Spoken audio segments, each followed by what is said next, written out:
Later in the afternoon, the Foreign Minister of State of Japan will be joining us for his keynote address. And then we have a high-level panel on the free and Indo-Pacific, open Indo-Pacific, FOIP, where the BIMSTEC Secretary General and the High Commissioner of Bangladesh and from Bhutan and Nepal and the region. We have a discourse on the region. And then we also have our honorable members of parliament here who will have the closing session. So we have a full day ahead of us. I hope you've had breakfast and you have slept and rested well. Um, it's quite a packed schedule today. But in the evening, we also have a dinner at the Asian Confluence Center. So you're all invited.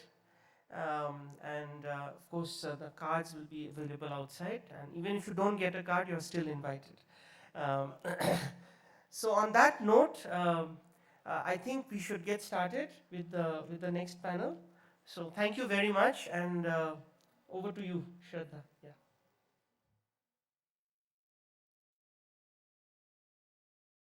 Thank you so much, sir. We now move to our think tank panel titled India Japan Cooperation in a Turbulent World.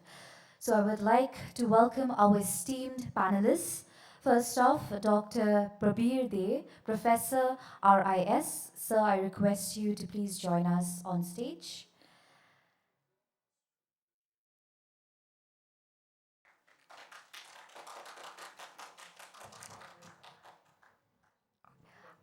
I, All right, I would first like to invite the chair, Mr. Jayanta Roy Chaudhary, Editor, United News of India. A warm welcome to both of you. Next off, I would like to invite Mr. So Umezaki, Director, Economic Integration Studies Group, Development Studies Center, IDE, JETRO. Thank you so much, sir, for being here. Up next, I would like to invite Mr. Nobuyuki Kunishi, Director, Asia Sasakawa Peace Foundation.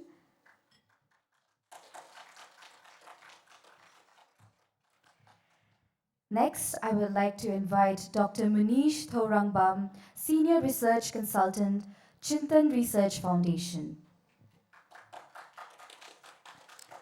And finally, Mr. Ro Chamliana, Member Secretary, Mizoram Institute of Advanced Studies.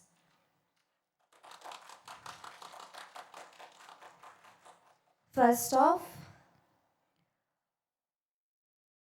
we would like to felicitate our panelists with a traditional Utorio.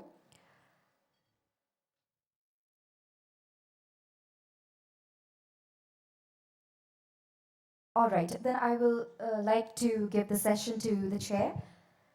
So I would like to invite you. Yeah, good morning. I can see everybody's bright and up. The coffee must have done wonders. Not to mention the music yesterday by Mr. Conrad Sangma and our Japanese guests who sang so beautifully. I really admire that gentleman who did that. Uh, of course, this think tank panel is going to look into India-Japan's cooperation in a turbulent world, and it is a turbulent world. Even as we speak, the American fleet is circling in the Middle East, in the Persian Gulf. We all know that. Russia and Ukraine war hasn't stopped, and the competition over rare earths has just begun. It has not really reached any point. So in this kind of a turbulence, India and Japan are two nodes where we can think of various pragmatic things to do, which can perhaps not solve the world's problems, it won't, but at least it can kind of lessen the load that is there on various leaders. Uh, of course, we are going to have a session on semiconductors just after this, so we don't have to get into that.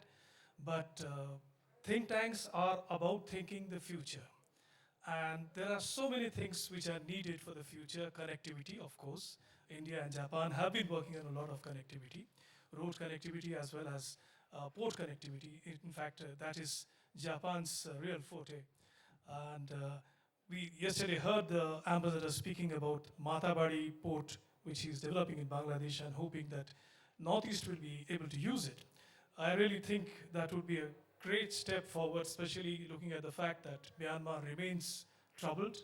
Our Sitwe project consequently is held up, as is China's own port, which they were building very near Sitwe. So connectivity needs, the world needs connectivity, and we need to we need to go into these areas. Even despite the wars that are happening, we will have connectivity, if not by road, then by seas. So may I invite Mr. Uma, Umezaki to be the first speaker after me? Yeah. Okay.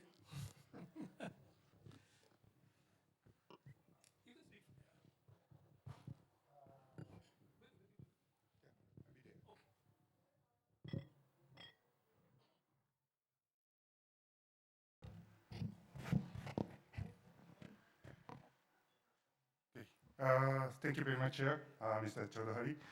And very good morning, Excellencies.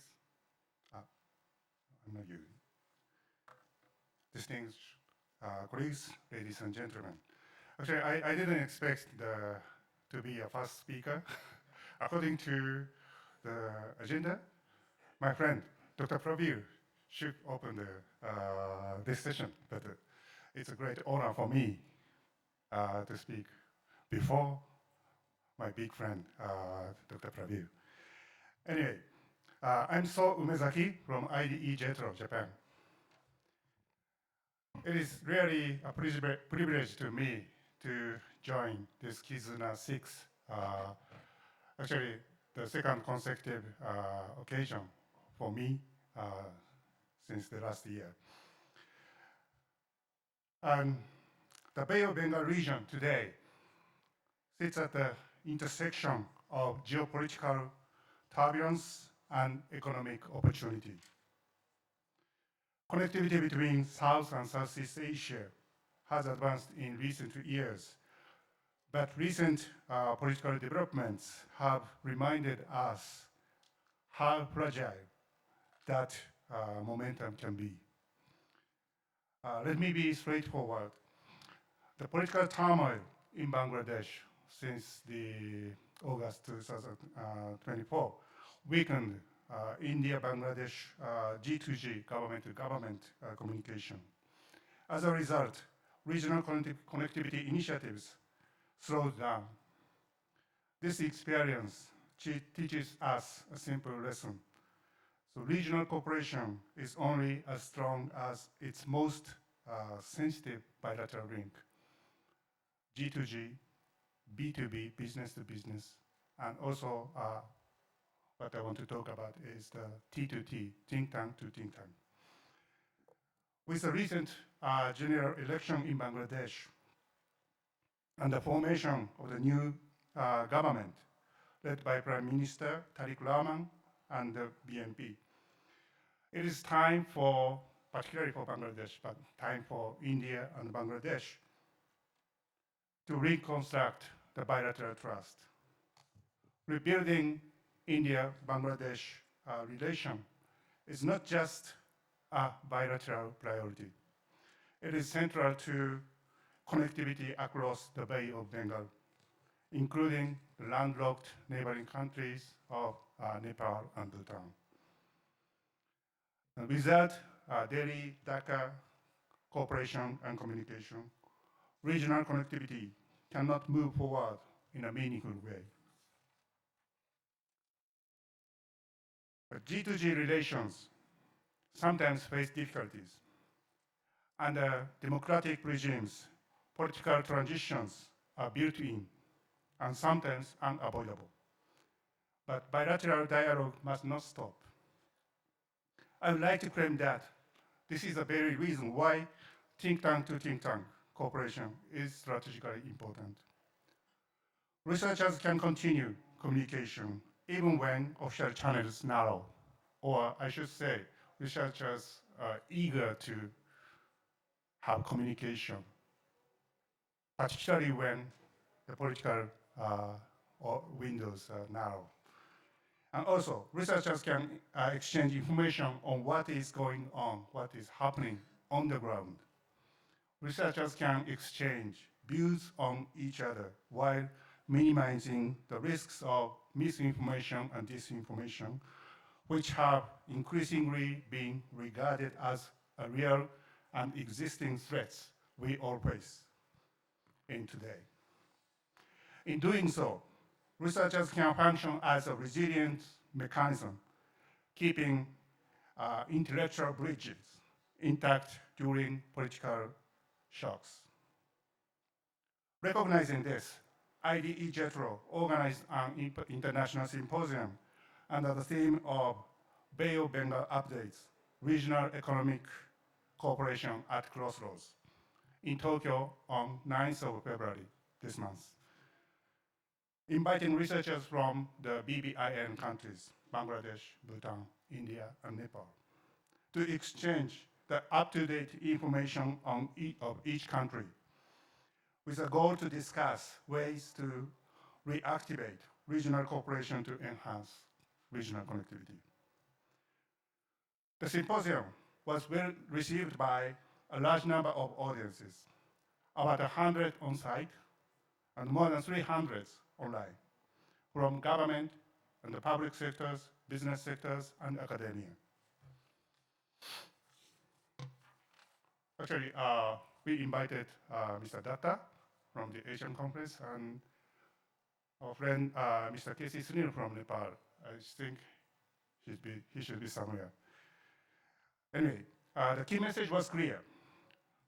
When political space reopens, pre-war intellectual preparation allows cooperation to restart quickly and smoothly. That is the quiet but essential role of think tank to think tank cooperation. Then we agreed to launch a research project to investigate the ways forward under the newly emerging political landscape in this region. At the regional level, we expect the BIMSTEC, Bay of Bengal Initiative for Multi-Sectoral Technical and Economic Cooperation, involving the four BBIN countries plus Sri Lanka, Thailand, and Myanmar. This mechanism to play a bigger role than ever. Indeed, BIMSTEC is positioned to connect South and Southeast Asia and to link India's Northeast with Bangladesh and beyond. So,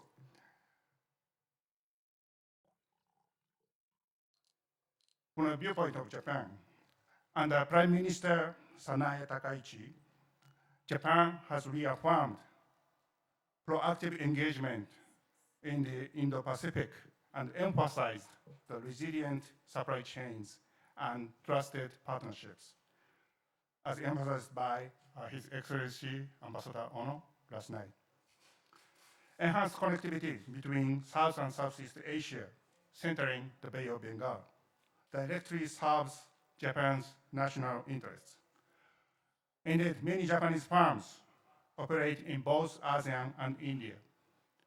More than 300 Japanese firms are operating in Bangladesh as well, and the numbers are growing. And also, if we count the audience from the business sector from Japan in this ballroom, so you can see how much Japanese businesses are interested in this region. The stronger Bay of Bengal connectivity would allow the Japanese firms to integrate supply chains, reduce fragmentation, and explore new business opportunities across the regions. At the same time, ASEAN firms themselves are expanding into South Asia with the goal of diversifying their trade and investment relationship in response to the turbulent global economy, which is offering huge opportunities for local firms in this region to engage with them. In short, the Bay of Bengal is emerging as a strategic node connecting South and Southeast Asia. In other words, Japan and countries in the Bay of Bengal and ASEAN as well share strategic interests in this region. Excellencies, colleagues, Political turbulence may be inevitable, but stagnation is not. If we contain intellectual connectivity through think tank to think tank cooperation, restore bilateral trust between countries in the region, and strengthen BIMSTEC as a regional platform, connectivity across the Bay of Bengal can become more resilient and more strategic. In uncertain times like this, resilience is built not only through infrastructure, but through relationships. Let us strengthen both. Thank you very much.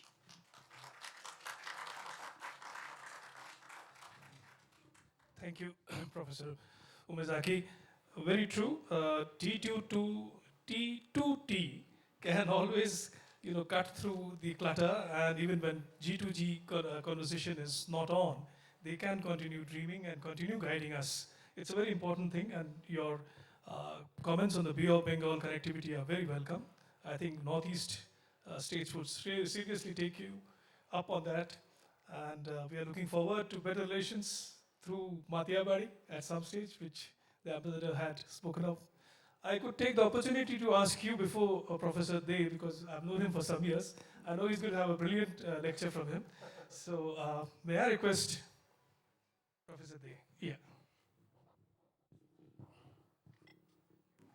Can you put my slide? I have a very short presentation, 3 to 4 slides, not 10 to 30. So very good morning, all of you, and it's a pleasure listening Umezaki-san, and also I'm very grateful to Sabazati Datto and Asian Conference for their invitation, and it's a pleasure always attending Asian Conference activities. So what I'm going to do for the next 5 to 6 minutes, I have a stopwatch, so don't worry. So just to recap, what the other KIZUNAs, what we did, and it's my version purely on India-Japan cooperation in building resilient. Umezaki-san used the word resilience, resilient many times, so also the chair. I'm also going in the same direction, resilient connectivity in the Northeast. Okay, so, all right. Now if you see, there is two pictures. One is a black and white, one is a very color, right? Everyone is watching to somebody. The first one is 1943, the Subhash Chandra Bose great lecture in November, which is the East Asia Conference in Tokyo. And all the audience is looking the great hero, actually. Here is the second picture, is 2025 Prime Minister Modi in last year with a great, industrial delegations. They are also looking at one person, but the person is behind the camera. So this all indicates that, that it is India-Japan relation is very, very constructive, very inclusive. It is a kind of a relation, just not driven by one individual. It's going on is a strong foundation, starting with 1943. 83 years old, the story, which is a contemporary period, it has a lots. So I better add something on the track one. Many of you are aware of the fact, particularly the honorable diplomats, those who are working in media people like the chair, is that today in India-Japan relations is basically what you call in the strategic and global partners is very well thought, very well laid out across many sectors, including digital, AI, resilient infrastructure, connectivity, health, etc., etc., etc. These are at a track one level and very well designed and headed by the Prime Minister, both the countries, and they meet in an annual summit. They don't skip those meetings. Second is that in August 2029, the relation has been elevated with more, given the current contemporary global scenarios in many areas, which are very nicely articulated. So our relationship, our agenda has also changed in that way. And then what is a very positive side, and the India-Japan SEPA, you won't see our commerce minister telling against India-Japan SEPA. He has a lot of restriction observations in India-ASEAN because we have a deficit in the current trade in goods, but we have a surplus in the capital. That's the money that coming from the Japan in terms of its development of industrial activities, etc., etc. So, plus Japan's relation is, very much, which is, inclusive. that is that Japan is engaging in ASEAN within India, BBIN, BIMSTEC, and bilateral relations, as you know. So in all sense, it is a very good relation, and Sir is sitting on, I'm giving a talk on this, I cannot, I should not. Former Secretary East, both are here. And so what I see that this year, because of the G20 summit coming up, we are going to see a Quad summit happening in perhaps somewhere in the US. India-Africa Forum Summit is coming in Delhi. We'll see a triangular cooperation with India, Japan, and on Africa, so on and so forth.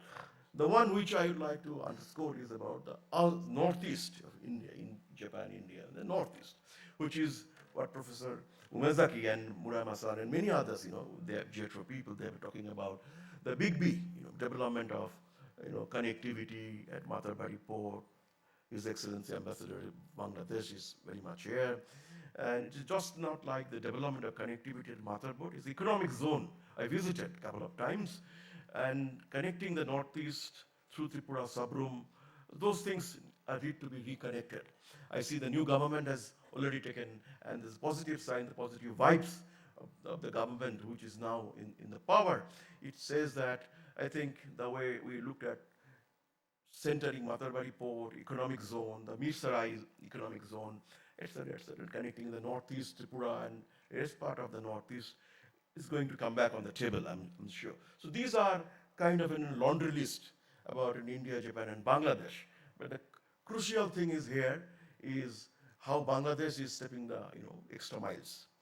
And Bangladesh and Japan, they have negotiated in SEPA, India, Japan, SEPA is up and running. Bangladesh, India, SEPA is negotiated but stalled for some time. I think it should come back on the discussion. So three countries, if they have a comprehensive economic partnerships agreement, I think that these will be very much conducive for investments, attracting FDI. Otherwise, the discussion will be more on culture, and connectivity will be mostly driven by the government projects. Private sector may not jump in this kind of. So what are the projects where I see there's opportunities and new things? These are being discussed extensively. I'm not going to repeat because of lack of time. Tata project and the cluster that's coming up in Galefo Mindfulness Cities, plus Guwahati International Airport, which is about to be inaugurated by the Honorable Prime Minister, and several other projects. These are, some of them are being discussed heavily, the first KIZUNA, second KIZUNA, even the third KIZUNA. So what is needed, kind of missing things. Can we talk about the bus service? Bangladesh government has given a very positive step. Connect the bus service, people-to-people relations. Agartala to Dhaka to Kolkata. So if we talk about a bus service to resume after a couple of years stoppage, railway linkage, which is pending. So these are the kind of architecture, which we discuss here. Last slide. Then what is there for the sixth KIZUNA and onward? The chair, one more minute, then I'll conclude. I have given it in two forms. One is kind of a policy agenda, which is 7 points. Other was the projects. Can the JETRO, IDE, RIS, many other think tanks, from Bangladesh, and India, Japan associations, can we do some of them, 1 to 7? There are 7 policy agendas, which goes by, diplomats and diplomatic notes, non-white papers like that. I'm not going to repeat them. These are being discussed yesterday extensively. Let's discuss something, on the 7 projects, which, can take up and place for the discussion more. One is we need a technology in more training, because we have pineapples, we have ginger, we have many things. But the region that lacks very much, and this has been discussed in all multilateral forums, is about packaging. That's part of technology. Can some farmers can be given a special training how to do nice packing of the goods, so that pilferage will be low, less and less. Yesterday, the Honorable Chief Minister was talking about the pineapples, but you can see he's talking about, not talking about a value chain, but talking about export of raw pineapple. So value addition, if it is done, that means through the technology incubator, training, upskilling, vocational education, logistics warehousing, exchange program for education, media and health, those will be the real kind of an economics explain the tech total factor productivity growth. We short in called TAP. Last 3 are, can we set up a Japan-India development fund from the Northeast? This is sometime, in Delhi when you discuss there are some sensitivities, But still, my pure view is that a fund will help the remotest people living in the remotest part of that. The Honorable Chief Minister yesterday, he said he went into a person who lives in somewhere in Meghalaya who never been to the Guwahati. Reaching out to them, that's what the fund will be doing. Plus exhibition center. Guwahati International Airport, there is a space and world-class exhibition center, which the final product will be displayed. Somewhere in the Assam, I'm not specific to Assam, anywhere in the Northeast. Plus the annual India, Japan, Bangladesh think tank forum meeting. This is some kind of a recommendation from my side. Thank you very much. Thank you. Thank you. As I expected, Professor, they really give us a bird's eye view of the entire situation. And thank you for reminding us that Indo-Japanese relations are older than 75 years, which we keep talking about. It starts from Subhash Bose, and I still remember when Mr. Abe was still the leader of the opposition. I had gone up as part of a Indian delegation, and we had a breakfast meeting with him. And I was telling him that the first time India signed a defense cooperation pact with Japan was when Subhash Bose was there. And the emperor, I think, signed from the Japanese side, or perhaps Premier Tojo. And he suddenly, out of the blue, he said, we will sign a defense cooperation pact when I'm Prime Minister. This was, startling. It became news for us. But I told him, I reminded him, your constitution does not allow you. We'll change the constitution. So that kind of leadership that Japan showed is really something which India has really gained from. I would triangular cooperation, India, Japan, Africa, will be really welcome. That would be something which both sides would look for. But yes, for the time being, we need Bangladesh and Southeast Asia cooperation along with Japan and India. I will ask the next speaker. Can I break the cycle and go a little? May I ask Mr. Chamliana to be the next speaker?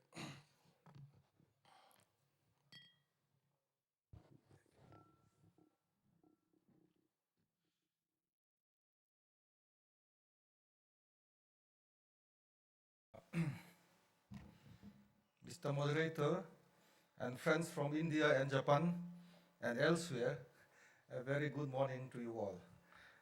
Mr. Moderator, thank you for having me here. It is truly an honor and a privilege for me to be here in this esteemed 6th KIZUNA. I will deliver my remarks from here using my prepared notes rather than speaking off the cuff to keep my remarks more concise. And it is a privilege for me to present on local issues, regional factors, local perspective with a particular focus on Mizoram at this time. The wider context or the broader perspective of the prospect and potentialities could be more clarified by my co-panelists who are well-versed and more knowledgeable than myself. As for me, I would like to speak from the context of the periphery, the hinterland, since I'm from Mizoram, the most remote corner of Northeast India. To begin with, I would like to outline several Japanese government initiatives and activities across various sectors in Mizoram by highlighting Japan's key projects and some efforts in Mizoram.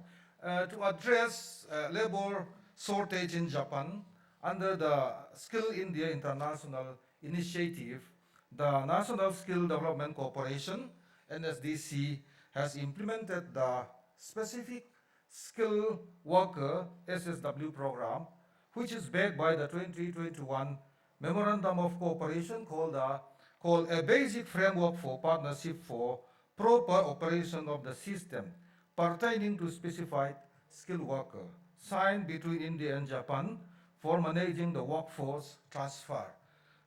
According to my understanding, SSW is a residency status introduced by the government of Japan. I hope I'm correct. To address severe labor shortage in Japan by accepting foreign human resources with specific expertise and skill. Through the combined effort of the Labor, Employment and Skill Development and Entrepreneurship Department of Mizoram, and NSDC. Several Mizo nurses were selected to begin a Japanese language proficiency course up to, I think, entry level in Delhi as an inaugural batch. Following the training, the government of India placed these qualified professionals in Japan as specialized skilled workers across various sectors. This is how the procedure works, according to my understanding. Candidate first study Japan N5 and pass N5 exam, then appear N4 and pass N4 and SSW exam, and appear for interview with Japanese company and employment contract is released on selection, then study for Japanese N3, visa document are processed, candidate fly to Japan and work with the company for a minimum of 2 years in Japan. And in the health sector, the government of India and Japan have signed a loan agreement to establish a 164-bed state-of-the-art super specialty cancer hospital and research center in Zemabog in Aizawl, on the northeastern outskirts of Aizawl, Mizoram, supported by the Japanese ODA loan of approximately Japanese yen 9918 million, that is around Indian rupees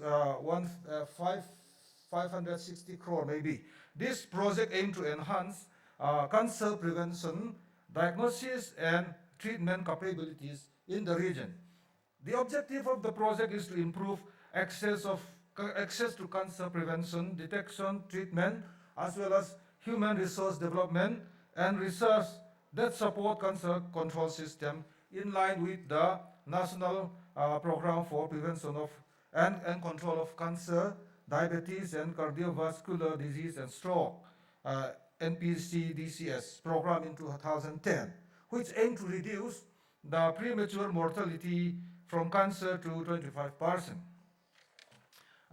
The soft component will consist general hospital management, medical safety, capacity strengthening and diagnosis, treatment, capacity strengthening of facility, equipment management, maintenance, strengthening of cancer prevention and screening. I would like to say that Mizoram records the second highest cancer incidence rate, and the state government has identified the improvement of cancer control as one of the highest priorities in the state health sector.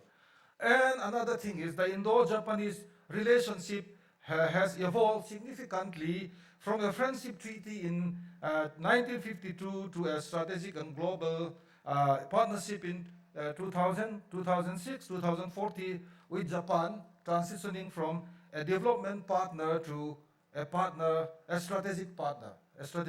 Accordingly, in that account, multilateral engagement and connectivity are key areas of mutual cooperation. So with India's eastward regional orientation, Northeast India has become a crucial strategic juncture for the creation of connectivity corridors towards the Indo-Pacific. So Japan has identified the strategic potential of the region and made it a focal point of the India-Japan partnership. India has recognized Japan as a natural in development, while Japan has recognized India as the starting point for its free and open Indo-Pacific FOIP strategy. India's Act East policy and Japan FOIP share significant overlaps, both of which seek to enhance regional stability and economic integration. While FOIP is regarded as the cornerstone of Japanese foreign policy, Northeast India is recognized as the focal point where FOIP intersect with India's Act East policy. Thus, with the convergence of India is in Act East and Japan free and open Indo-Pacific, the Northeast is emerging as a primary area of cooperation in political relation and cultural ties. So I will skip this. The Aizawl-Tuipang Highway, Tuipang is at the southernmost area, close proximity to the Myanmar border and close proximity with the Bangladesh border, Tuipang. Aizawl, capital of Mizoram, through Tuipang Highway is a prime example of the strategic development of Japanese ODA through infrastructure as a development tools in Northeast India. It is a significant symbol of a strategic convergence, determining the intersection of India's East policy and Japan FOIP. The highway is a segment of National Highway 54 and span approximately 381 kilometers, stretching across 5 prominent districts of Mizoram. The project is implemented jointly by the Japan International Cooperation Agency (JICA) and India's National Highway NSIDCL under the Northeast Road Network Connectivity Improvement Program. Strategically, the highway is central to India's effort to enhance physical connectivity in its eastern frontier. Located approximately 88 kilometers from the India-Myanmar border, Tuipang, that place, serves as a key transit hub. The highway links Mizoram to Situe port in Myanmar via Kaladan multimodal KMTTP with broader implications for border management, regional security, and Indo-Pacific connectivity. This alternate trade route reduce India dependency on the Siliguri corridor, the chicken neck, and strengthen India eastern frontier infrastructure. I think, okay. Beyond its geopolitical relevance, the highway also offers broader economic potential and national logistical value.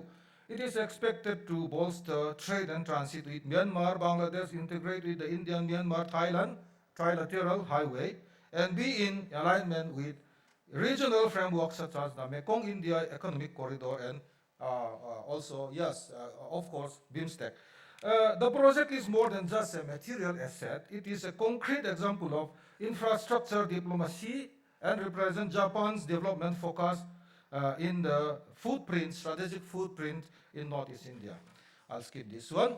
Moreover, in addition, capacity enhancement is also transpiring. JICA and Mizoram government has collaborated on sustainable agriculture and irrigation project covering some prominent districts in Mizoram. And Japanese experts are providing technical expertise to study Mizoram terrain and land structure to help the state tackle natural disaster using advanced technology. And in collaboration with JICA and Nippon Sports Science University aims to transform Mizoram into a sports hub by modernizing athletic coaching and support system. I'm afraid. I will ask you. almost finished, sir. What will be the key takeaway, the core insight? Japan can be more and more geopolitical gateway to Southeast Asia by connecting to the Kaladan project. And secondly, there is economic and industrial opportunity. Another thing is supply chain connectivity. I will not elaborate because of time constraint. Thirdly, diplomatic and strategic soft power. And in summary, Japan's aid to Mizoram is a strategic long-term investment to turn a landlocked peripheral area into a vital economic and security hinge between India and Southeast Asia. Thank you, sir. Thank you for this brilliant summary of the Kaladan project, which we all hope will come into fruition at some stage, despite the civil war which is going on in Myanmar. But once it does, Mizoram will certainly become a big transit hub, just like Siliguri or even bigger than that. The trade from northeast and even from mainland India quite a lot of it will be routed through that route. We have 2 more speakers, and we will have some time for question and answer after this. So can I ask Konishi-san to be the next speaker? And good morning. My name is Konishi from Sasaka Peace Foundation. Taking this opportunity, I would like to explain about our foundation utilizing the presentation material within 5 minutes. Okay, so I'd like to explain quickly. So once again, thank you very much for paying attention to my presentations. Next, please. Okay, so this slide shows the missions and working pillars of our foundations. Sasaka Peace Foundation, shortly SPF, established on September 1st, 1986, just 40 years ago. This year, the 40th year anniversaries. Location is Tokyo only. So we don't have any domestic office in Japan, and also we don't have any overseas office. We have only one office in Tokyo, but we have so many collaborators working together, not only in Japan, but also the overseas. Yes. And so number of the staff is 150 around, including administrative staff. And the status is a private foundation. And the mission of our foundation. There are three missions for our actual operations, but most important mission is encourage realization of world peace and security. Through our activities, we would like to make some contribution to realize a peaceful society over the world. This is most important mission for us. Next, please. Okay, this slide shows the basic concept and method for implementing Sasaka style diplomacy as track 1.5. As I mentioned previously, status of my foundation is private. But for the actual operations, we collaborate with high-ranking official government as well as the parliament member, MP members. From this point, we call our position as 1.5, even our status the private foundations. And second is facilitate. Okay, thank you very much. Sorry. Sorry.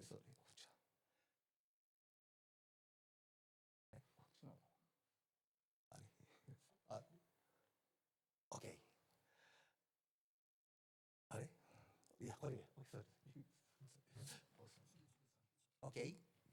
And facilitate parallel avenue for the government diplomacy by using advantage of private foundations. As I mentioned previously, status of our foundation private, utilizing this advantage, but with a close relationship with the government as well as the parliament MPs, politicians, we are conducting activities. Third point is prioritize important issues. What may be out of the scope of governmental agencies such as JICA, JETRO, and so on, or private organization.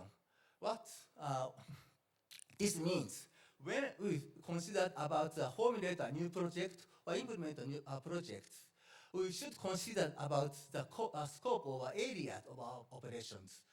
The area that Japanese government, such as JICA or JETRO or private organization has implemented already, such a area is a target, out of a target of activities. In other words, we should look for the area that any Japanese government agency or Japanese government or other government do not do. We should find out such as areas. And okay, for actual operation, there are five schemes.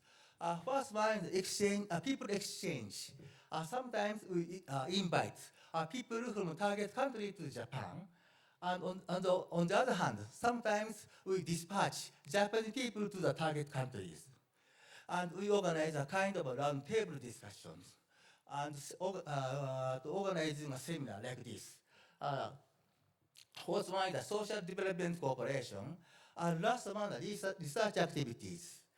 Through these kind of activities, we are going to achieve our missions. Next, please. Okay, this slide shows the structure of our foundations. So as I mentioned previously, so target mission of SPF is make a contribution to realize a peaceful society.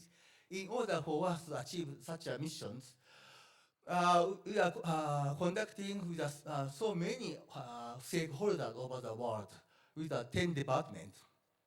One department is in charge of a collaboration with the US. Another department is in charge of collaboration with China. Another department is in collaboration with Iran and Middle East. And my department, highlighted with a yellow color, strategic dialogue and exchange program department. My department is in charge of Asian countries, including India. So my department is implementing many activities, including exchange of people between Japan and India and so on. Okay, next please. Okay, so actual operations, there are five main activity pillars. First one is political exchange. Second one is organizing a seminar. Third one is support for the networking to address social development challenges in Asia. Fourth one is the cooperation for the advancement of a diverse society in Northeast India. And last one is the student exchange in peace. Okay, next please. So from now on, I would like to show some pictures, so in order for you to easily understand our activities. So this slide shows the political exchange between Japan and India. So for example, last year, we invited the whole Indian MPs to Japan, and they stayed in Japan for 1 week.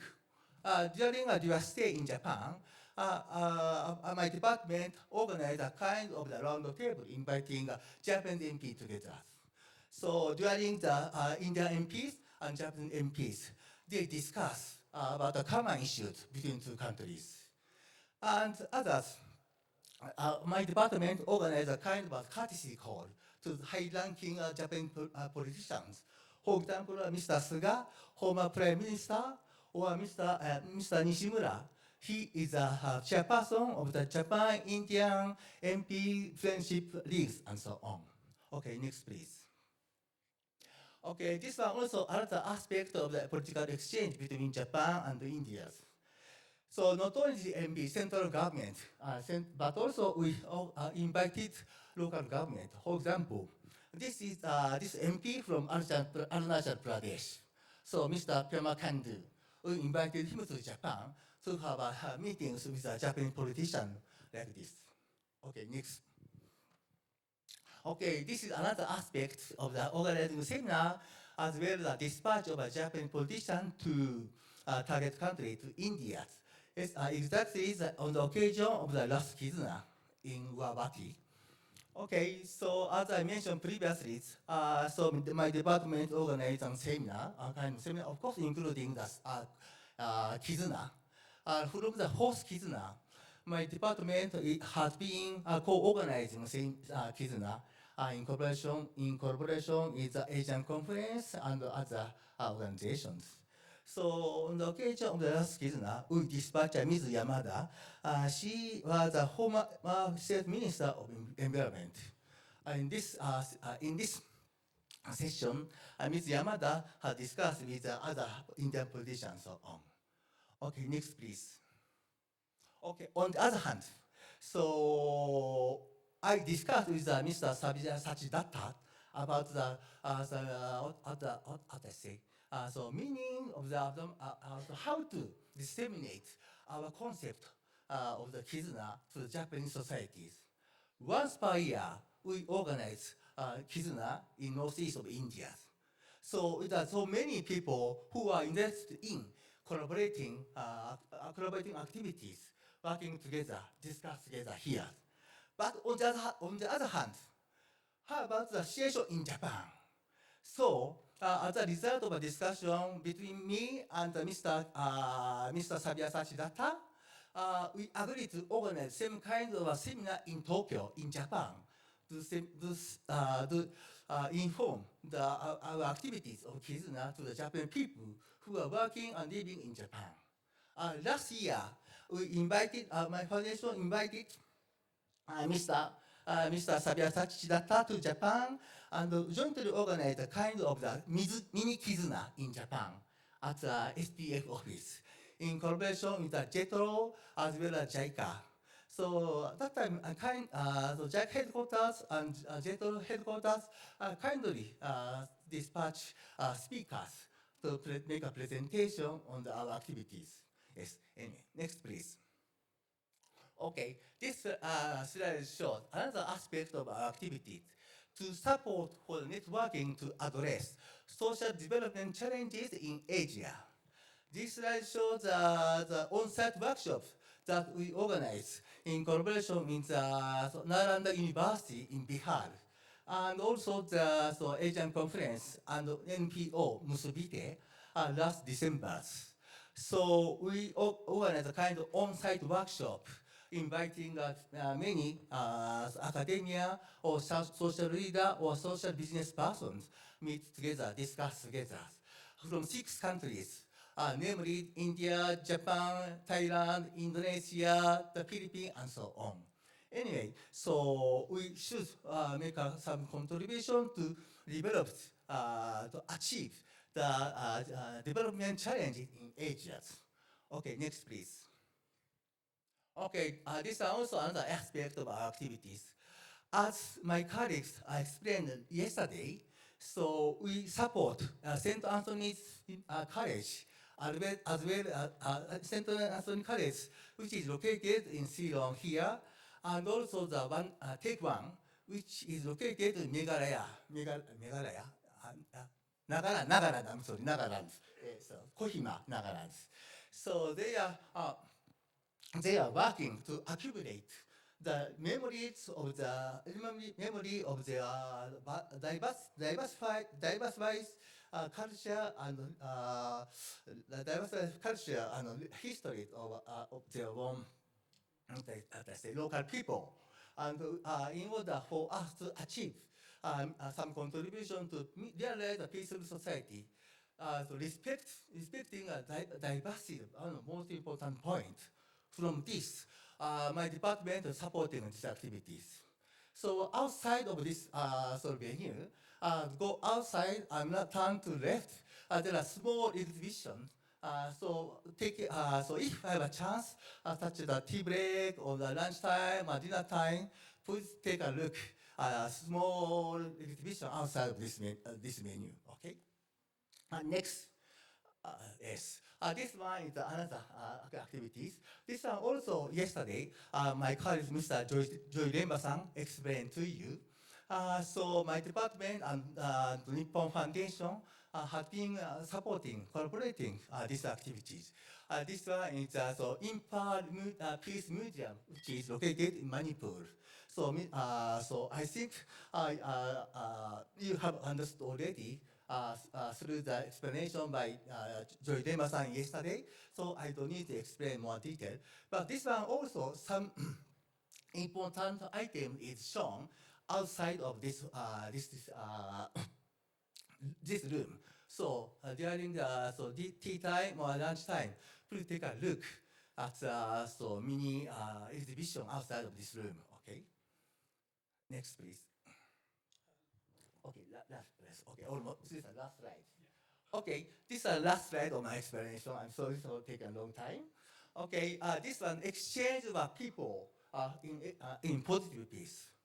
So when we think about the long-term peaceful societies, next generation, to foster next generation, very important.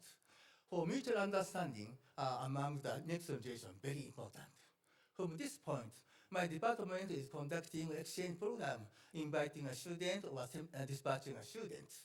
Yes, and this shows my department is implementing in peaceful summer program in positive peace in collaboration with the Columbia University, US, as well as the Hiroshima University in Japan. For such a summer program, we invite a few students from northeast of India to Japan, and this one is this picture shows about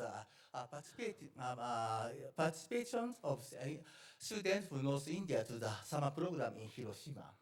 On the other hand, these two pictures, so this picture is shows that we dispatch a Japanese student to Northeast in collaboration with Asian Conference or St. Anthony College and other organizations in Arunachal Pradesh, Nagaland, Meghalaya, and so on. Anyway, so thank you very much. This is the end of my explanation. And if we have any questions, especially the individual questions, please give me during tea time, coffee time, or lunch time. Okay, thank you very much. Thank you, Konishi-san, for the excellent presentation of how you are helping build relationships between the two people. I'll call upon Manish, Dr. Manish. He represents Chintan Foundation, the newest think tank, and I've heard good things both about Chintan and Manish. So, over to you. Thank you, Chair, for your kind introduction, and um, good morning to dignitaries on and off the dais. And I like to express my thank you to Asian Conference and Sabia in particular for always bringing me back closer to home. For someone who earns his bread and butter studying the United States. And as you can see, anyone who studies the United States for a living, it's been a horror story for the last 1 year. So anytime I walk into a room, when someone looks at me and tries to ask me, oh, explain this guy, it's the hardest time I've had in the last 10 years of studying this country. Having said that, I think in a headline-driven environment where news is changing every hour, I think it is more important to have discussions like this, where we go into the undercurrents of international politics, bilateral and multilateral cooperation, and then maintain the momentum of the cooperation where it's very easy to get distracted by the news of the next hour. And I think that's why gatherings like this between like-minded partners, India and Japan, are so much more important in the times that we are living in uncertain times that we are living in. I think that the context is rapidly changing, and that's why it's so difficult for people like us to come up with new frameworks. What is the lens that we should use to understand this rapidly changing context, and how do we find answers to questions of resilient partnership, maintaining that resilience? And I think I'll take you away from the granular aspects, which a lot of people can understand much more better than me, and take you further away from home into the recently held Munich Security Conference, which is often the barometer of what we call as the West. And I think what is changing is that we are facing a new West. And I think in India as well as in Japan, which has had a much closer relationship with the so-called global West, it's important for understand what is changing in this new West and how do we navigate the fractures of this new West. Because a lot of things that are going to happen in that new West is going to immediately impact what we are talking here about India-Japan cooperation in the sub-region of Bay of Bengal and in India's northeastern region.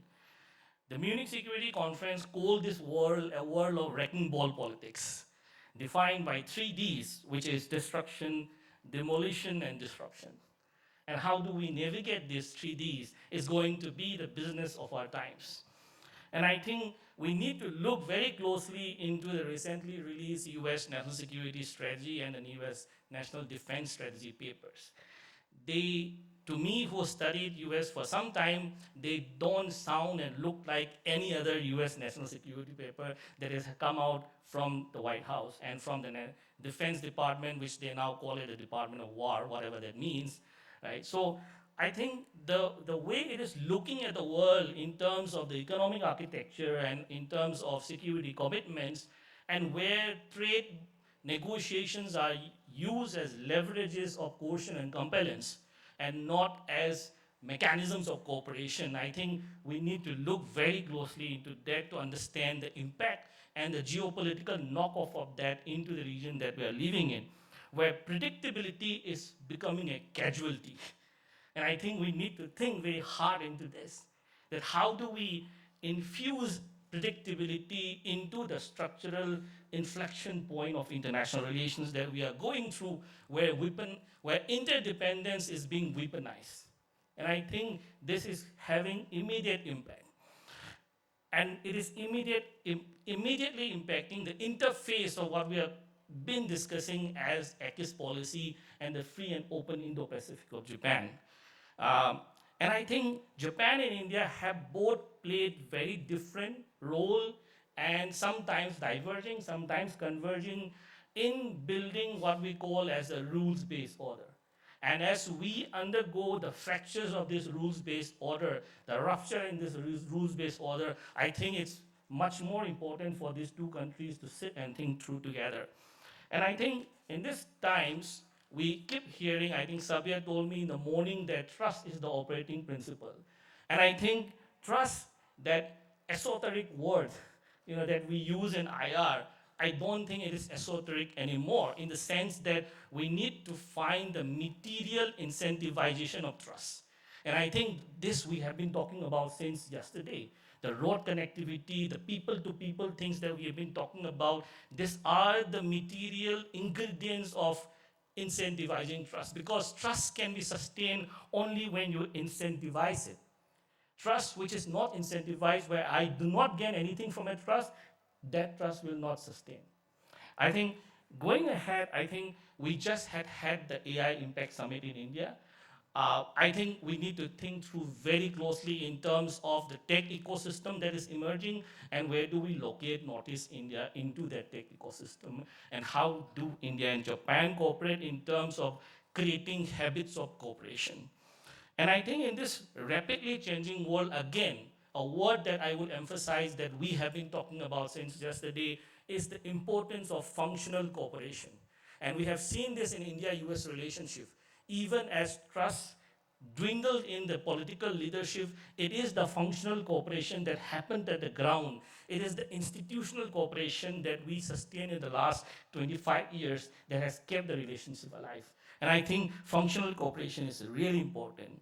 Two or three points, and I'll end with that. I think we need to think through very clearly in terms of how the Northeast region fits into this change, where diversification is the new nomenclature in IR.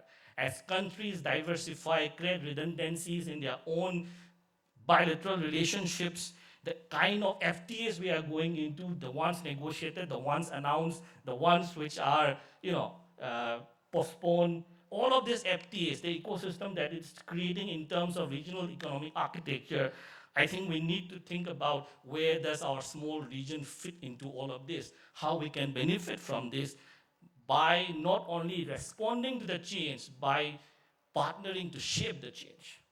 And I think we are passing through a new geometry and a new grammar of international relationship, and Japan-India partnership, the stability of it will provide the anchor, and we need to work on it because it cannot be left on autopilot.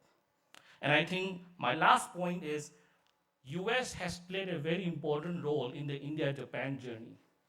And as we both as countries, like any other country, navigate the Trump years, there is an opportunity to find our own voice, even as our relationships with the US is going through rough times. The India-Japan partnership is standing on its own in order to navigate regional and global changes. And I think the 8 directions that the last August 2025 joint statement that put out, before every direction, it had a word called next generation. And I think we should take forward those 8 directions that has politically come from the top, work on it, work on the functional cooperation and the modular changes that each of the sectors that are represented here, is going to make. These are the things that are going to steer our partnership in the tough times that we are going through. With those, I rest my case and will be happy to take questions. Thank you so much.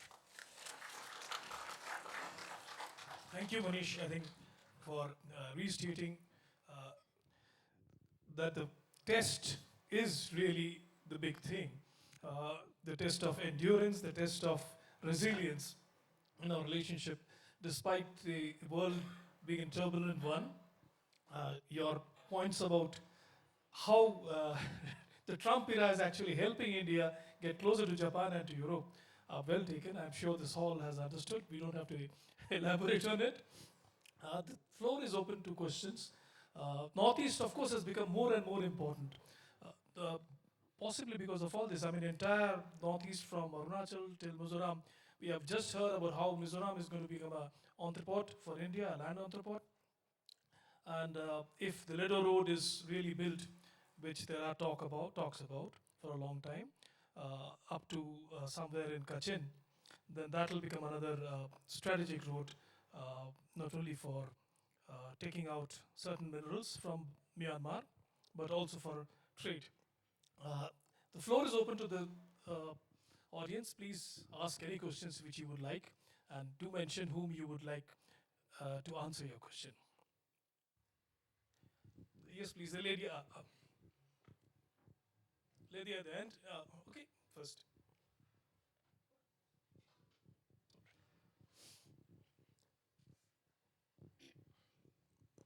Hello, check. 皆さん、こんにちは。私の名前はアパルミタです and that's the end of my Japanese language knowledge.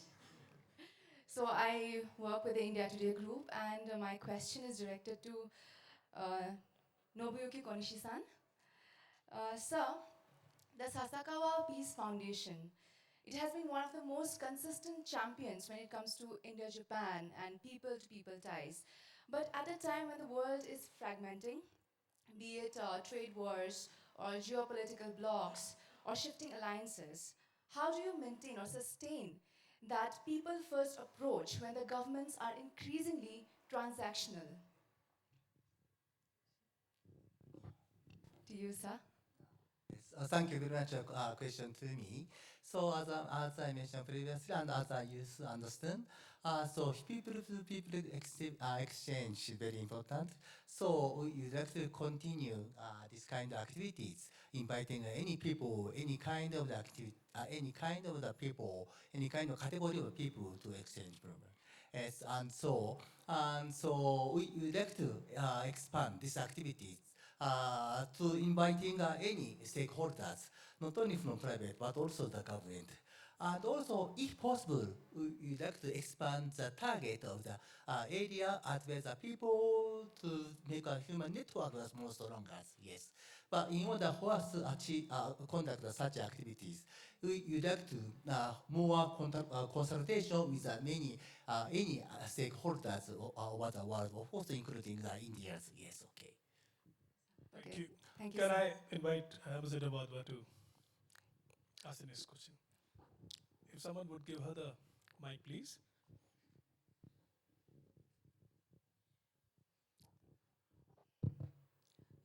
Thank you very much. Very interesting session. I have two questions really directed to Pravir and to Munish on very important things that you spoke about. One is on this triangular cooperation that is in Africa.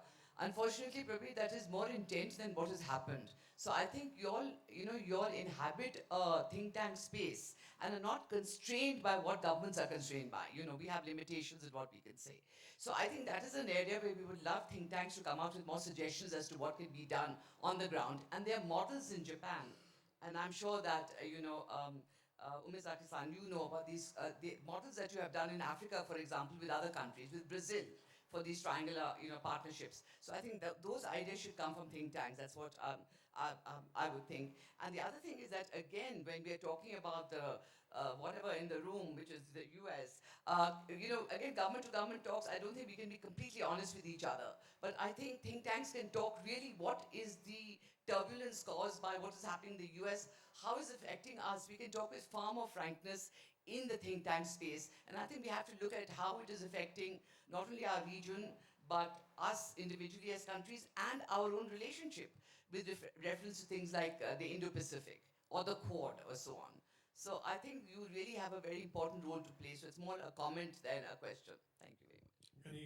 Would you like to take on and say anything? Probir? Quickly, first is that on India, Africa, Japan, of course I agree with ma'am, it is a very, very contemporary, very recent. We have been discussing with Secretary Yar office back in Delhi, but, and things are coming up,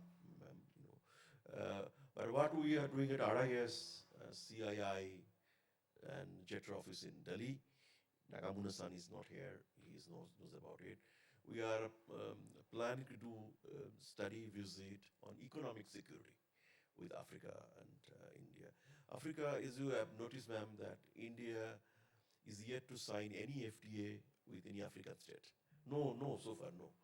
And we cannot do much with Africa Continental FTA because it is not a customs union total. So we have to do everyone bilaterally. So on that point, India, Japan, and fully in agree that let's collaborate. India's diaspora, Japan's technology, kind of a combination. So this study that we'll be launching will be the completion of the study to hand over to the respective competent authority. Thank you, ma'am. Thank you, Ambassador Wadhawa.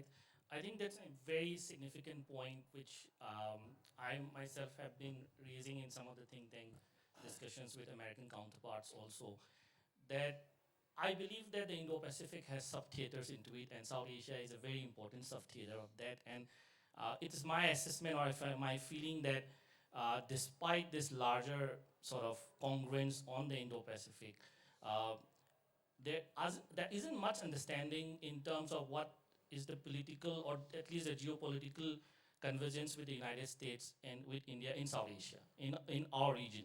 So I've always tried to point out that a strategic partnership is of no good if we do not have a dialogue about my neighborhood with you. So I think that's something that I intensely try to bring up, but we'd have to do more in terms of at least trying to create more space for India-US think tank dialogue for South Asia and on South Asia.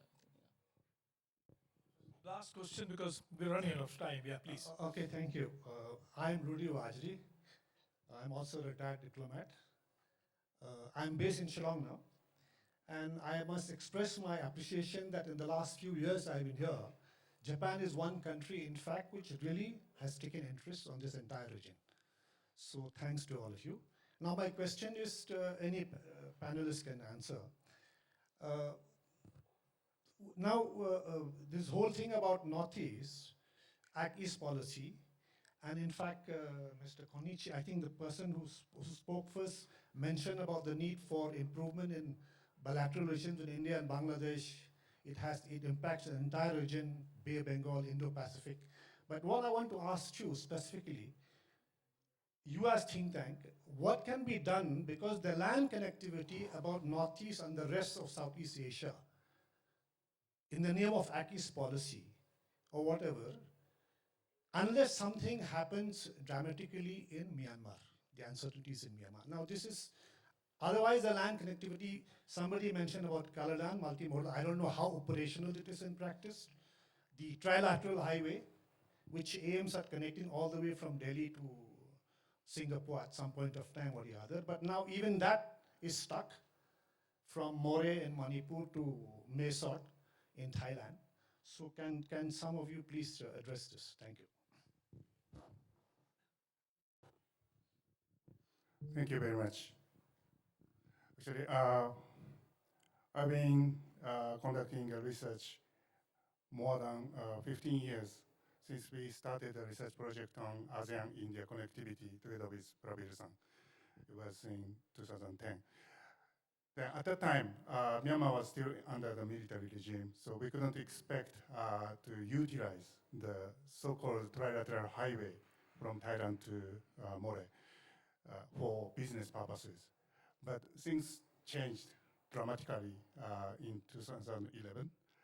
Then we started to make recommendations to reactivate the trilateral highway. But 10 years after, again the coup, then things changed. So every time we made some kind of policy recommendations, the government changed in the case of Myanmar. So anyway, we cannot change the attitudes of the government, but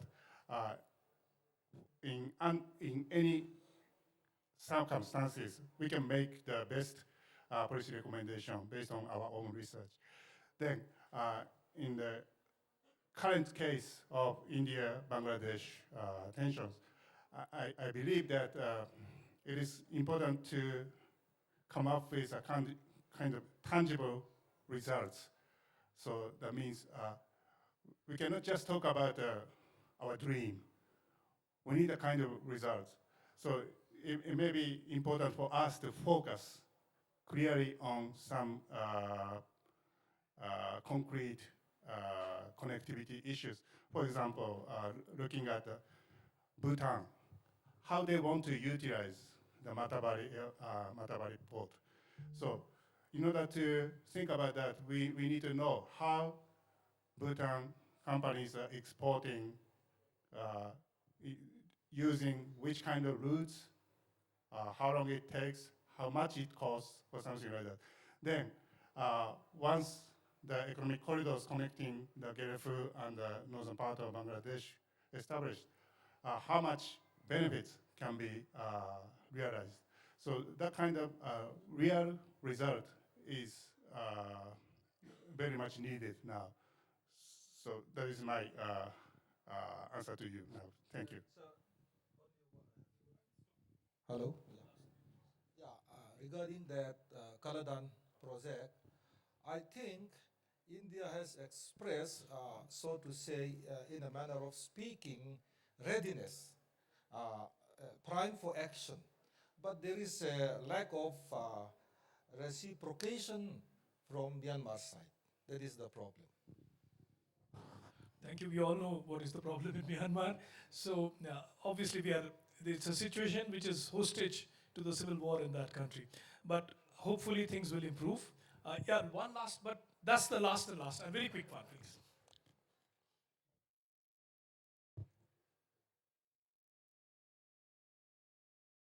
Thank you for thank you for allowing me to join KIZUNA. This is my heart-to-heart communication. My name is Tan Kung Ong. I am from Kichener College based in Myitkyina, Kachin State in northern Myanmar, so which next to Arunachal Pradesh. So in Kachin State, we feel Belt and Road initiative or policy in every aspect of life in daily basis. But when it comes to Act East policy of India, to fill that policy, we need to cross the border to India.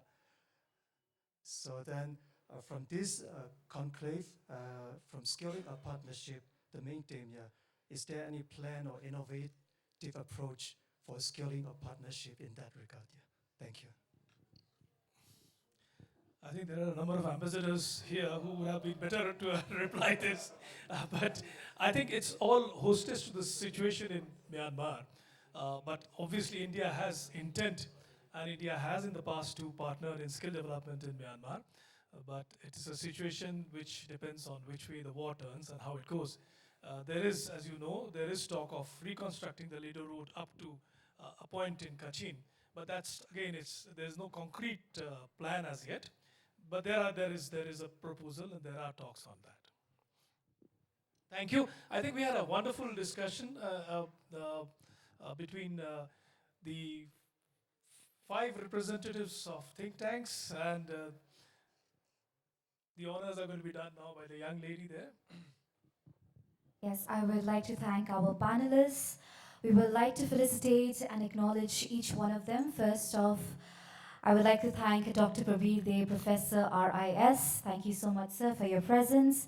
We would like to felicitate you with the traditional. Okay, well, first off, we would like to felicitate Mr. Jayantha Roy Chaudhary, Editor, United News of India. Thank you so much, sir, for being here.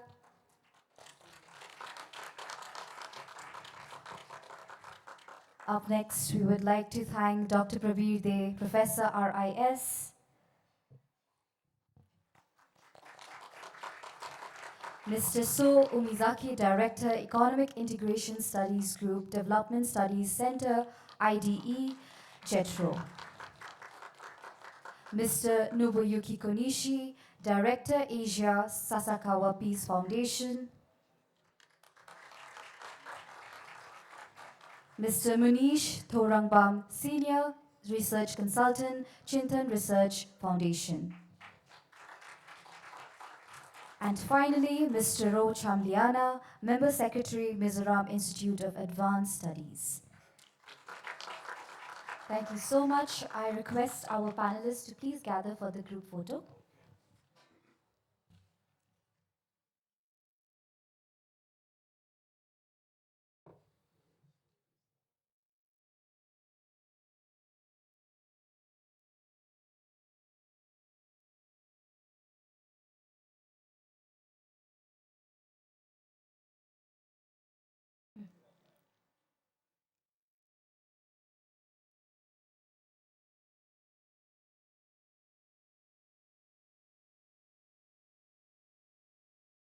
Thank you once again.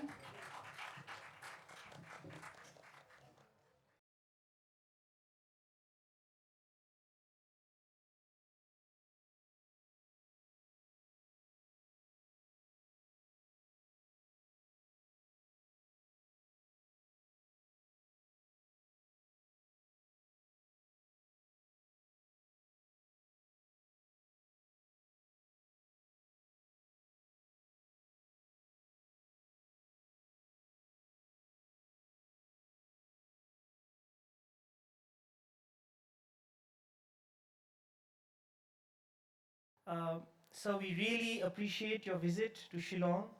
For less than, I think, 24 hours or 18 hours, you're so you had a long flight, landed in Delhi, come to Shillong, and now you'll be going back to Guwahati, I think, and then, you know, we really, really appreciate it. We are joined here on the stage by His Excellency, the Ambassador of Japan, and our two governing council members, the chairman of our governing council, Mr. MP Bez Barua, and Ambassador Deepa Gopalan Wadhwa. We are all looking forward to hearing your speech. I happen to be in Japan the day of the elections, along with Konishi-san, actually, and just a few weeks ago. And it's such a momentous occasion, and we are really, really looking forward to hearing from you. Just a bit of a background, the Asian Confluence, this is our home state. We're headquartered in Shillong, and we have been hosting this KIZUNA dialogue for the last, this is the 6th edition, and along with the embassy and of course Mr. Muratoni and everybody, we have been really working hard, and I hope that your visit here is fruitful, and we are all looking forward to hearing from you on the current state of, on your thoughts. Yesterday, just to apprise you, we had a very, very wonderful session with the Chief Minister of Meghalaya, and and this morning we had 3 business sessions, one on semiconductors, one on clean energy, and one on skilling. And we have more than 60 Japanese companies and Indian companies here come together, along with policymakers. We are also joined here by the Secretary of the BIMSTEC Secretariat, Ambassador Indramani Pandey, who's here. We are also joined here by the High Commissioner of Bangladesh amongst us here, Ambassador Riaz Hamidullah. We also joined here by representatives from the GMC, Gelifu Mindfulness City project in Bhutan, and members of parliament from India, from various parts of India, and also from Nepal. So this is a region that is, and Japan is our greatest friend and trusted ally, and therefore we really cherish this moment. And over to you, sir, for your keynote address. Thank you, and a great big welcome to Mr. Hori Iwa.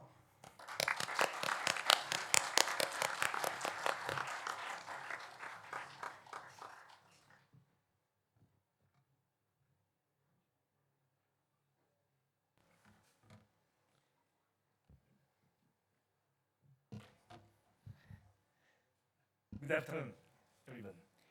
Distinguished guests, on behalf of the government of Japan, I extend my congratulations on the convening of the 6th India-Japan Intellectual Conclave, KIZUNA. Since its beginning in 2021, this conclave has steadily deepened in substance, expanded in participation, and yielded tangible outcomes in terms of Japan's concrete cooperation in Northeast India. I am very pleased to see such progress. As reaffirmed during Prime Minister Modi's visit to Japan last August, Japan remains firmly committed to the development of Northeast India. Furthermore, at the meeting between Foreign Minister Motegi who is my immediate boss, and External Affairs Minister Jaishankar in January. The two ministers confirmed the importance of both the Intellectual Conclave and the Act East Forum as frameworks for enhancing connectivity between Northeast India and its surrounding areas. Against the backdrop of these high-level exchanges, despite time constraints, I decided to visit Chiron to convey Japan's three concrete commitments to Northeast India. I must also confess that I was personally eager to see with my own eyes this land full of potential. First, Japan will support connectivity linking Northeast India to the Bay of Bengal and the Indian Ocean. Northeast India is located in a pivotal geopolitical position as a gateway to Southeast Asia.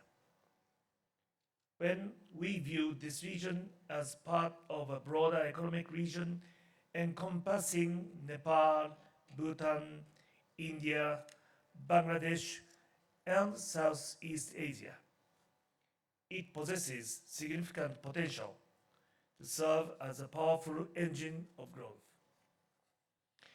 Based on this perspective, and as part of Japan's Free and Open Indo-Pacific FOIP initiative, we will work toward realizing the concept of an industrial value chain connecting the Bay of Bengal and Northeast India. In concrete terms, in addition to the hard and soft connectivity assistance that Japan has been traditionally providing, we will promote private sector investment.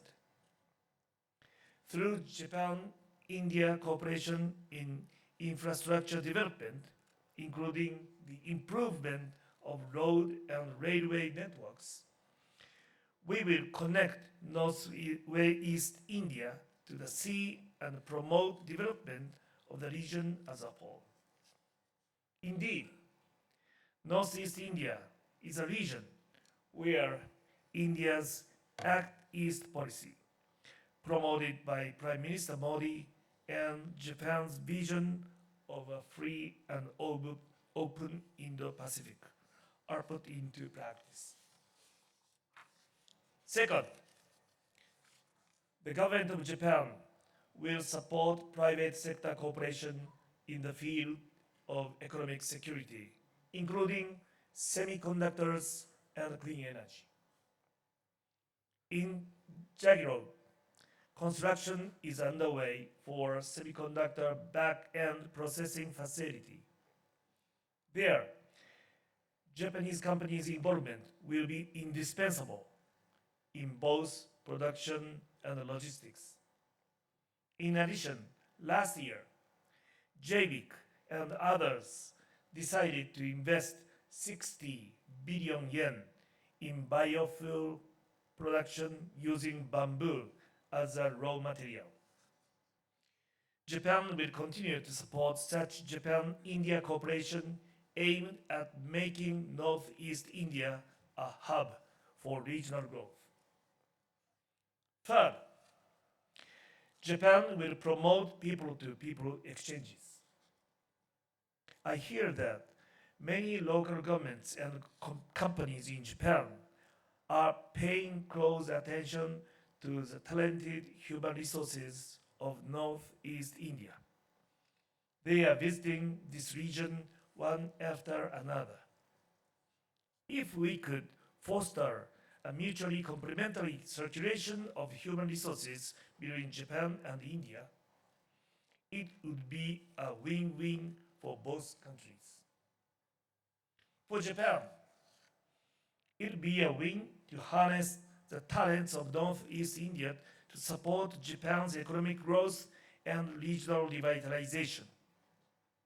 For India, it would be a win to see skilled Indian professionals returning from Japan contribute to the country's development.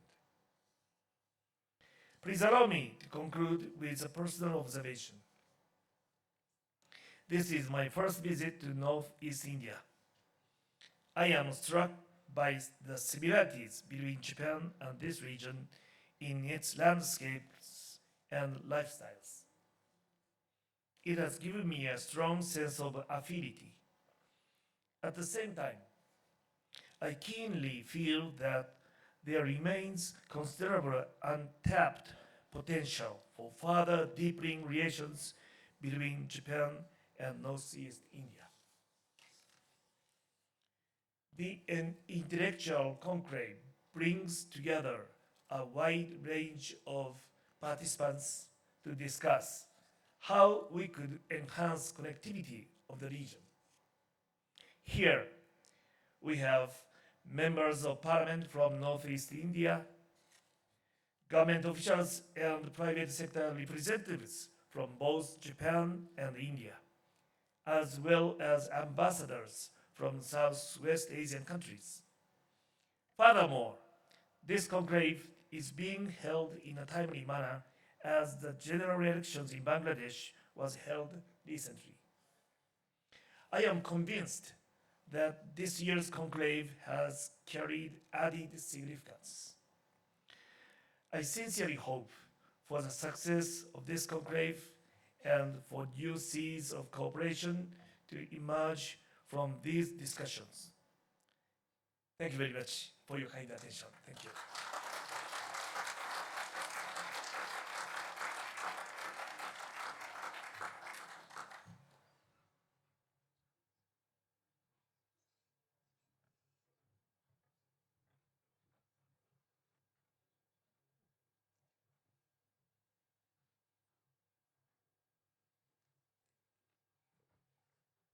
Excellency,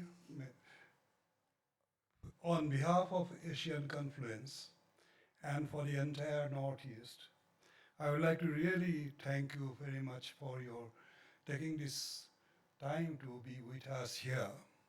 Frankly speaking, your very brief speech is something like a haiku poem, brief but deep in emotion and meaning. We look forward to the 3 steps that you have identified and many more that will come up in future, and to work together and build up standing relationship for betterment of the people of this region and humanity at large. Thank you very much.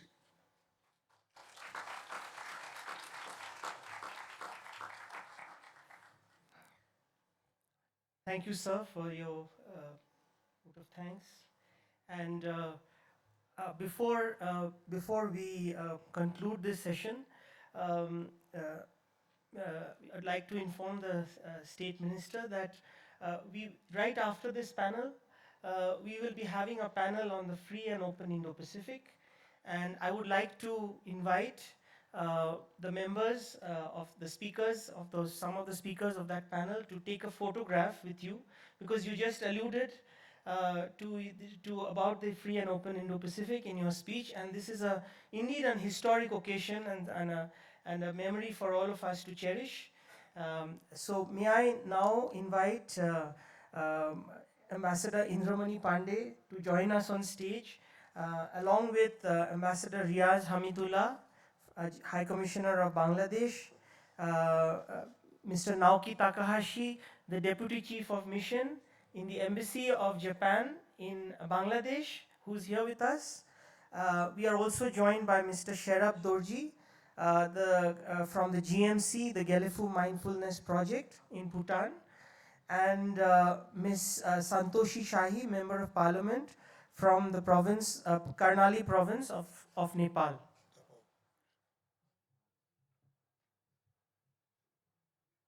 We are also going to be joined by Ambassador Riva Ganguly Das, who is going to be chairing the next session for this.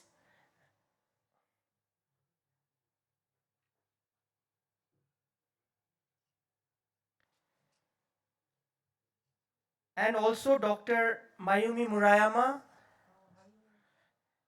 senior scholar on the region and a distinguished fellow with the Asian Confluence.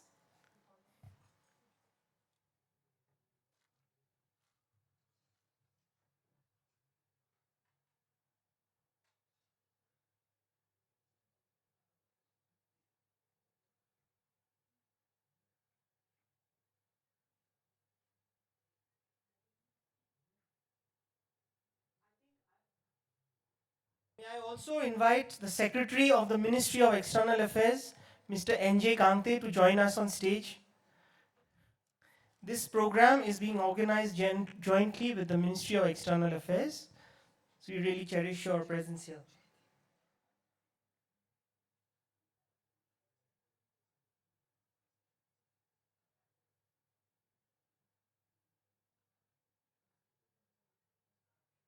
And then, may I now invite Ambassador Jaideep Mazumdar and Ambassador Deepa Gopalan Wadhwa and Ms. Shakuntala Gambling, members of the Governing Council of Asian Confluence, to please join us. Yes.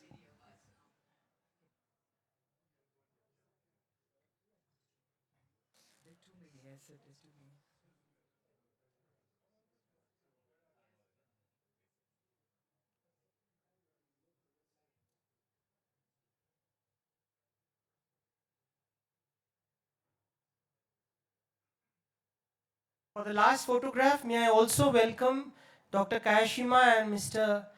Konishi from the Sasakawa Peace Foundation to please join us on this photograph.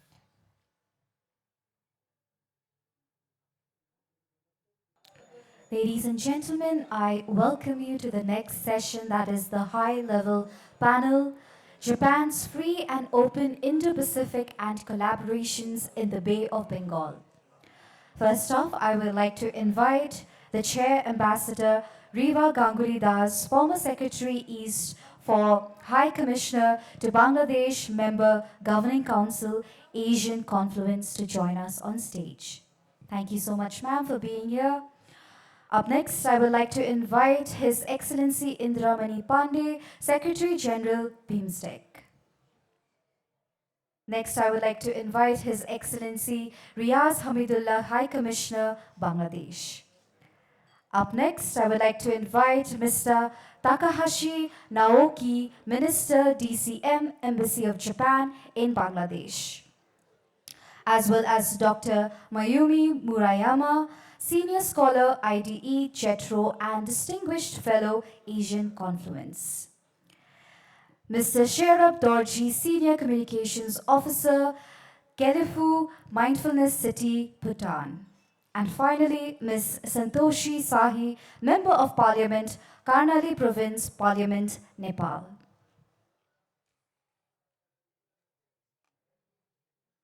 We welcome our panelists.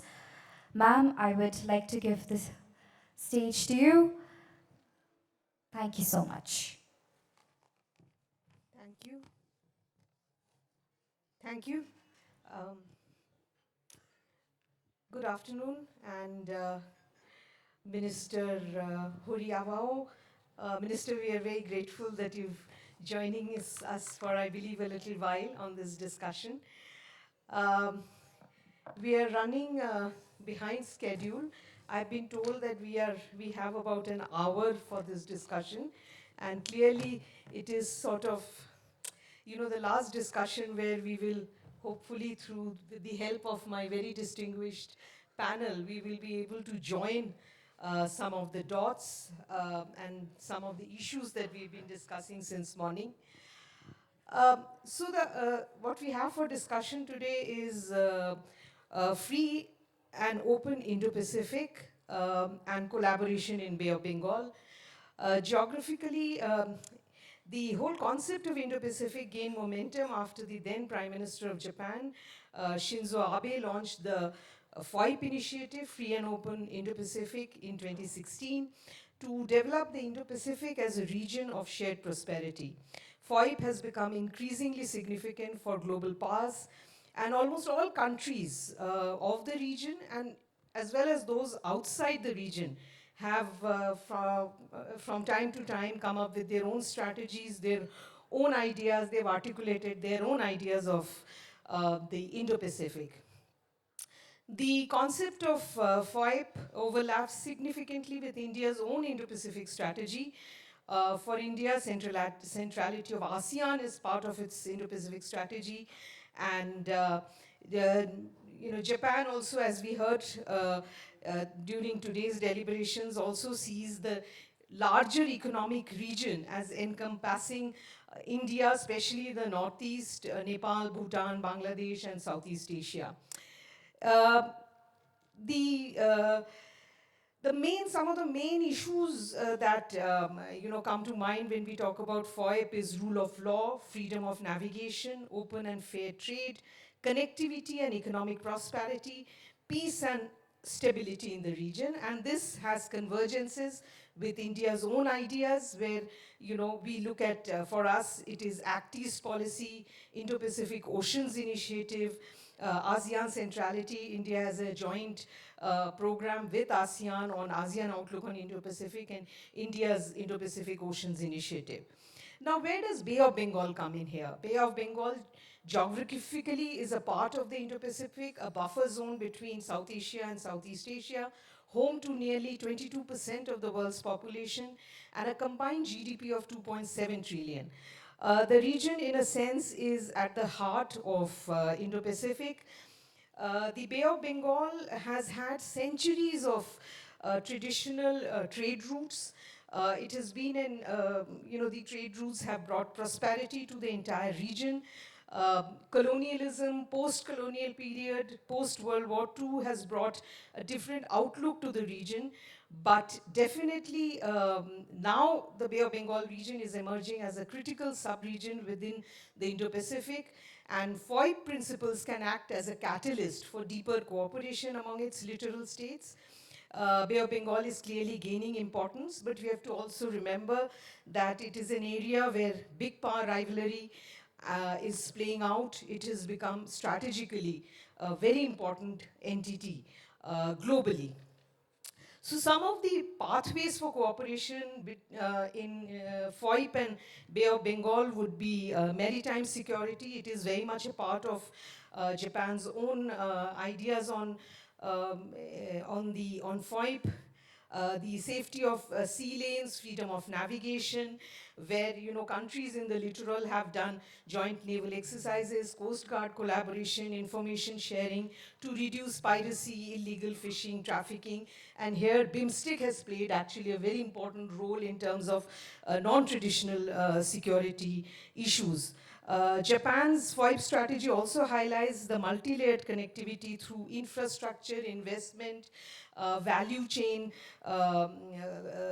some supply chain linkages. And in Bay of Bengal, I think this translates into port development, economic corridors, transport network linking South Asia with Southeast Asia. And here, we have over the yesterday and today heard about the Galifu Mindfulness City. We have a representative from there. There is the Matarbari Port. We have discussed Matarbari Port also. The Kaladan project, the India-Myanmar Thailand highway, where there is a proposal to extend it eastwards towards Vietnam, Laos, Cambodia. And infrastructure projects in northeastern states can definitely be linked with this for greater prosperity of the entire larger region. So in short, FOIP can transform the Bay of Bengal into a hub of connectivity, security, and prosperity. So with these words, let me invite our first speaker, Indramani Pandey, His Excellency Indramani Pandey, Secretary General of BIMSTEC. And a lot of, as I mentioned, a lot of these issues are covered by BIMSTEC. And I will now hand over to Indramani Pandey. Because we have very little time, I would request speakers to speak for about 5 to 7 minutes. And then, because I wanted to take a few questions. Yes, yeah. Thank you, Riva. Honorable Minister of State of Japan, Excellencies, distinguished audience. It's always a pleasure to join KIZUNA Dialogue. This is my second visit to Asian Confluence, and I would like to underline the important role that this organization is playing. Riva, you have already underlined the importance of Bay of Bengal. In terms of GDP, actually it's $5 trillion GDP, so it's a very important region. And BIMSTEC, the agenda that BIMSTEC pursues and the core elements of free and open Indo-Pacific policy of not only Japan but other countries too, there is a huge congruence.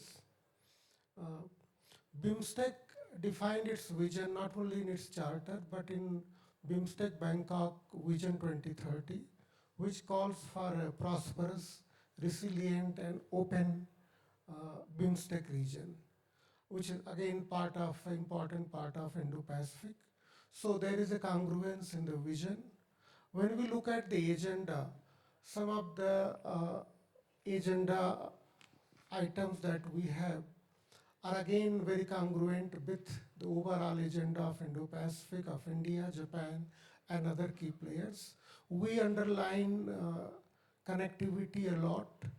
And in connectivity, we have a master plan on transport connectivity for BIMSTEC member states, which covers all the aspects of connectivity. When we conducted a review last year, we noticed that about 60% of projects were either completed or were being implemented. Member states are in the process of conducting a review of the master plan and will have a revised master plan ready. Taking the connectivity agenda forward, last year at the BIMSTEC summit, we signed an agreement on maritime transport cooperation, which actually aims at enhancing maritime connectivity and cooperation among our ports. Last year again, India hosted the second BIMSTEC Ports Conclave, which brought together representatives of port authorities of BIMSTEC member states, and there's a lot of discussion about how our ports can work together. In maritime domain, we also focus on maritime security, and we try to look at different dimensions of maritime security.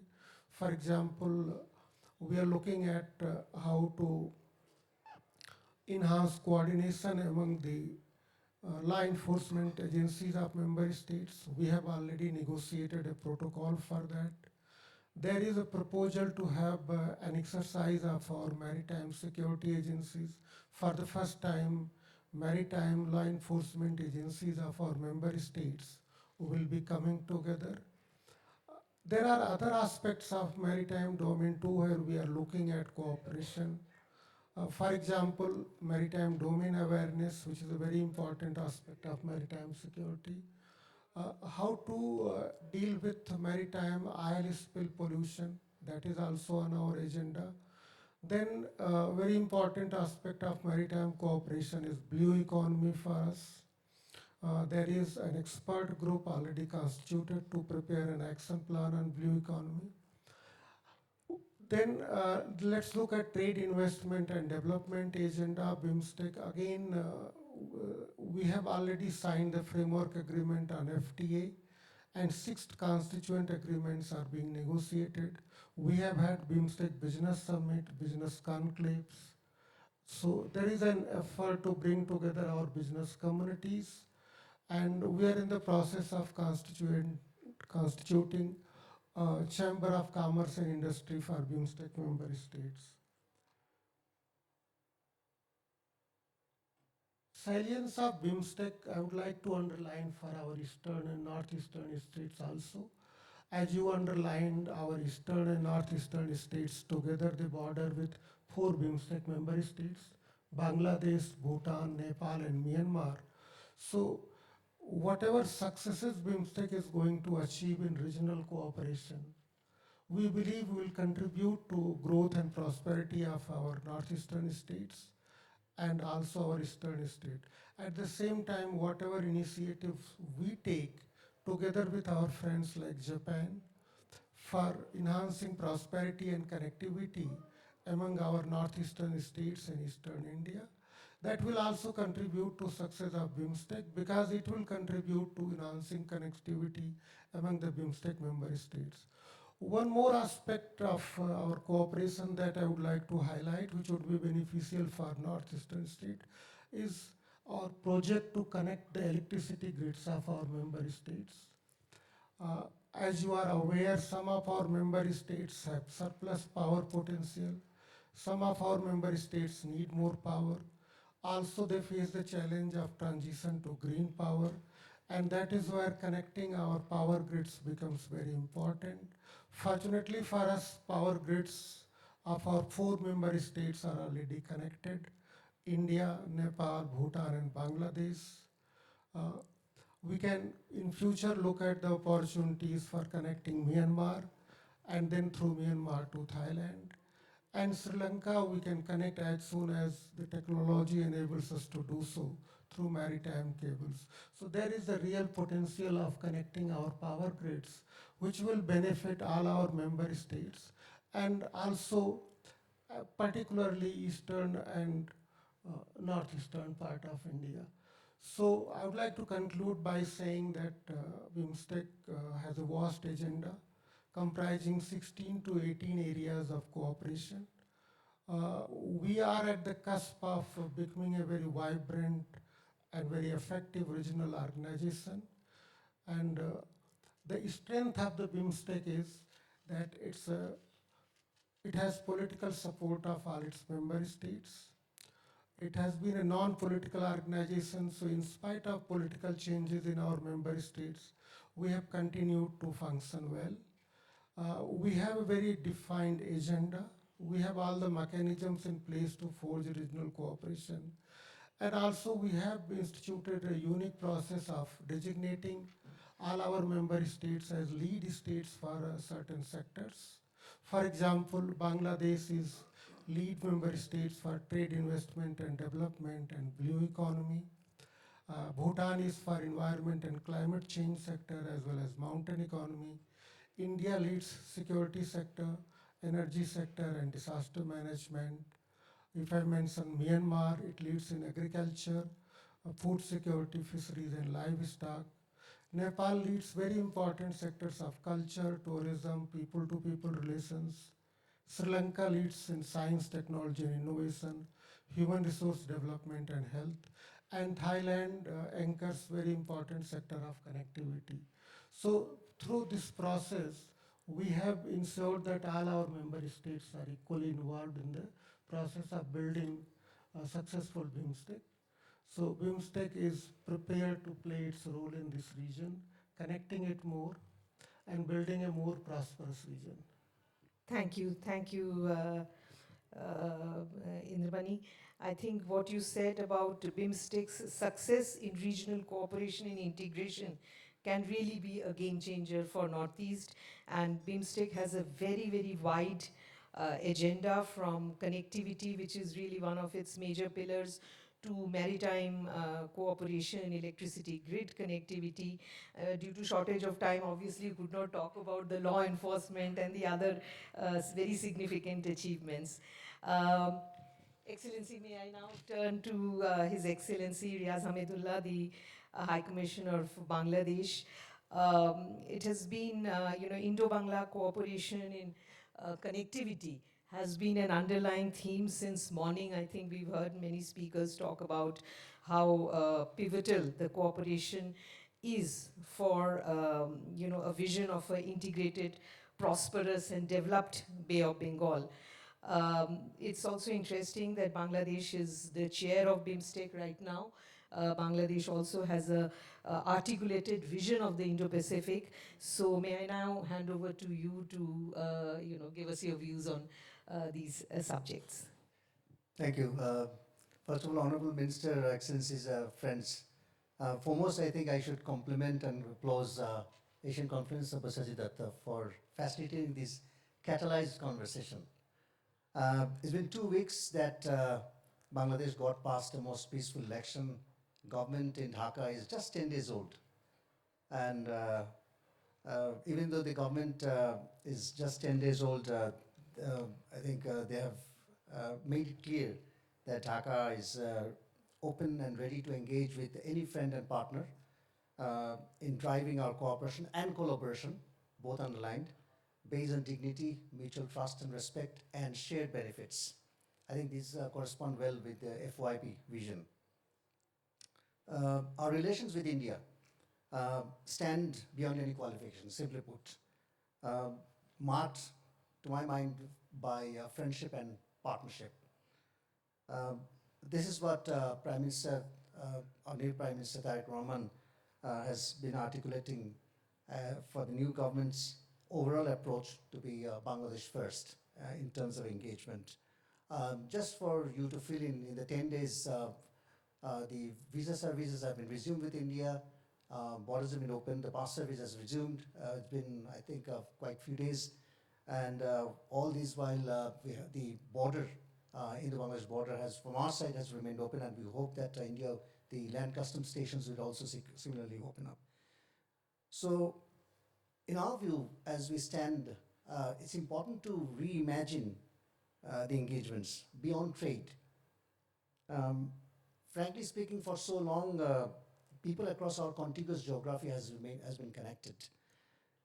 They've been together. That's been, frankly, our DNA. And what we possibly need to see, reflect, and act is how do we preserve this and take it to the next mile or miles together. So how, I think that's what you are trying to allude to, as to how would Bangladesh should look at the wider neighborhood and hinterland. I'll share a few reflections, and it's great to have Honorable Minister as well in the room. I think what we are inspired is first by 2023 G20 communique, where there's a particular reference to Indo-Bangladesh-Japan cooperation, as also I think that came soon after or shortly afterwards is IMEC. Drawing on Bangladesh's own Indo-Pacific strategy, you mentioned about that, Bangladesh should be continuing to weigh intra and inter-regional undertakings that yield short-term gains and long-term benefits. It's the intersection of both we'd be proceeding with. Our long-standing relations, Honorable Minister, with Japan, growing footprint of the Japanese companies in Bangladesh. Someone mentioned in the morning that it's now over 300, and the number is growing. Companies are reinvesting. They very recently concluded the Japan-Bangladesh SEPA, which you very kindly led from process, and the ongoing work in the integrated Matarbari deep sea port area, I would call it. I think it's more than port. All fit in very aptly. Now, there is much focus, quite logically, on connectivity.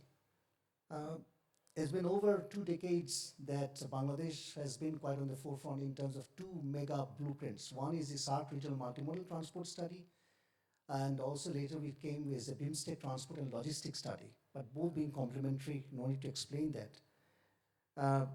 Now, to be specific, for Bangladesh, it's what we look forward is how we do optimize those bilaterally, sub-regionally, and regionally in terms of connecting to India's northeast, India, Nepal, and Bhutan, and to the trilateral highways to our east, to Bangladesh's east.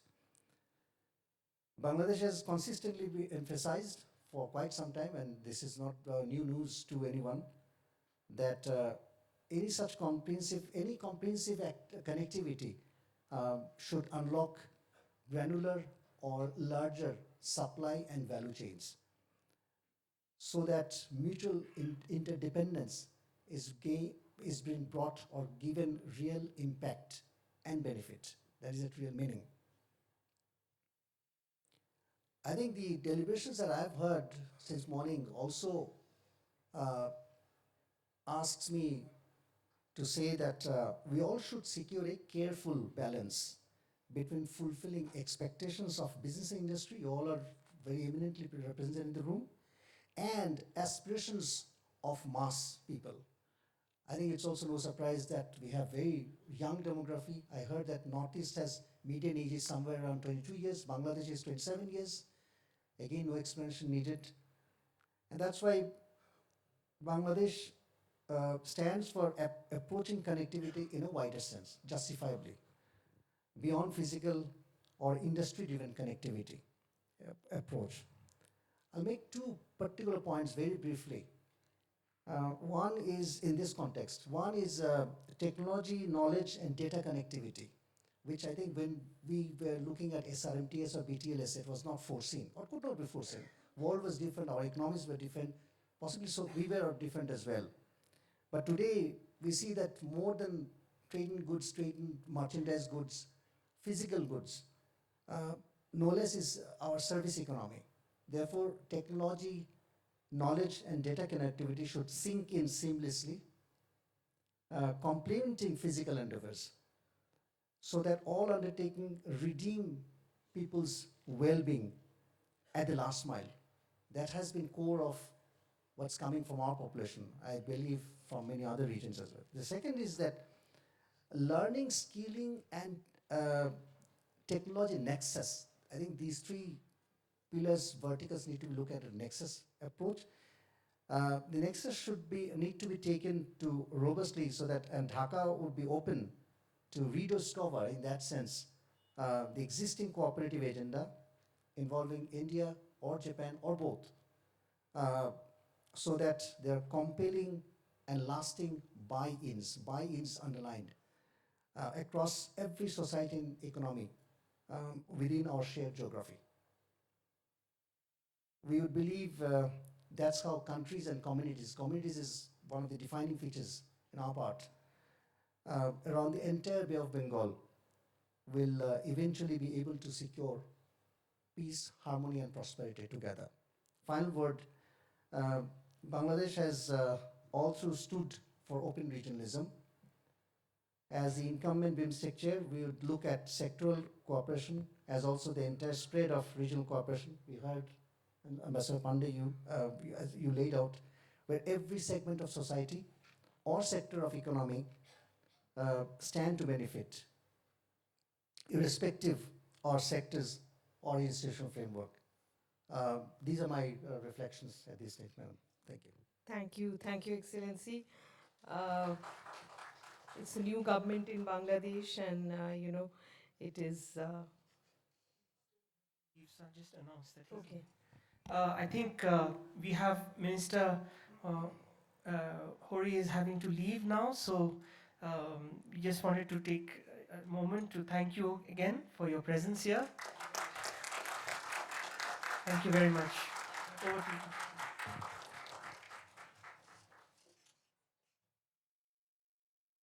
So it's good to hear from you an articulation of Bangladesh's commitment to connectivity, and you've emphasized about connectivity, how to optimize connectivity both at the bilateral, sub-regional, regional levels, and you brought in the connectivity in a wider sense of tech, knowledge, data. I think much food for thought for us to discuss later. May I now give the floor to Mr. Takahashi Naoki, Deputy Chief of Mission from Embassy of Japan in Bangladesh. Mr. Naoki. Well, thank you very much. I would like to extend my heartfelt gratitude to the Asian Conference for inviting me to attend this important sixth intellectual conclave. This is the second time that I have attended this important conclave, and it's a distinct honor to speak in front of you. Our state minister just left, but having him at this hall testifies to how much Japan attaches importance to this conclave. Well, as this high-level panel is about Japan's FOIP and collaborations in the Bay of Bengal, let me start by touching upon the vision of Japan's FOIP. It is 10 years ago that Japanese Prime Minister Shinzo Abe launched a vision of free and open Indo-Pacific in August 2016 in his policy speech at the TICAD, Tokyo International Conference on African Development, held in Nairobi in Kenya 10 years ago. In his speech, he emphasized, and I quote,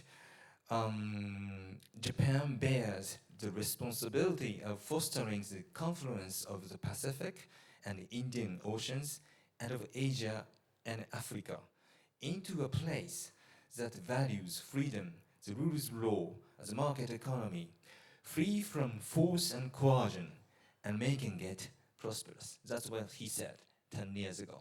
10 years has passed since then, but the core principles of FOIP remain the same. Freedom, the rule of law, diversity, inclusiveness, and openness. By trying to achieve a FOIP vision, we, our government, want to create a world where cooperation and collaboration prevails, rather than confrontation and division. Well, this year marks 10th anniversary of Japan's FOIP. Japan will upgrade Japan's FOIP as a pillar of Japanese diplomacy, adapting it to the changes and the new challenges that we are faced with in this today's turbulent world.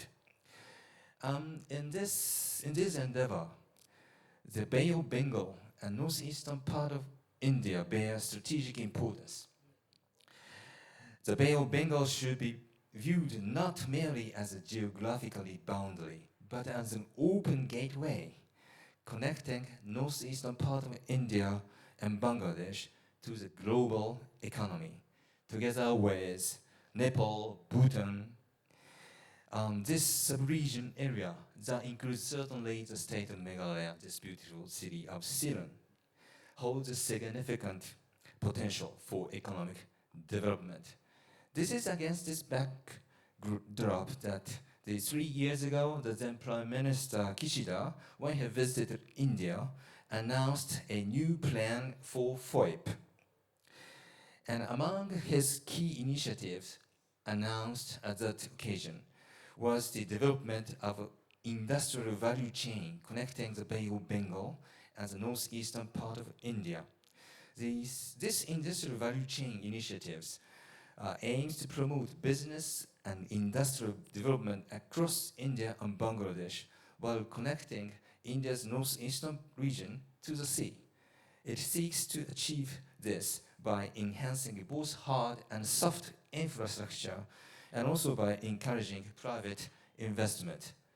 And a major component of this industrial value chain inside the Bangladesh territory is an initiative called Big B, which stands for the Bay of Bengal Industrial Growth Belt. Big B is an initiative launched by Japan and Bangladesh at the summit level back in 2014. As you know, Bangladesh is located in a zone of strategic importance facing the Bay of Bengal and connecting the Indian subcontinent and Southeast Asia. This geographical advantage endows Bangladesh with a pivotal role in regional development. One of the key initiatives under the Big B initiative is certainly a Matabali Deep Port development project. And development of the Matabali Deep Port will be a crucial breakthrough in unlocking a full potential of national and regional connectivity. Matabali Deep Port will enable Bangladesh to expand its cargo handling volume and cope with the rapidly increasing demand for cargoes. This project is expected to be completed around 2029, so 3 years' time. As Ambassador Ono pointed out yesterday in his opening address, Matabali Deep Port can truly be a game changer, enhancing regional connectivity. There are other flagship projects under the Big B, such as a project of construction expansion of Terminal 3 of Dhaka Airport, Hazrat Shahjar International Airport. Once completed, this project is expected to further strengthen air connectivity. Another example is the recent signing between Japan and Bangladesh of an economic partnership agreement. This signing certainly represents a major milestone in terms of Japan-Bangladesh business relationships, but also it will certainly enhance in a so-called soft infrastructure, thereby enhancing regional connectivity. So my conclusion is, the message is that, the list is very long when it comes to Japanese economic cooperation programs under the flagship of Big B. But Japan cannot alone achieve and realize the industrial value chain connecting northeastern part of India and the Bay of Bengal. Regional cooperation is indispensable. The title of this high-level panel says Japan's FOIP. But FOIP is not only Japan's FOIP. It is everyone's FOIP. It's India's FOIP, Bangladesh's FOIP, BIMSTEC's FOIP, Bhutan's FOIP, Nepal's FOIP, everyone's FOIP. Certainly, businesses have an important constructive role play in this regard. Certainly, cordial relations between India and Bangladesh are also crucial in fostering regional cooperation.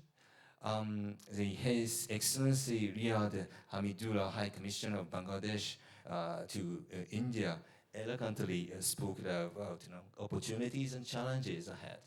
But in Bangladesh, 12 February, Bangladesh people successfully held a largely peaceful elections. Now a new government has sworn in, led by the Prime Minister Tariq Rahman. So we start to see some openings in terms of India and Bangladesh. It is up to India and Bangladesh. Japan, we don't have, we are just, we simply hope that two countries will build up some openings that we start to see in order to foster a closer, cordial relationships. My final word is to say that I'd like to conclude my remarks by reiterating Japanese government's commitment to working closely together with India, Bangladesh, Nepal, Bhutan, BIMSTEC, and other stakeholders in order to achieve the industrial value chain connecting Northeast India and the Bay of Bengal. And there is the vision of FOIP. Thank you for your attention. Thank you, thank you. Thank you for flagging the importance of the Big B project, the industrial growth belt that is envisaged for bringing prosperity to the region. You've rightly emphasized that regional cooperation is indispensable, but I think the underlying point is evident to all that, regional cooperation is possible and is built upon good bilateral relations. And unfortunately, we've seen, a period of, stress and tension in India-Bangladesh relations. We are hopeful that after the elections, as High Commissioner mentioned, the government is very new. They're just settling down in their job. And, definitely, the fundamental sort of building block of regional cooperation is trust and good bilateral relations amongst all these stakeholder countries. May I now go on to Dr. Mayumi Murayama, who's a senior scholar, ID JETRO, and a distinguished fellow, Asian Confluence. Madam, the floor is yours.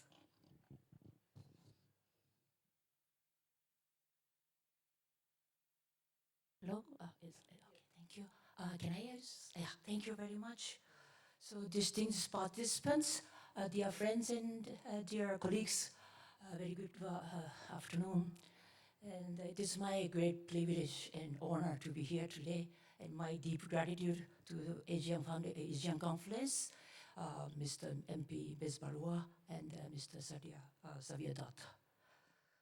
So since I'm not representing any government or any organization, let me start with my personal story.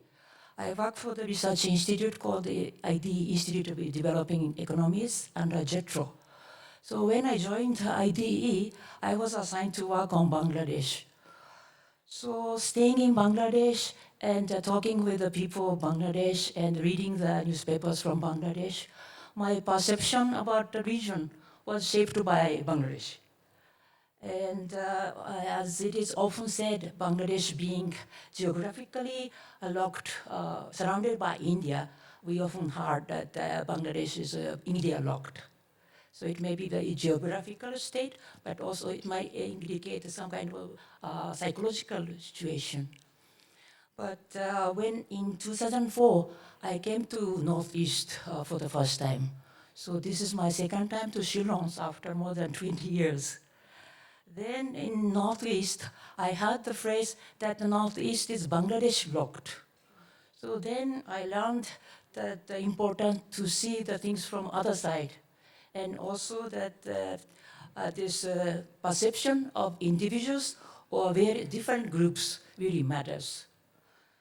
So starting with this things, let me come back to this present. In the morning, my colleague Umezaki-san has mentioned that ID has organized one seminar in February 9th, it's just this few weeks ago, and titled Bay of Bengal Update, Regional Economic Cooperation at a Crossroad.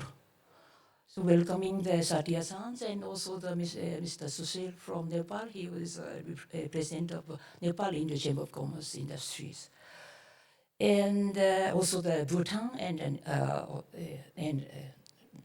Bangladesh, Professor Mustafa Rahman from CPD Bangladesh. And there also the from upper house of Bhutan, Punjalaptim, Dasho Punjalaptim. And it was the first time that featuring Bay of Bengal in the event title. And the response was exceeding our early expectations. As Mr. Umezak said, that 300 online and more than 100 on-site participation. Then following the event, approximately 200 participants completed our survey. Of these, 50% rated the seminar very useful, and another 47.5% useful. So indicate the overall satisfaction. Notably, almost 70% of the respondents were from a business community. While the Bay of Bengal or BIMSTEC remains relatively new regional concept for many of the participants, a significant number saw that relevance to their corporate strategies. So these results underscore the momentum behind our work. It is timely to deepen our collaborative efforts and further consolidate Japanese interest and engagement in this region. Can I ask next slide, please? In that seminar, in my presentation, I underlined the sort of evolution of regional collaboration and the connectivity initiatives. Historically, prior efforts starting from Bangkok Agreement and BIMSTEC and SAGQ, which now turned the BBIN, Bangladesh, Bhutan, India, Nepal framework, and also the Kunming Initiative, which transformed into BCIM, Bangladesh, China, India, Myanmar Forum. But to our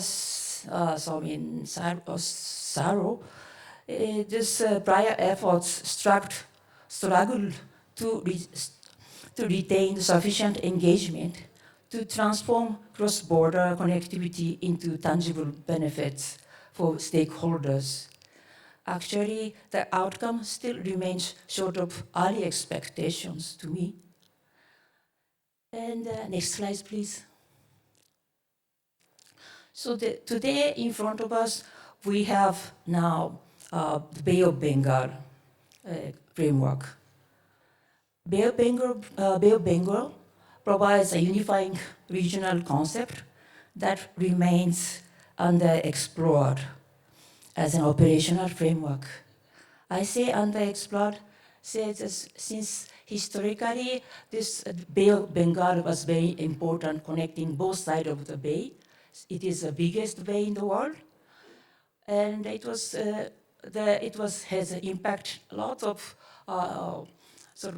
factors, left impacts in economy and the movement of people and thoughts. And some historical studies say that there certainly existed Bay of Bengal communities. But after the World War, the newly independent countries have chosen to become self-sufficient in economy and political independence become very important. And the regional concept like Southeast Asia and South Asia was created. And the importance of attention to this Bay of Bengal has lessened. But today that at the back, against the backdrop of, as we have talking, free and open Indo-Pacific, and as well as this Belt and Road Initiative, there has been a growing interest on this Bay of Bengal region. So we should continue to clarify the priorities among the stakeholders and convert this conceptual momentum into a practical operations. Mr. Saviadat once wrote in 2021 that forging a Bay of Bengal community is a need of hour, and that the need for such a community would only grow.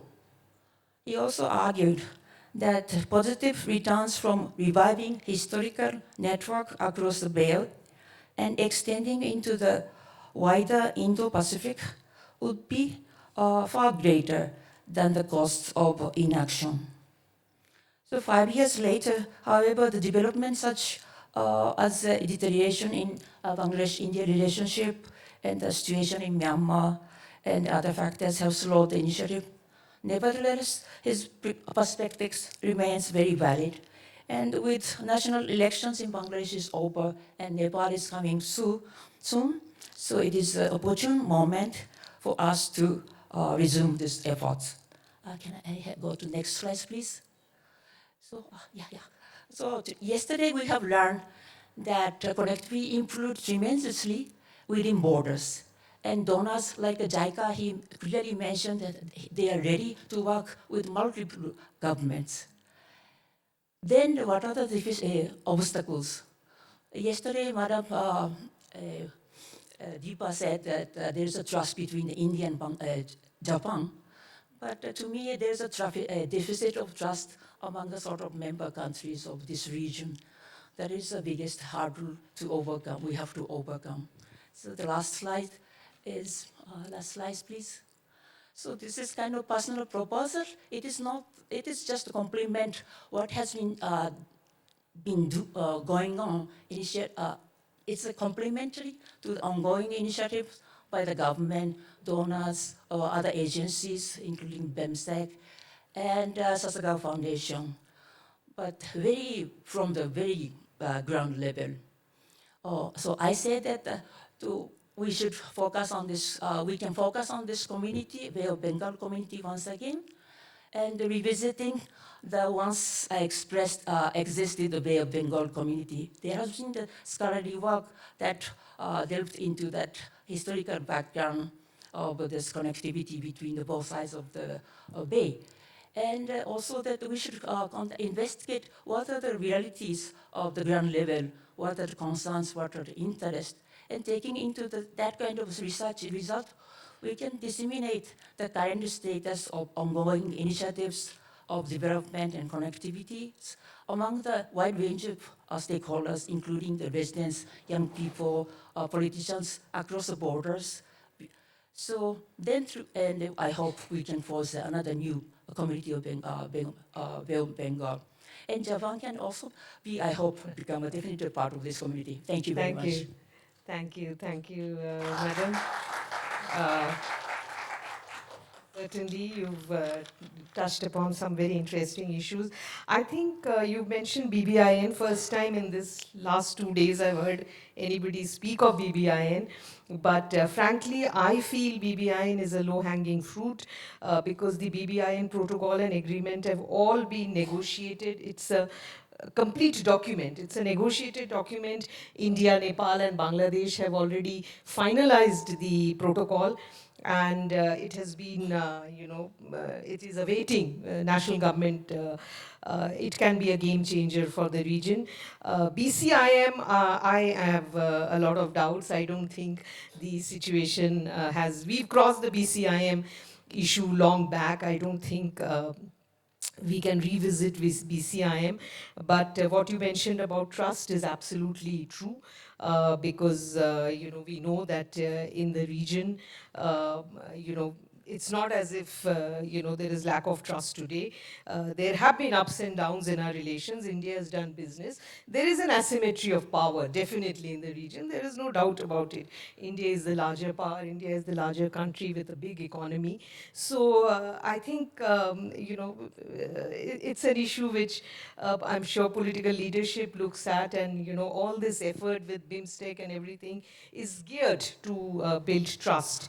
May I now request Mr. Sherup Dorje, who's Senior Communications Officer, GMC Bhutan, to please give his presentation. Just the past 2 days, most of the talk has been about sending Indian nurses and other workers to Japan. With my presentation, I wanted to tell you that no need to send to Japan. I'm sorry, our friends from Japan.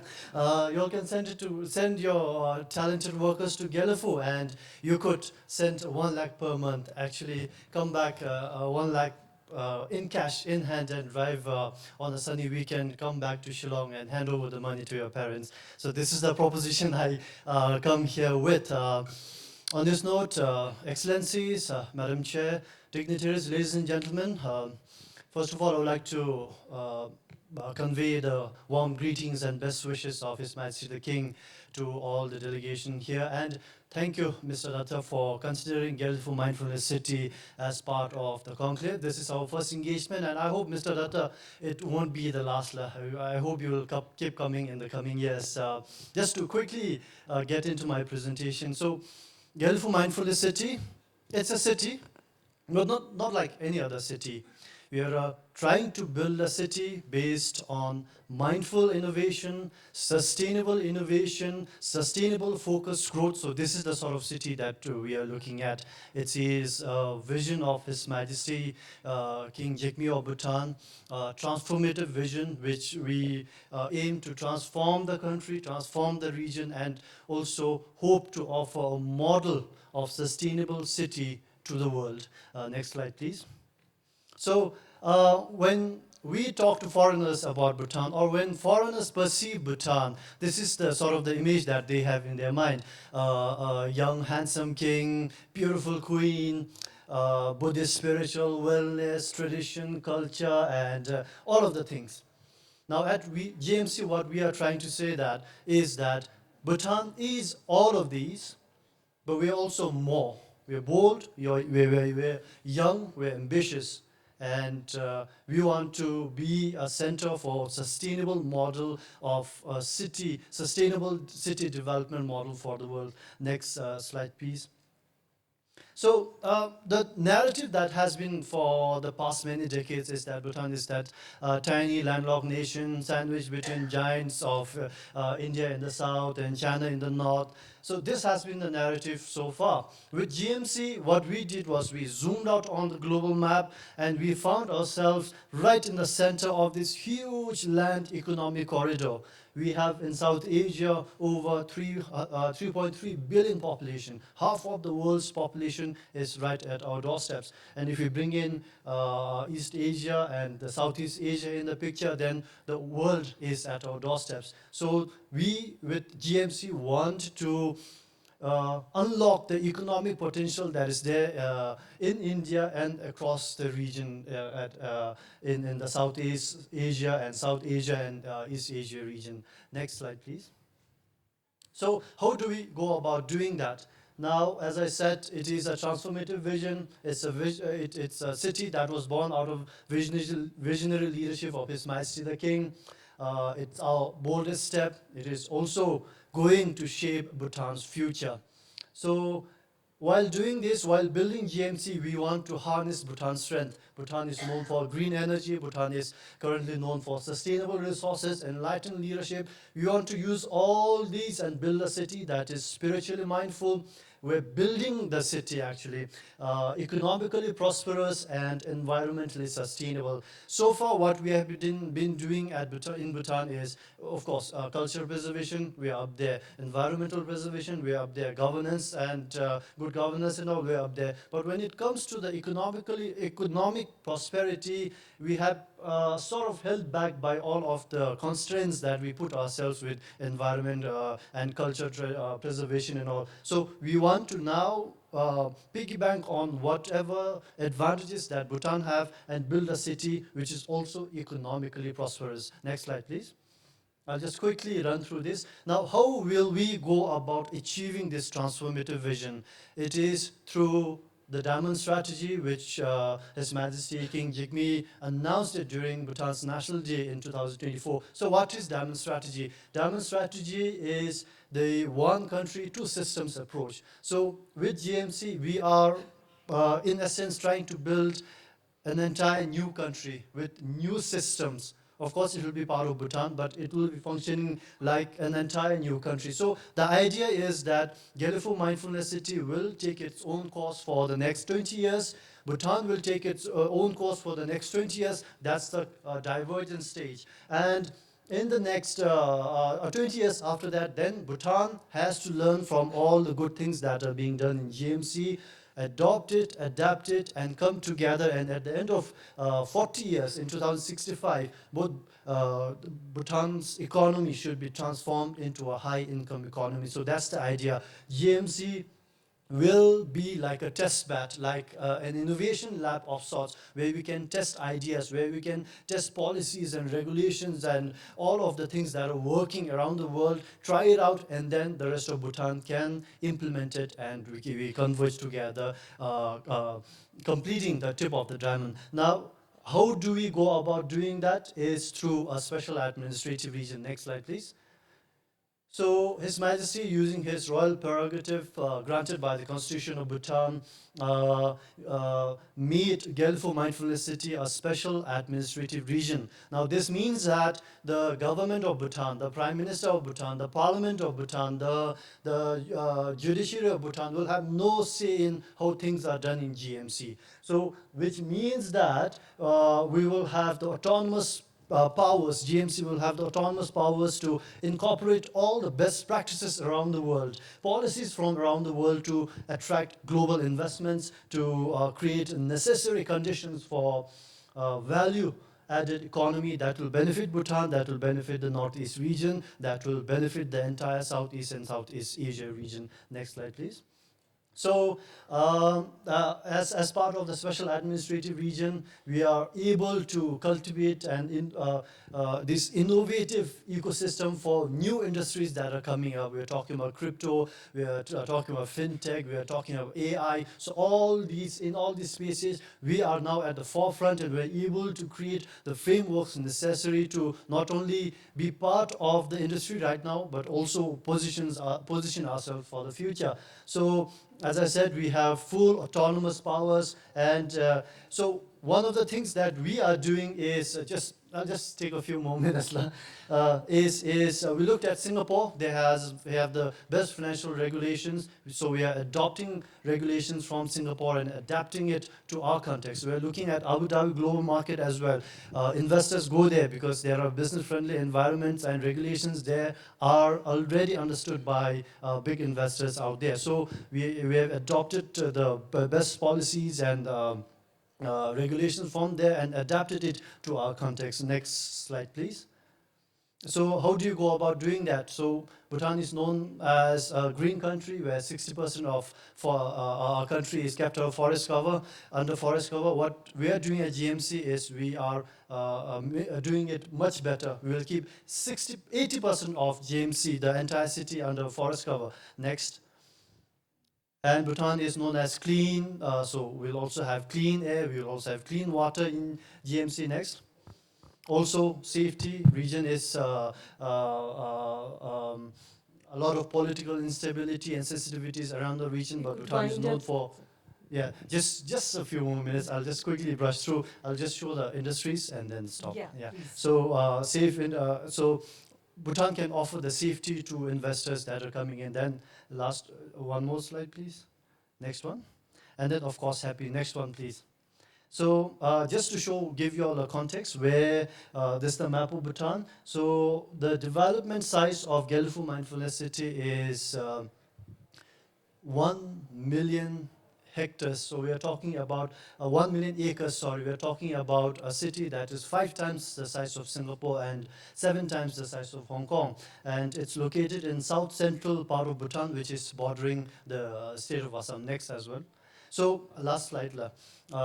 These are some of the industries that we are focusing on, and the industries that we are pitching to attract investments.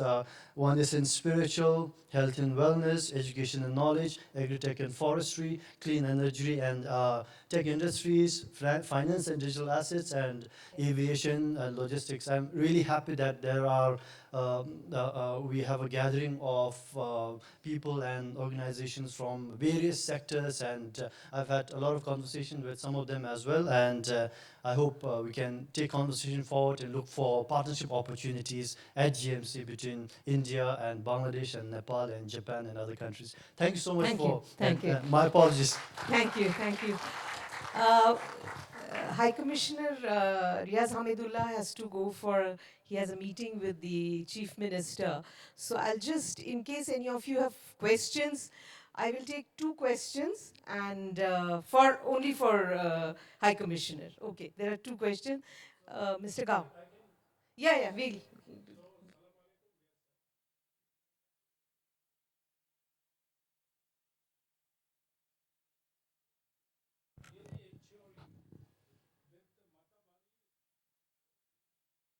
2029, it's okay. This is the questions.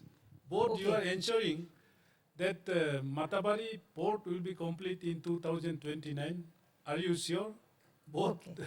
I need answer from the both gentlemen. Okay, that's another question. You want to? Yeah, please introduce yourself. So, am I audible? Yeah. So, first of all, thank you very much for this very incredible, rather I would say very optimistic and honest assessment of the entire Indo-Pacific region and the current status. His Excellency, my name is Harshvardhan Singh, and currently I am a research and program intern at Asian Conference and a law student at Campus Law Center, Delhi University. As Sarah just mentioned about Matarbari project, in recent times, like across the borders, the Bangladesh and the entire Bay of Bengal region is facing the challenge of unregulated illegal fishery, which has actually affected livelihoods across the border. You know, they are increasing risks of cyclones. So a climate resilient infrastructure, disaster resilient infrastructure is required, which is the need of the hour.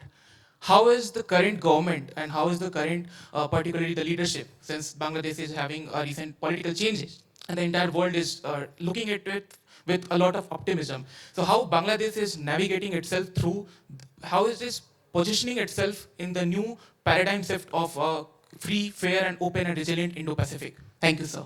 Okay, so we've got 2 questions. Excellency. I think the answers are very simple.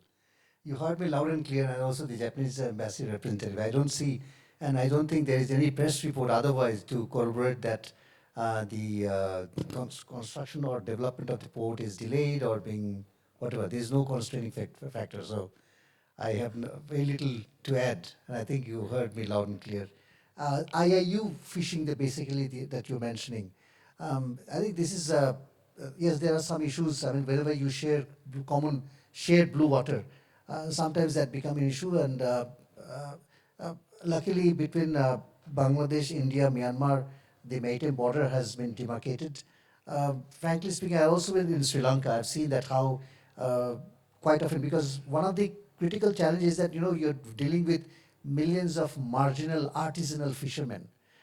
So sometimes they, not unwittingly, I would say, they cross over and then becomes an issue. I don't think it's deliberate. Sometimes but with the larger vessels, that may be a different story. So this is a continuing thing. It's been there between countries, and I do not see this a major issue between countries per se. Thank you. We will now move on to our next speaker, Ms. Yes. We'll let High Commissioner go since he's got an important call. May we now move on to Ms. Santoshi Shahi, Member of Parliament, Karnali Provincial Parliament from Nepal. Madam. Thank you so much. Namaste and greeting to everyone.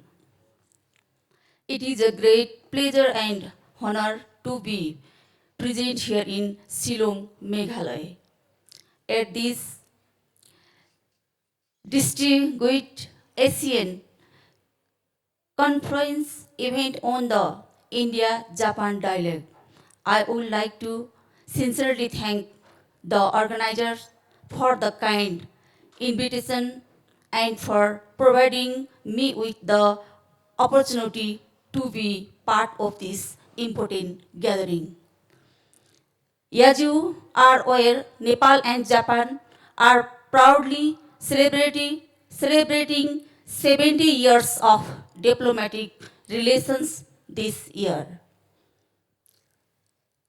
This milestone reflects the long-standing friendship, mutual respect, and cooperation between our two nations.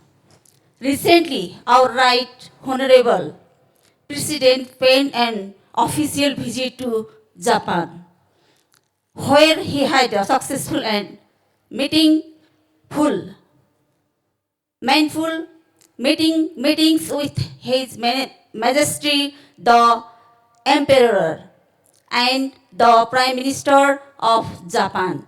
During the visit, emphasis was placed on transforming Nepal-Japan relation from a traditional donor-recipient framework toward a partnership defined by foreign direct investment and sustainable economic collaboration.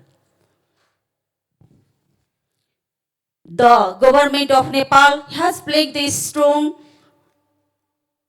priority on promoting economics diplomacy as a key pillar of our border development and growth strategy.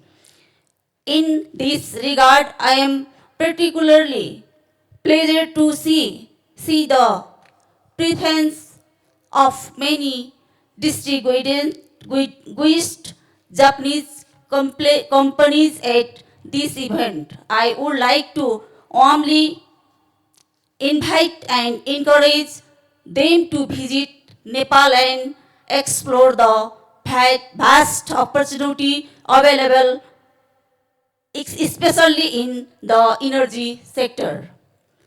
Nepal possesses immense potential in hydropower and renewable energy. The energy sector remains one of our latest and most promising area for investment with our strategy location between India and China. And with growing regional cooperation, energy product in Nepal can be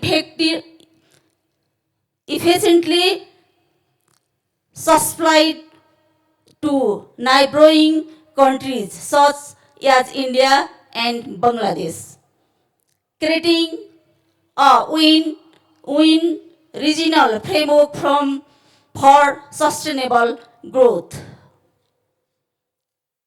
We strongly support dialogue such as this India-Japan dialogue. Platforms like these play a vital role in strengthening mutual understanding, fostering partnership and enhancing regional cooperation and prosperity. I once again express my sincerely appreciation to the organizers and all distinguished participants, and I look forward to continuous collaboration and deeper partnership among our nation. Thank you. Thank you. Thank you, madam. Thank you. Since we started late, I'll use my position and chair, as chair, take away a few minutes from your session. Um, If you have any questions to the panel, please introduce yourself and ask the question. And if the question is directed at a particular panel member, please mention that. Any questions? Yes, Professor Praveer De.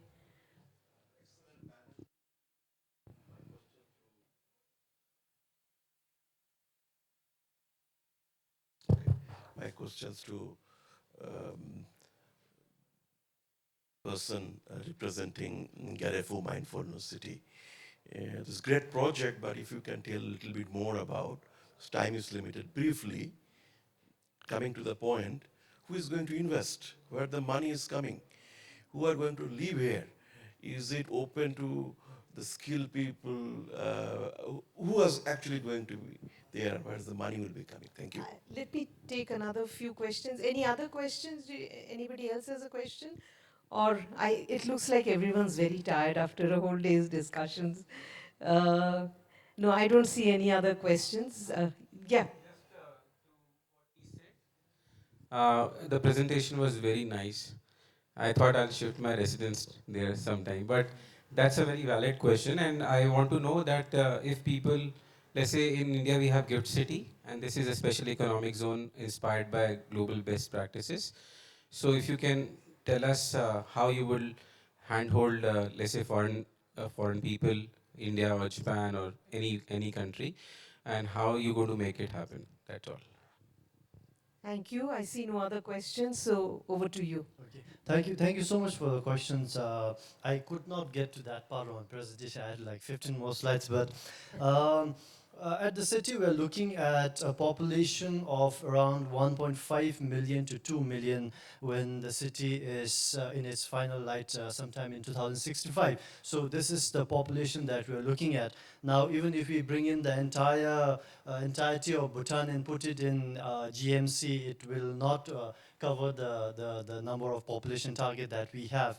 Bhutan only has around 785,000 and we're looking at 1.5 million. So this is where foreigners come in. This is where, that's why I started by saying jokingly that nurses from Shillong can, or from Meghalaya can come and work at GMC. This is where global targets will come in. We're looking at attracting investment in education, in health, and in agri-tech and all the industries that I mentioned, even tourism as well, medical tourism, high-end tourism. So all of these things, we have also already attracted a lot of investments in the field of AI, data centers, crypto, and even in the financial sector as well. So investments are coming in as we complete the software elements of the city, as we do more of work on getting the software elements right, and also in tandem get the infrastructure going as well. So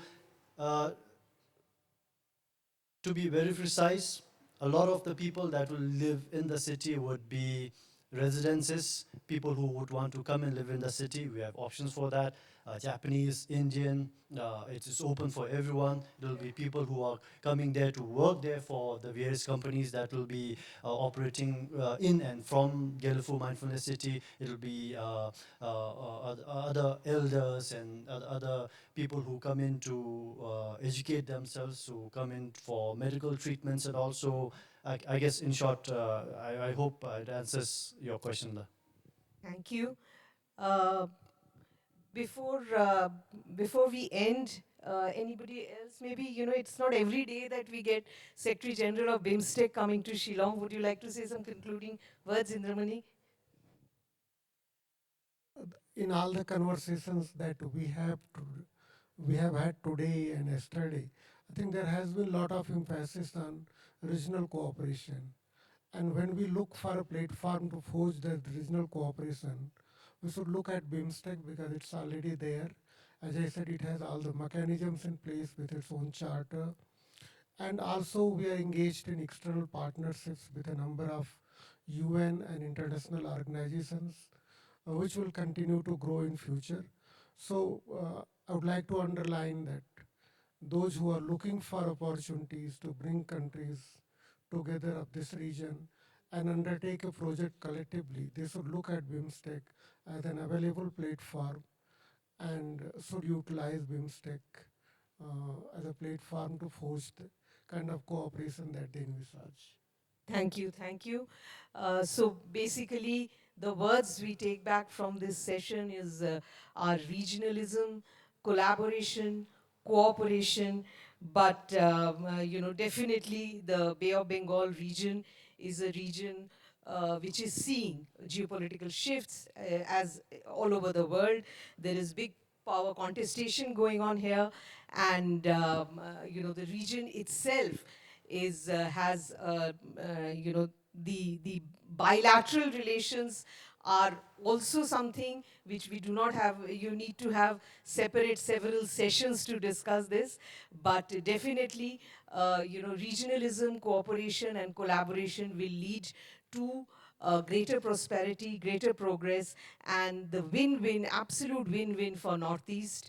There is absolutely no doubt about it, and this is the message we get from all our speakers.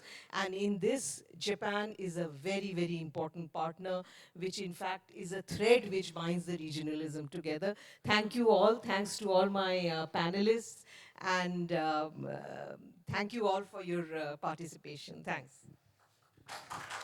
Thank you so much to our panelists.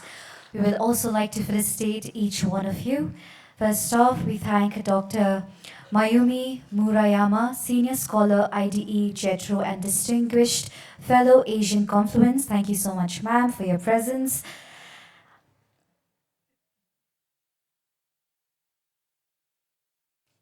We thank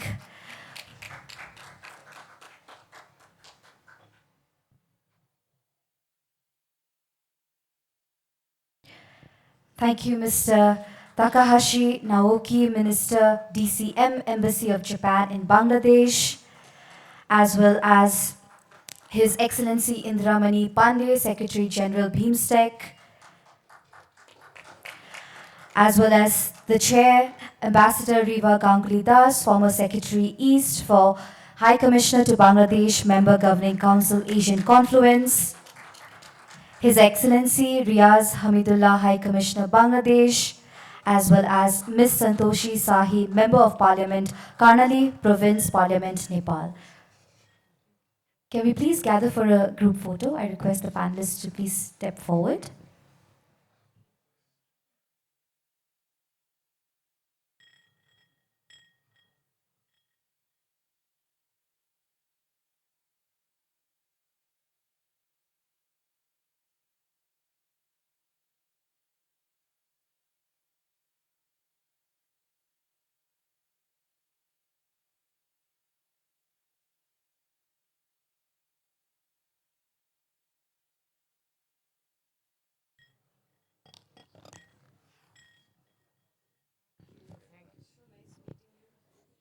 Ladies and gentlemen, we are about to begin with the next panel session, which is the Policymakers panel. We will be beginning in 5 minutes.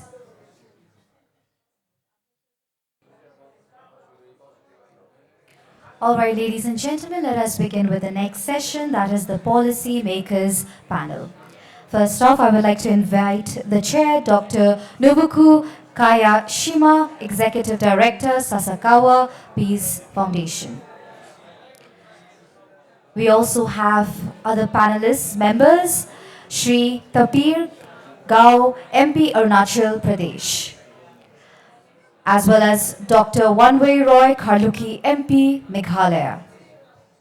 And finally, Shri Munlumo Kikon, former Minister, Nagaland.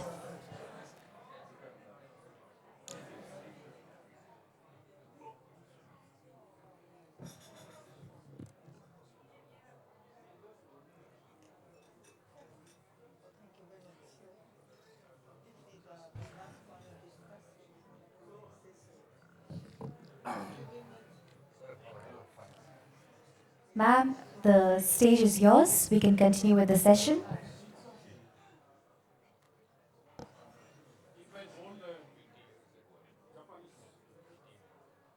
I request everyone to please settle down. We are about to begin with the next panel discussion.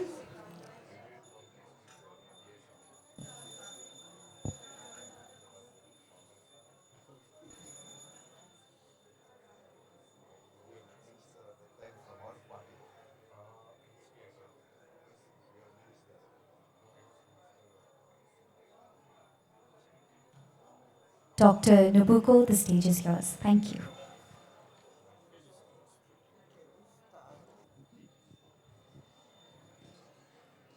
Okay, thank you. Hello, everybody. I'd like to start this panel discussion. So this is the last panel discussion before the closing session. I'm afraid that everybody are a little bit tired, but we hope that we can have a very fruitful discussion. So my name is Nobuko Kayashima, Executive Director of Sasakawa Peace Foundation. And I will work as the moderator of this panel session. First of all, I would like to express my sincere gratitude to the organizers of KIZUNA, the Ministry of External Affairs of India, the Embassy of Japan, the state government of Meghalaya, and the Asian Conference for giving us this wonderful opportunity. I also want to thank everyone who has gathered here today, and especially all of you who remained until the end of the 2 days this event. The participants from Japan, India, and Bangladesh to support of this spirit of Kizuna. Our foundation, Sasakawa Peace Foundation, has been a part of Kizuna program for several years. For this 6th edition of Kizuna, Sasakawa Foundation is proud to join once again as a co-organizer. Sasakawa Peace Foundation has been also supporting the Imperial Peace Museum in Manipur and the audiovisual archive of St. Anthony's College in Meghalaya. Some of their collections are displayed outside of the hall, and I hope all of you have already enjoyed it. As we approach the end of a very fruitful 2 days, please note that this will be our final panel discussion before the closing session. I am truly honored to be joined today by 3 key political leaders from India's northeast region.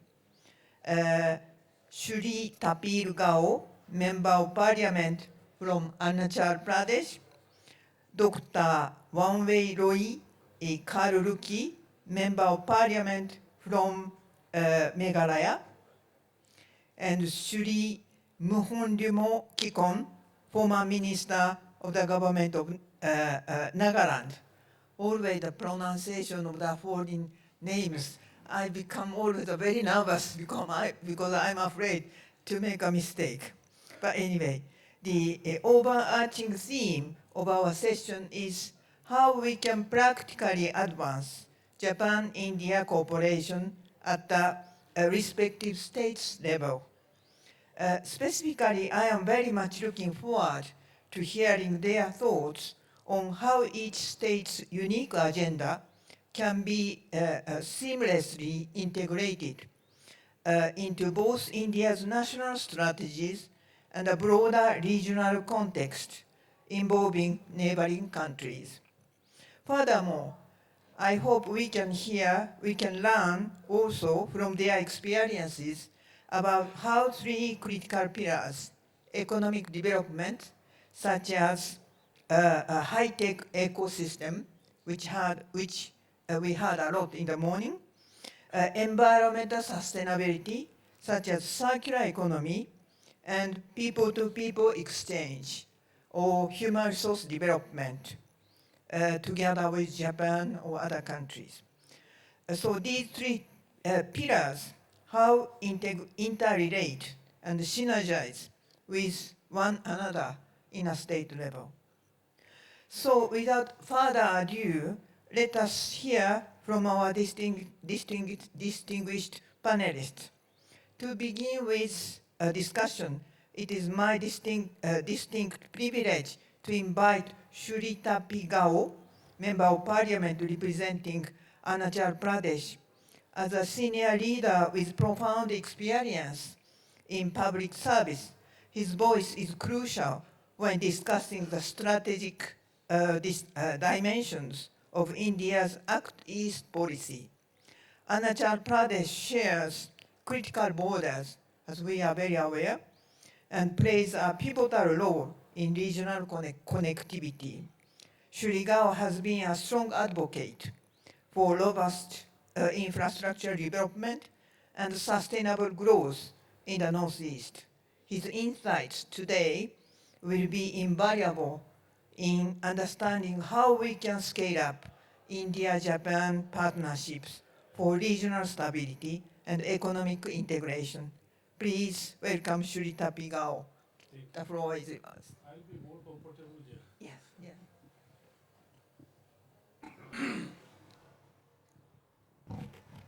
Good evening,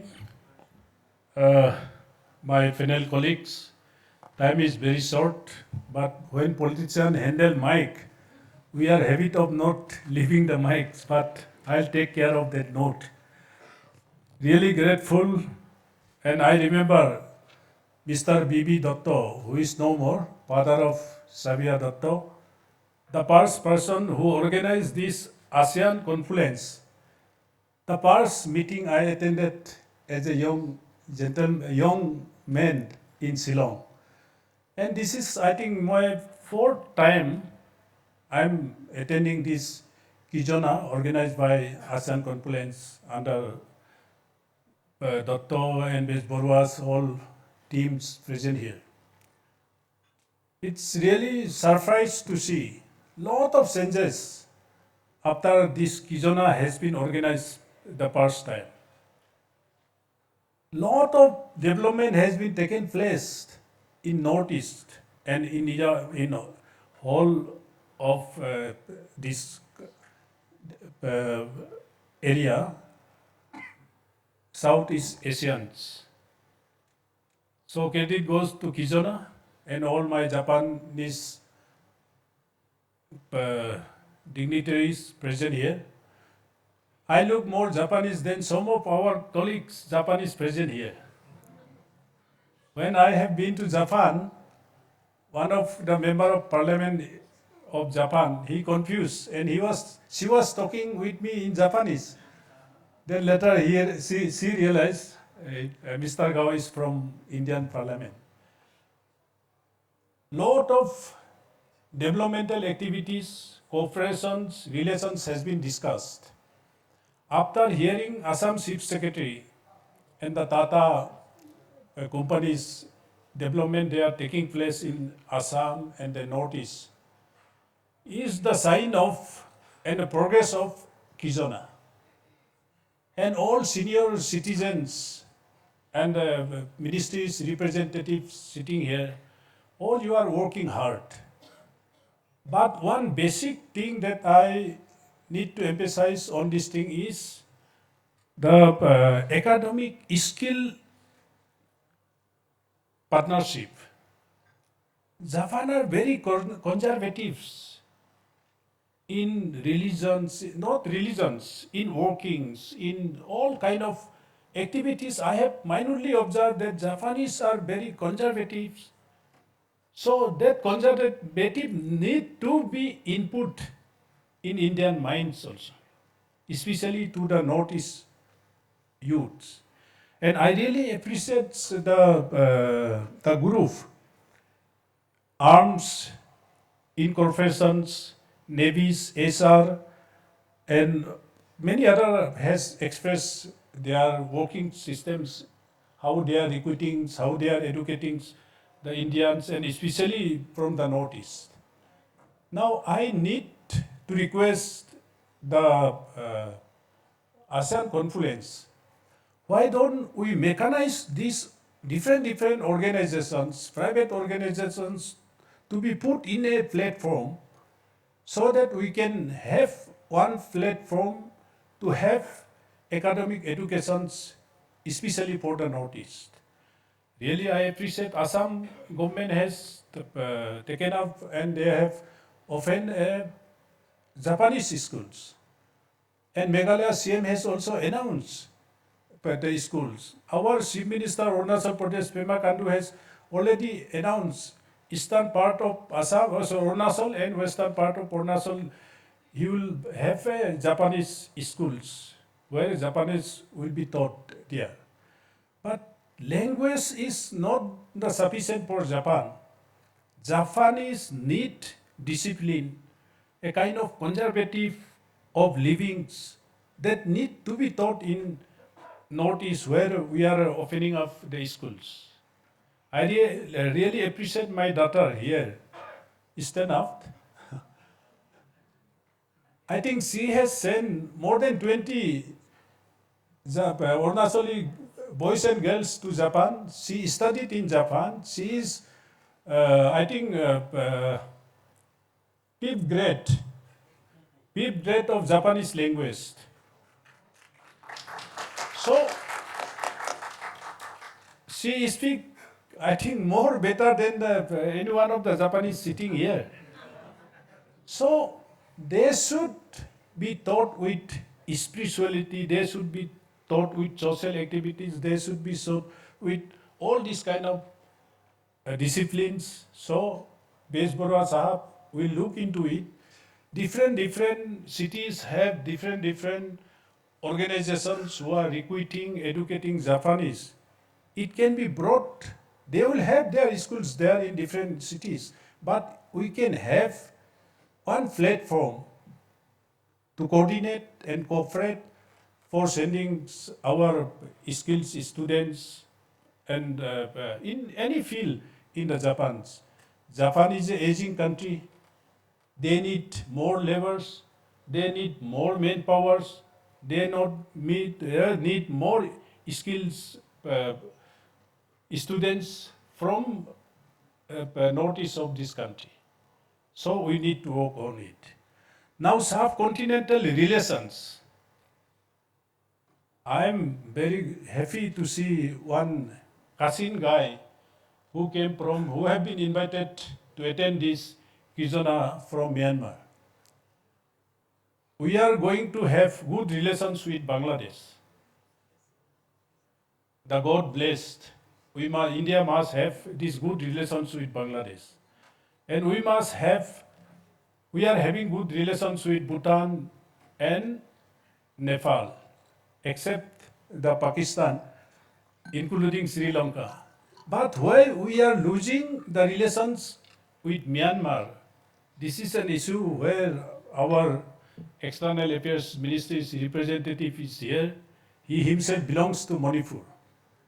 In 1962, the first army rule came in Myanmar. Then those who were in the power in the Delhi, they totally withdrawn the relations with the Myanmar, because of which the country has faced a lot of problems with Myanmar. Act East policy. Without Myanmar, we can have an Act East policy. So we can engage. All the people cannot be army in Myanmar. We can engage social activists of Myanmar because we are bordering Mizoram, Manipur, Nagaland, and Arunachal. We are having border with Myanmar.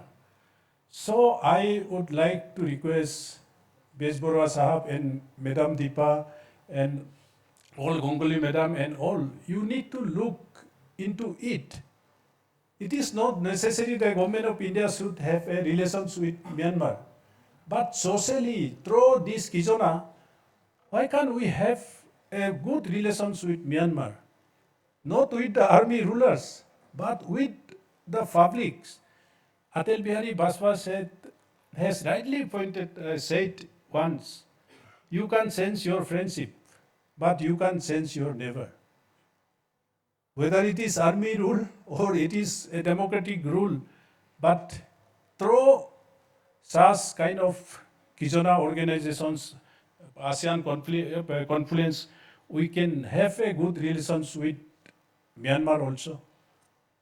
Socially, we can have that relation because in Arunachal, peoples are going there easily, and Myanmar people, even this, where is my Kasin guy? Yeah, he is here. He came to my parliamentary constituency and celebrated the Singpo festivals. along with all his delegates. It's not necessary to have officials. Our Arunachal's, Tangsas, Noktes, they are going there. They have got their families there. And in Manipur also, in Mizoram also. So we can cultivate these relations to activate Act East policy for better Northeast India. And I'll not take much time. We have heard about Bangladesh and India relations from both the Japanese ambassador in Dhaka and His Excellency Riaz in India. I have a special chapter for Arunachal Pradesh. I came from Arunachal Pradesh. It is my appeal to all the Japanese present here. Please do visit Arunachal Pradesh. Please don't look the geopolitics. The total geopolitics of the world is changing. Why we should look on China? China is claiming Arunachal. That's why, not only Japan, all other countries, all other financial institutions, they are not looking towards Arunachal Pradesh. Whereas the Tata company, they are constructing huge establishment. Arunachal will supply the power. We have 58,000 megawatts capacity that's surveyed by the government of India, but we may produce 75,000 of megawatts through hydropower only. Now 2,000 we are going to commission in Subansiri. Now we are going to commission within few years the Dibang 2080 hydropower projects. Again, beyond that project, 3097 hydropower is coming up. And in major tributaries of Brahmaputra is the powerhouse for future of northeastern states. So please do visit Arunachal Pradesh. So that's what I have an always chapter in KIZUNA. KIZUNA, whenever I met our friends from Japan, and I am happy that we have been invited with our Chief Minister and myself have been invited by the Sasakwa Peace Foundations and interact with Japanese honorable ministers and honorable MPs, all the medias and all the industrialists. Changes are coming. And we have exchange of students from Arunachal universities. The Japanese officials has visited recently and we met and we had a discussion. This is a good initiative and it is not too late to start a good beginning with Arunachal Pradesh. For Nagaland, for Meghalaya, for Manipur, Mizoram, Tripura, Assam and Sikkim. I really appreciate the Bhutanese representative who has expressed few words and he have abundant of future visions for Bhutan. And we all Northeast need to work together, cooperate with the Japanese team, how to develop educationally, in health sector, education sector, horticulture, agriculture. We have abundant, and I see that Japan have a second home in India is Northeast. Our food habits are the same. Our way of living is the same. So engage yourself for the good of Japan and for the good of Northeast. So in future also, we will have this kind of meeting again and lot of improvement I have seen. And lot of developments are taking place. And for better Japan and for better India, please cultivate these northeastern regions socially, economically, you can engage yourself and feel Northeastern regions as second Japan, second home. From Japan to India, this is your home. Most welcome always. And let's keep it up and let's put heads together for better future of India and Northeastern state. Thank you very much. Thank you very much, Shurita Pigao, for the very insightful speech. I am very much impressed that you made the two very concrete proposals to materialize the spirit of the KIZUNA, the formation of some kind of the platform or mechanism to gather the different stakeholders of the human resource development for future exchange, the exchange, the person-to-person exchange with Japan. And another one is the discussion or the communication or engagement of the civil society with the Myanmar people. Maybe in order to make the progress on the regional connectivity, the Myanmar cannot be excluded. So maybe it might be a very difficult issue, but the civil society can make something to start the discussion. Thank you very much. So now I'd like to move to the next important speaker, Dr. Wanwei Karuruki, the Member of Parliament representing our beautiful host state of Meghalaya, with a distinguished background that bridges academia and deep grassroots politics. Dr. Karuruki brings a unique, well-rounded perspectives to our panel. Meghalaya is rapidly emerging as a hub for education, sustainable development, and new industries, including the upcoming semiconductor ecosystem. His extensive legislative experience and deep understanding of the region's socio-economic fabric make his view essential as we explore avenues for building human bridges, circular economies, and technological collaboration with Japan. Please join me in welcoming Mr. Karuruki, Dr. Karuruki. Yes, please.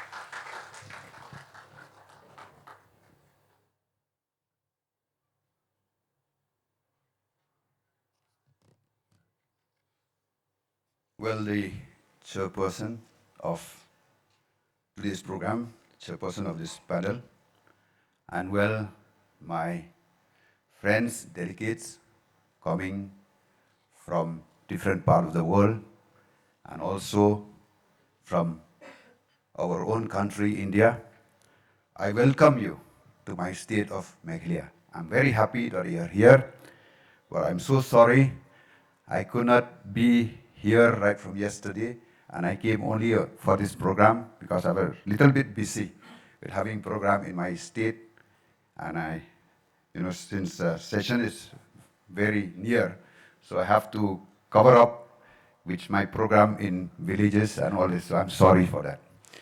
Well, the thing is that while listening in this, at least I was here almost for half an hour, what I realized is that, that the initiative taken by, we may say, big brothers, Japan, how to help the other areas. Okay, we are together in bringing about a change. Well, I was very unlucky at the time when my friend Tapir Kaude went to Japan. What happened? I have just come from the Middle East. That was 2023. I was there in the midst of the war. So when I came, I said I'll relax, so I didn't join them going to Japan. So I could not go myself. But my better half has been in Japan.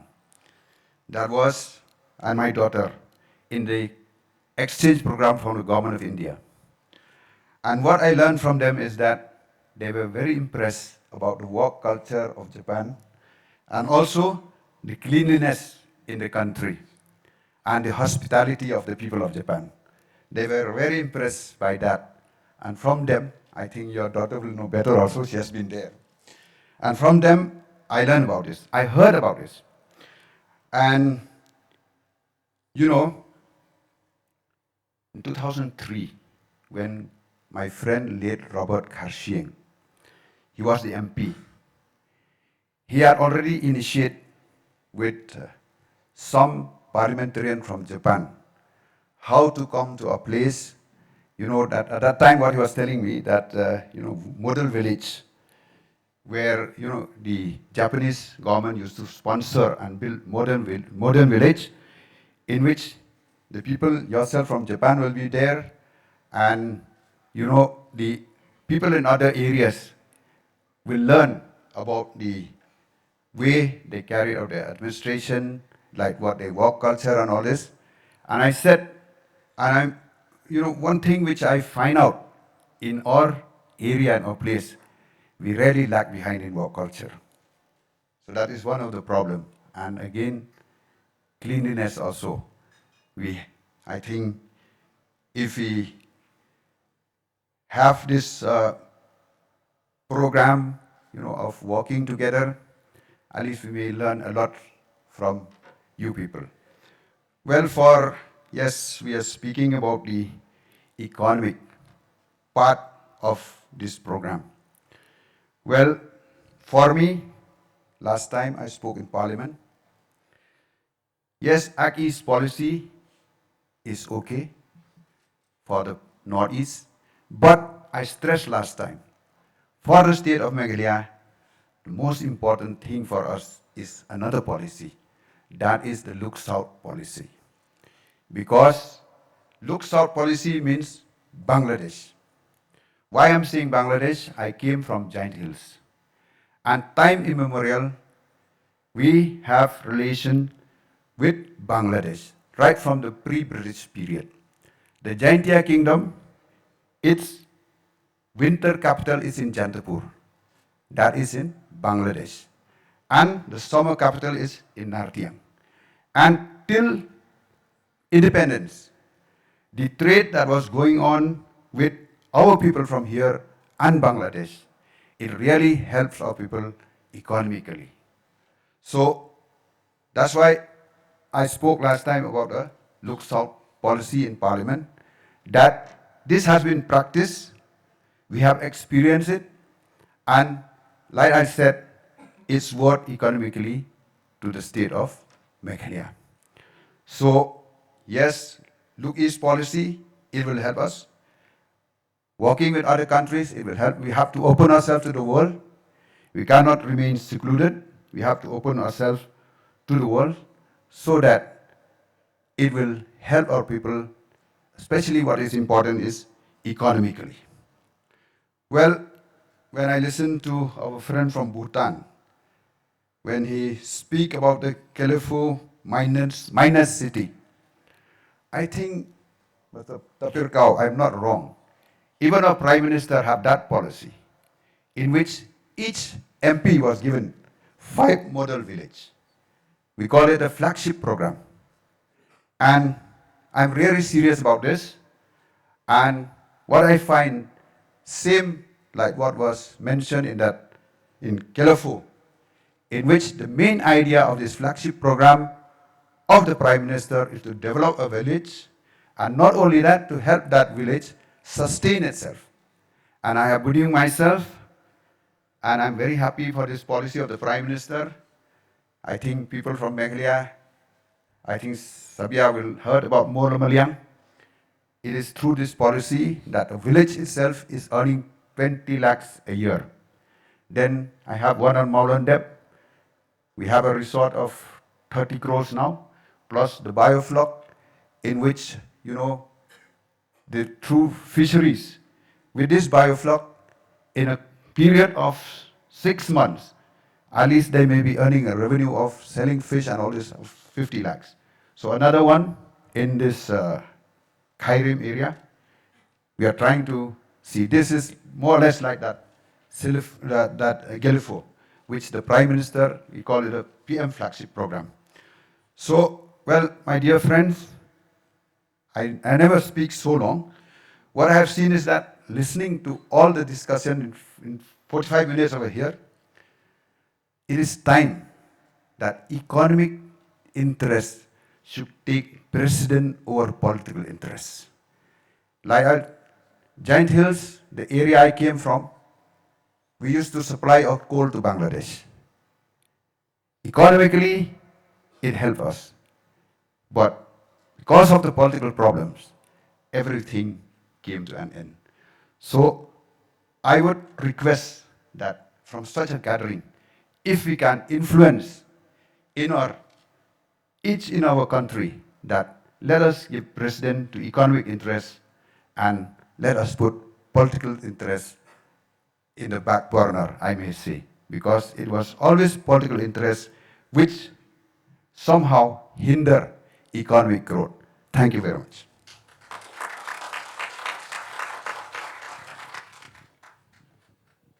Thank you very much. Thank you very much, Dr. Carl Ruki. Again, he talked about the relationship with Bangladesh, the very important relationship for the future connectivity and for the better economic development. And also he mentioned about the idea of the model village, maybe from his very grassroots, the experience of the grassroots level activities. I am very much impressed. So now I would like to move to the third speaker, Shuri Muhon, sorry, Shuri, sorry. Okay, okay. The Shuri Kikon-san, yes.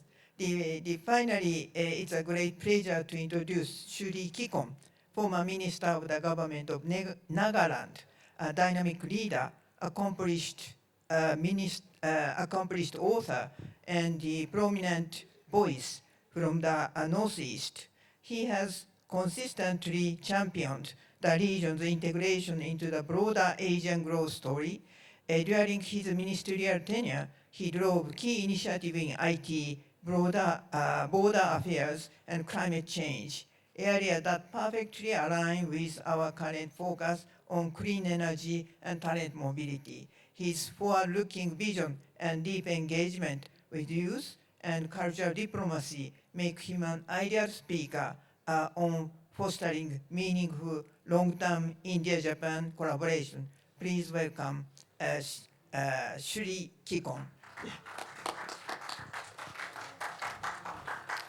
Dr. Kayashima, my esteemed panelists, ladies and gentlemen, I want to thank Sabyasachi for inviting me and the Asian Conference to this gathering for a second time in 3 years, I think.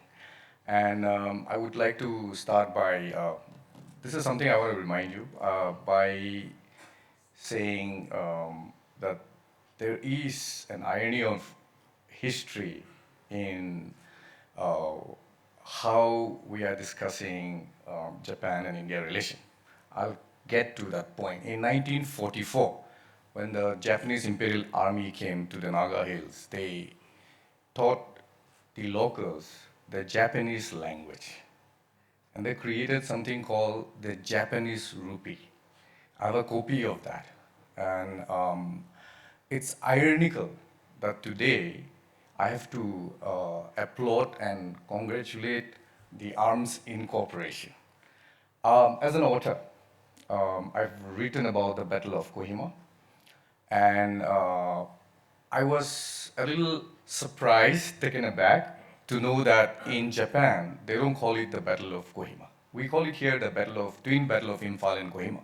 But in Japan, they only call it the Battle of Imphal. So a friend of mine introduced me to a professor from Tokyo who has written in Japanese a book titled The Battle of Kohima, and I got a copy. It was written in the Japanese language. Obviously, I cannot read Japanese. But why I thank the Arms Incorporation is because they initiated a project which connected us through a language which was introduced to us in 1944 and reintroduced If you read my book, you'll you know a little bit more about that part of our history. But today, I'm so a lot of readers ask me, who is your favorite Japanese author? And that's because I love some of them. But I'm so passionate about two of them, and they know. And when they talk about them, they say, so which among the two giants of literature from Japan is your favorite? Is it Yukio Mishima or is it Kenzaburo Oe? And I say it's Yukio Mishima because he, embodies the spirit of the samurai, which is akin to my ancestors who were headhunters. So it is something which really prompted me. And those days, as a student of literature, I wanted to read the original in Japanese, but I didn't get a time to read or learn the Japanese language. Thanks to ARMS Incorporation. When I came here for the last Asian Confluence conference, there was a lot of delegation from Bangladesh, and we had a very fantastic time. But I learned that ARMS Incorporation are actually going from schools and colleges teaching the Japanese language in Nagaland. I spoke to the representative and introduced that in a school where my children are studying. I'm proud to say in 2 years' time, my 13-year-old daughter can speak and read Japanese.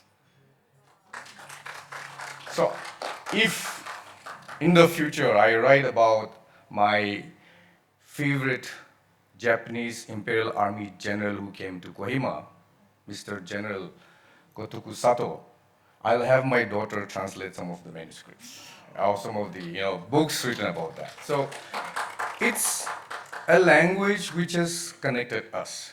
And I don't want to get into the other aspects. I'll only mention 2 points. One,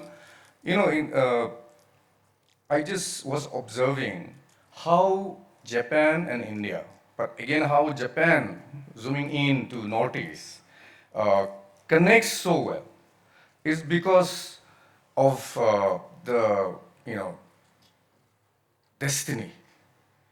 In July last year, I did a fellowship in the US on the India's semiconductor journey and how US-India can collaborate because of the chip war. And I realize more and more it's pushing us to work together. So the word used by the representative of ARMS Incorporation today, partnership, I think that's the mantra of Asian Confluence and this conference. And why I say that is because I look at, in my paper, which is like a 5,000, a long paper, I look at India's semiconductor journey and its past, its present, and the future ecosystem. I was holding the portfolio of IET in Nagaland when, in December 2021, India declared and announced the India Semiconductor Mission, putting in a fund of about $9 billion. So a lot of it, I thought, will go to other states. Suddenly, bang, we have 27,000 crores invested in Assam. And it's a collaboration between Tata and I think the Tokyo Electrons, I think, if I'm not mistaken. Yeah, so I'm not getting into that, but I wanted to mention something because we've had a lot of discussion on skill development and how we are training our students and our youth.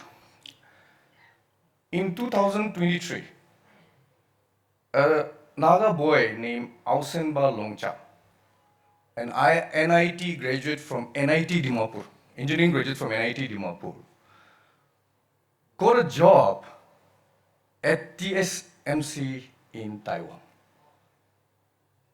So India started late, very late. We were playing catch up on the semiconductor, sector, and Texas Instrument came to India a long time back, actually. I think in Bangalore, if I'm not mistaken. Correct me if I'm wrong, but Maurice Chang who was looked over by Texas Instrument, started TSMC. And then now another boy went there. Why and how? I was shocked. I went and met people who knew him. He's employed there. And I realized there was another boy. I was in Geneva in October 2024, and I met a Naga boy there who came to meet me and said, I'm working at Lycan Tech, startup company in Lausanne, which works on, of course, semiconductors. And he's from Nagaland. He's from Nagaland University Engineering College. I was like, how? We are giving, for the workforce in Jagiroad. We are sending them to Indian Institute of Science in Bangalore. How come NIT Dimapur is producing students who are employed by TSMC and other startups in Europe? Then I realized that after the India Semiconductor Mission was announced, the attempt by Government of India to connect industry with academia started. So in their curriculum, VLSI was introduced. Semiconductor specific courses were introduced. And therefore we have produced engineers who can be now employed by the best semiconductor companies in the world. So that's something I wanted to share with our Japanese friends. And I feel that, while at the same time we are sending a lot of skilled workers to Japan, we can also look at, people have already talked about it, institution to institution collab, initiated by the Japanese. My other point, which I will continue with what my Guruji Tapirgao said, and he's somebody who regularly raises the issue of Chinese hydropower projects in Yarlung Tsampo, which will impact the downstream in the Brahmaputra Valley and Northeast in the parliament. And we are very proud of him for having raised all this. So at that level, if you look at the borders that he has mentioned, Indo-Myanmar border, all the borders, you will find that we get at least some product of Myanmar in India. And one of the favorite of all the products of the people living at the border is something called the Myanmar beer. It's also my favorite beer. So in 2019, when I took a delegation of young entrepreneurs from Nagaland to Rangoon, I decided that we must visit the brewery. When I went there, I was shocked. I thought it belonged to the military junta. But the entire brewery belonged to the Asahi company, a Japanese company. So I was looking at the possibilities. Yes, there are opportunities here in the region as well. I'm digressing, but I just wanted to look at, because that time we visited a manufacturing factory, an SCZ there, which was funded by the Japanese government. And they were making these rolls, ribbons, and it's being sold all over, the neighboring states, like even Thailand and Malaysia. So I was very impressed. I mean, a lot of stuff like that can happen with what the Arms Incorporation executive said, partnership. It's beautiful. It's a beautiful coinage. I would not get into the other issues, but there are something which I want to place before all of you, which is not something which one person can do, but maybe all of us collectively can look at some of the bottlenecks, especially our senior MP and political leader from Northeast, Mr. Tapirgao. He has held positions of General Secretary of the BJP when Sri Amit Shah was the president of the BJP. So he has that stature which we all respect from this region. One of the issues I realized when I was interviewing people for my paper on the India semiconductor journey is about, again, the Tata plant here, I mean, in Jakiro. There were some concerns about custom clearance, ease of doing business for that. You are not going to source just the skilled workers from one state, it's for the entire region. And then Today, I heard the Chief Secretary of Assam say something which was very interesting. The inland waterway is working. Because of that, the equipment came via Brahmaputra. But there is other issue of road which would take you from the airport or the river port to Jagi Road, which will take 2 years to complete. In one sentence, two different issues. So some of those issues we need to really think together and work towards resolving those. Because it's a problem which when I interviewed a lot of actors those days, whether it was the Minister of State for IT or whether it's the Secretary IT, those people I interviewed actually mentioned those as a problem. So simple. From that problem to the last problem that I mentioned, and I will conclude my presentation, is, we think that, and I asked this to the Chief Minister of Nagaland, and he explained to me that the protected area permit is there because of certain issues in the region. We need this, protected area permit for foreigners to come to this part of the country. I think it's well taken. The concerns are right. What we can do is to ensure that people who are here for the right reasons are really, we are really provided with easy access to PAP so that there will be no teething problems. Because a lot of people working in the private sector from Japan, from other countries will come. And you can not only just go to Assam and go back. Assam is not Northeast. Assam alone is not the entire Northeast. So I think if you want to, have an inclusive policy, so that is one of the things which I would request our Guruji to take up, because it's something which we face in our conversations with a lot of people who come from outside. So it's a concern that I have. So finally, in support of both of them, I also see that, I am part of a group called the Northeast Leaders Connect. We have MPs, ministers from the union to the state level, including the Chief Minister of Meghalaya and Arunachal as well in that group, and we have discussions on issues concerning the region. One of the concerns we have is that what will the geopolitical churn around Northeast and how will it impact our region? We have seen it impact our region sometimes negatively, sometimes positively. We would want to, actually take it forward to a positive level. But not everything is in our hand. We can only say that we want cordial relations with all our neighbors. We want to grow together because you can choose your friends but not your neighbors. Your neighbors are God-given. So with that, I want to thank you once again, and I want to highlight the 3 points that I made are only for a discussion. It's not a lecture. Thank you. Thank you very much, Sri Kikon. Kikon. Yes, he talked about the shared memory of the history between Japan and the Northeast India.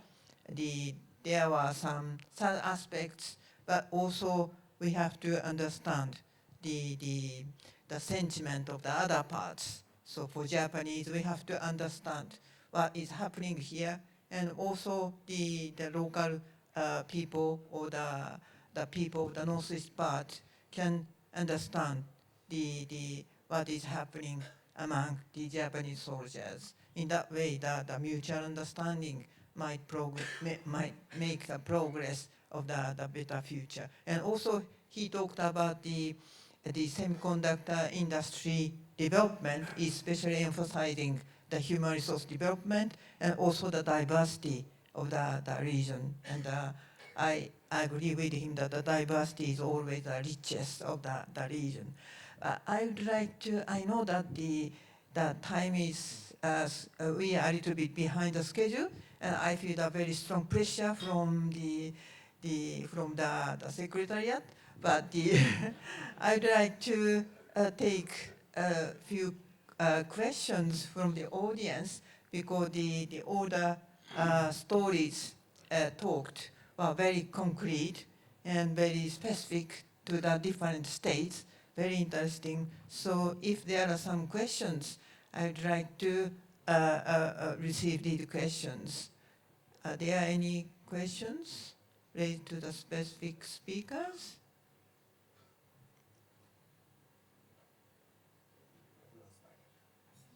Okay, yes, please.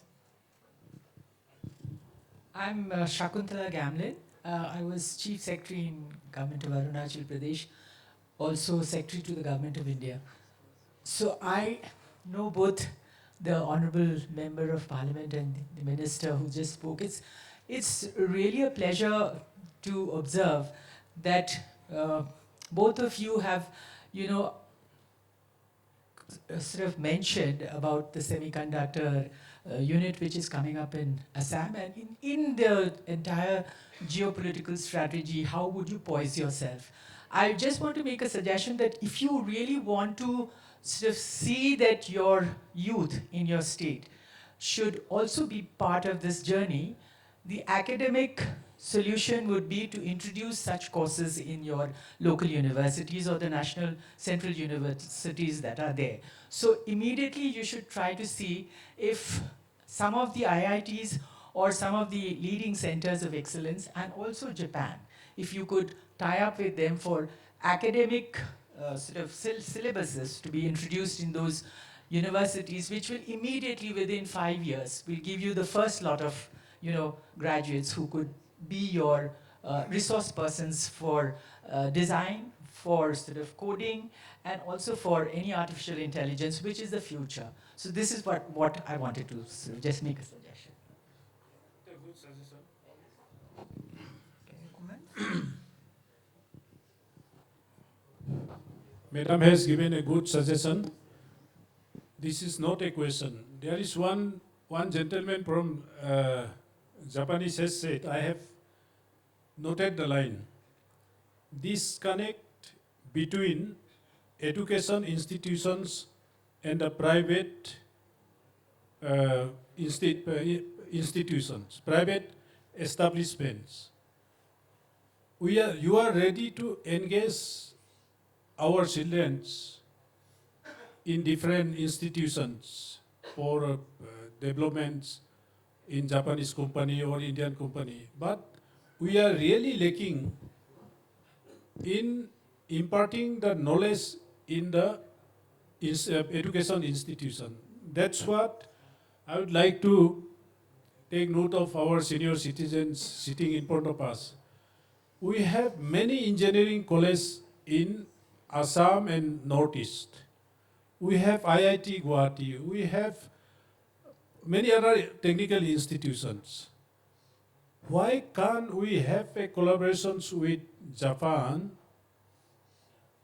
and Japanese language are being taught in all the technical institutions?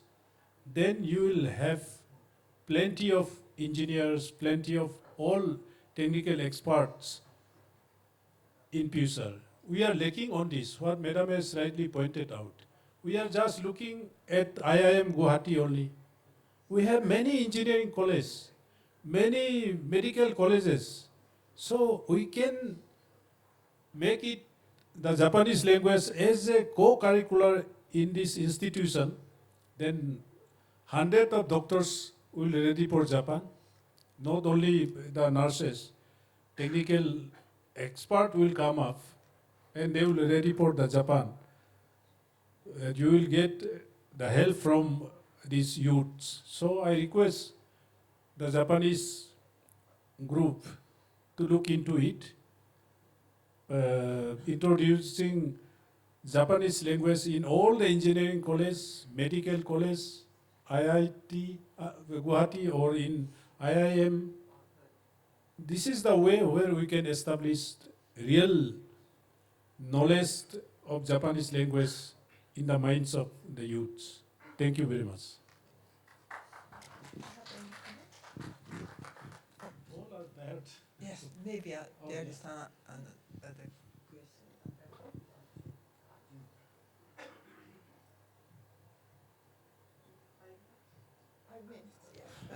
Thank you, Your Honorable Gao.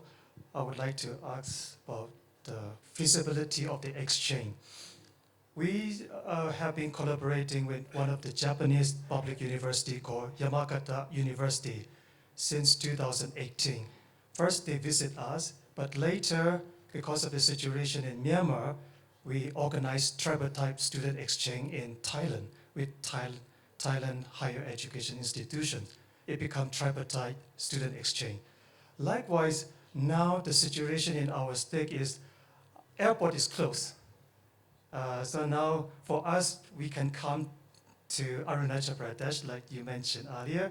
And my question is, how easy would be for Japanese students to come to Arunachal Pradesh? How feasible for them to get the required permissions? And then my questions for Sasakawa Foundation is it like in line with the Sasakawa Foundation to support Japanese students to come to Arunachal Pradesh? Thank you so much. Thank you very much. Since I am a moderator, I don't know if I can respond to that question, but that a question addressed directly to the Sasakawa Peace Foundation, I'd like to answer. Sasakawa Peace Foundation, we are conducting a small-scale student exchange program. So in this month, February, we brought a team of Japanese students, around 6. Okay. And we brought to the Arunachal Pradesh and and also the Meghalaya and Nagaland. And they had a very, very good experience. They had a student exchange program, the program with the St. Anthony College. So with the students, with the government officials, or with the local people in the villages, since Japan is a very homogenized country, so for them, it's a really the eye-opening experience coming here. So as you know, Japan is one of the biggest issue is the declining population, the decreasing birth rates. And Japan is very much welcoming the foreign students, foreign researchers, etc., to, fill the gap of the shortage of the students or workers, etc. But not only for that purpose, I think that having the foreigners is very, very beneficial to, create a kind of the diversity within Japan. The diversity is always the richest. So to know that different people, different way of thinking, different way of life, it is very important for Japanese youth too. So we hope that the academic collaboration, the student exchange is also one of the area. Maybe we can include it in the pillar of the people-to-people exchange. So I think it's a very, very beneficial to Japanese young generation and also to the young generation of this region, I think. Maybe there any final comments? Okay. So I think I'm a little bit, I'm scared about the pressure of the Sophia-san. So I'd like to conclude as the moderator. My last task is summarize this session, but since it was the speech was very rich from their experience, etc. So it's a little bit beyond my capacity to make the very beautiful conclusion. So instead of that, I'd like to share a very quick thought. This is my first visit to the northeast part. I am very much impressed the kindness of the people, the richness of the diversity, etc., etc. And also, I learned one thing here.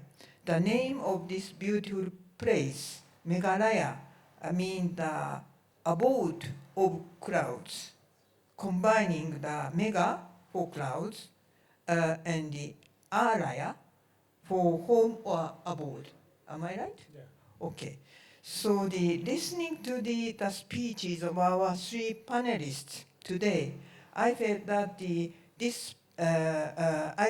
this space has become something a little bit similar to that word, with all the profound thoughts shared by three policymakers. This gathering has truly been a abode of wisdoms. So the wisdom alaya, if you will. So my greatest hope is that all of us will take this shared wisdom back to each respective homes and work together to make it a reality. Hearing your insightful discussion today, I realize once again how truly fortunate we at the Sasagawa Peace Foundation are to be able to work together alongside such wonderful people and the immense potential. So finally, I'd like to express my deepest gratitude to our three panelists. Please join me giving them a big round of applause. Thank you very much. Thank you very much to our panelists. We would like to felicitate them now. I request Sadata to please do the honors. First off, we would like to thank and felicitate Shri Tapir Gao, MP Arunachal Pradesh.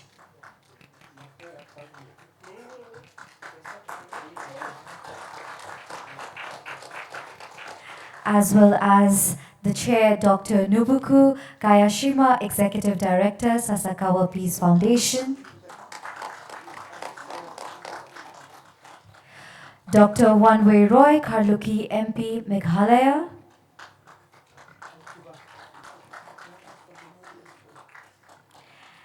And Shri Munlumu Kikon, former Minister, Nagaland.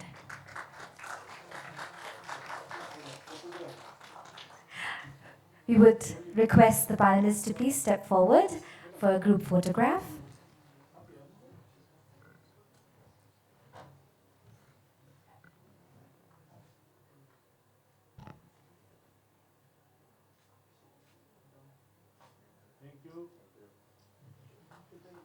Thank you very much. Ladies and gentlemen, it is my pleasure to announce the signing of a Memorandum of Understanding between POSPOL Bengaluru and Asian Confluence, marking an important step in strengthening collaboration between the two institutions. POSPOL Bengaluru is a 360-degree high-tech ecosystem fostering global markets for innovative and deep tech products across sectors such as medtech, space, defense, healthcare, future mobility, and green hydrogen, to name a few. With its focus on speed, scale, and time, POSPOL has built strong global linkages with operational presence and partnerships spanning San Francisco, Paris, Taiwan, and Japan.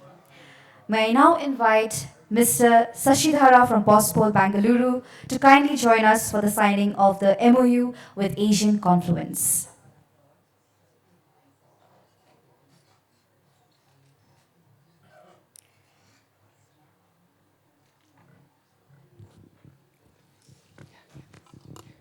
We just wanted to take a minute.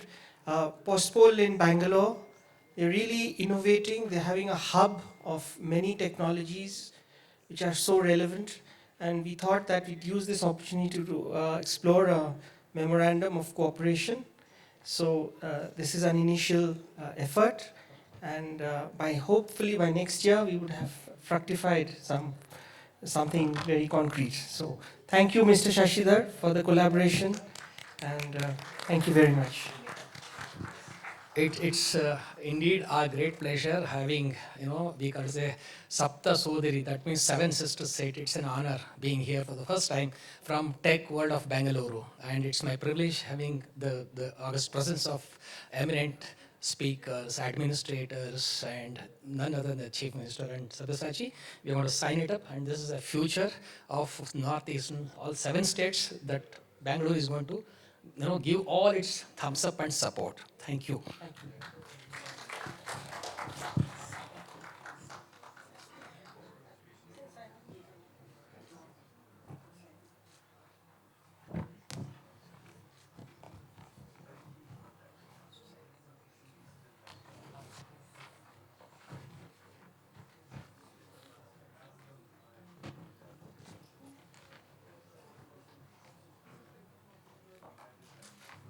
Thank you.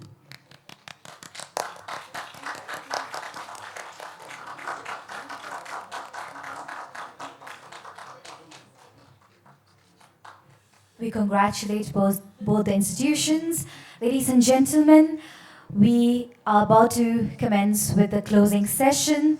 And for that, I would like to invite Shri N.J. Ganthe, Secretary and OSD Establishment, Ministry of External Affairs and Acting DDG, ICWA, on stage, as well as Mr. M.P. Bes Barwa, Chairman, Governing Council, Asian Confluence. Thank you.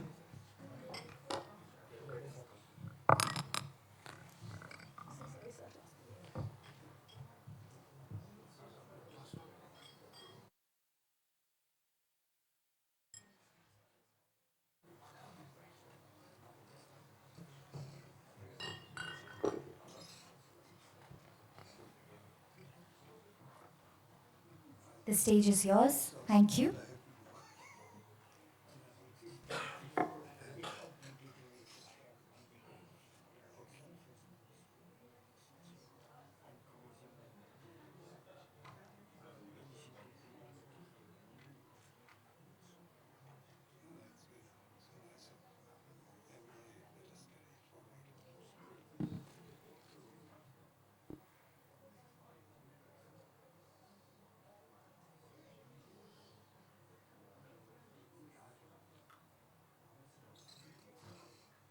In this closing session, now may I request Shri Gante from Secretary Ministry of External Affairs to make your closing remarks and valedictory remarks, sir. Thank you.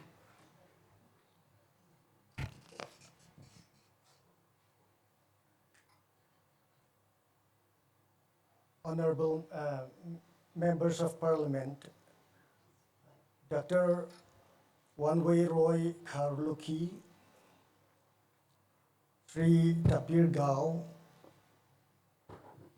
and Sri Monlumo Kikon, former Minister of Nagaland. Esteemed seniors present here, Ambassador Dipa Gopalan Watwa, Ambassador Riva Ganguly Das, Ambassador Jaideep Sarkar, Mazumdar, sorry, the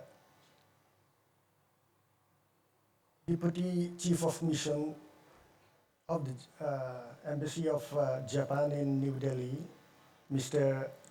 Takahashi Naoki, stakeholders present here in this concluding session of the conclave. As we conclude the 6th India-Japan Intellectual Conclave, KIZUNA 6, it is my privilege to propose a vote of thanks. I extend my heartfelt appreciation to His Excellency Mr. Hori Iwao, State Minister for Foreign Affairs of Japan, for his keynote address. His presence here underscores the importance Japan attaches to its special strategic and global partnership with India and to the growing engagement with India's Northeast region. I begin by expressing my sincere gratitude to Sri Conrad Sangma, Honorable Chief Minister of Meghalaya, for delivering the inaugural address and for supporting this important dialogue in Shillong. His leadership is highlighting Meghalaya and the broader Northeast as active contributors to India's engagement with the Indo-Pacific adds depth and strategic significance to this conclave. My sincere thanks to His Excellency Ono Keiichi, Ambassador of Japan to India and Bhutan, for his thoughtful opening address. His remarks reaffirmed that KIZUNA, the bond of trust between our two nations, continues to evolve through sustained political commitment and people-to-people engagement.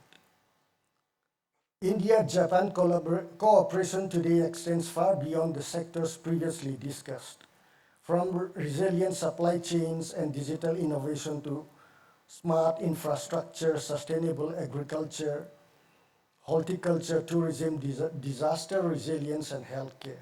Our partnership continues to deepen and diversify in meaningful ways.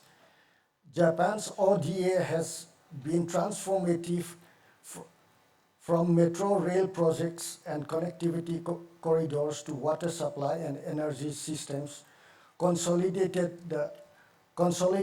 the free and open Indo-Pacific vision development cooperation. We hold this commitment in the highest regard and look forward to expanding this collaboration with renewed purpose and shared ambition. Northeast ecosystem presents Japanese businesses with significant opportunities to invest, innovate, and partner across the broader circular economy landscape of the Northeast, leveraging technology, sustainable finance, and market linkages. Integrating women-led self-help groups and farmer producers organizations into these value chains can further ensure inclusive growth, entrepreneurship development, and long-term rural resilience. The warmth and trust that define India-Japan ties give us the confidence to think ambitiously about the future.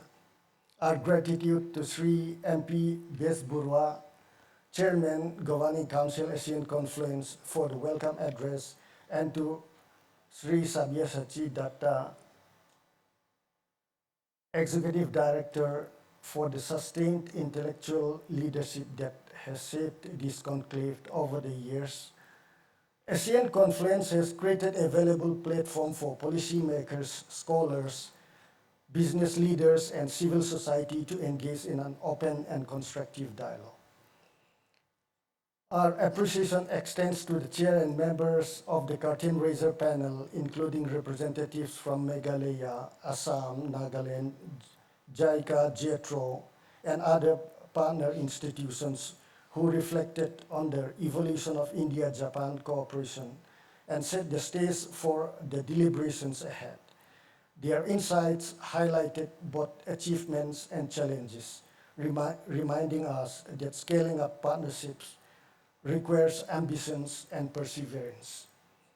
I'd also like to acknowledge the exhibition by the Imphal Peace Museum and the Northeast Archives. By incorporating history and shared memory into the dialogue, it reminds us that to build enduring cooperation, people-to-people ties are equally important. My sincere thanks goes to the Embassy of Japan in New Delhi, the government of Meghalaya, for patronizing the conclave. Most importantly, I extend my heartfelt gratitude to ASEAN Conference, whose collective vision and collaboration make this conclave possible. Organizing and gathering a gathering of this scale requires meticulous planning and teamwork. I deeply appreciate the efforts of the organizing committee, volunteers, technical staff, and everyone working behind the scenes for ensuring that the event has proceeded with professionalism and warmth. I also extend my gratitude to all distinguished participants, including members of parliament, scholars, business leaders, and representatives from India, Japan, and the wider region who have traveled to Ceylon for this dialogue. Your presence reflects a shared commitment to deepening and scaling the India-Japan partnership. The theme of this conclave, Scaling Up Partnerships, is both timely and necessary. As the Indo-Pacific assumes growing strategic and economic significance, India and Japan must continue to work together with renewed purpose. The northeast of India, by virtue of its geography and energy, can serve as a bridge connecting South Asia with Southeast Asia and beyond. Over the past 2 days, our discussions on semiconductors, clean energy, and the circular economy, skilling and talent mobility and the free and open Indo-Pacific vision have been substantive and enriching. I'm confident that these deliberations will generate actionable insights and enduring networks of cooperation. In conclusion, I once again thank all our distinguished speakers, participants, and partners for their invaluable contributions. May the spirit of KIZUNA further strengthen the bonds between our two nations and our wider regions. Thank you. Arigato gozaimasu.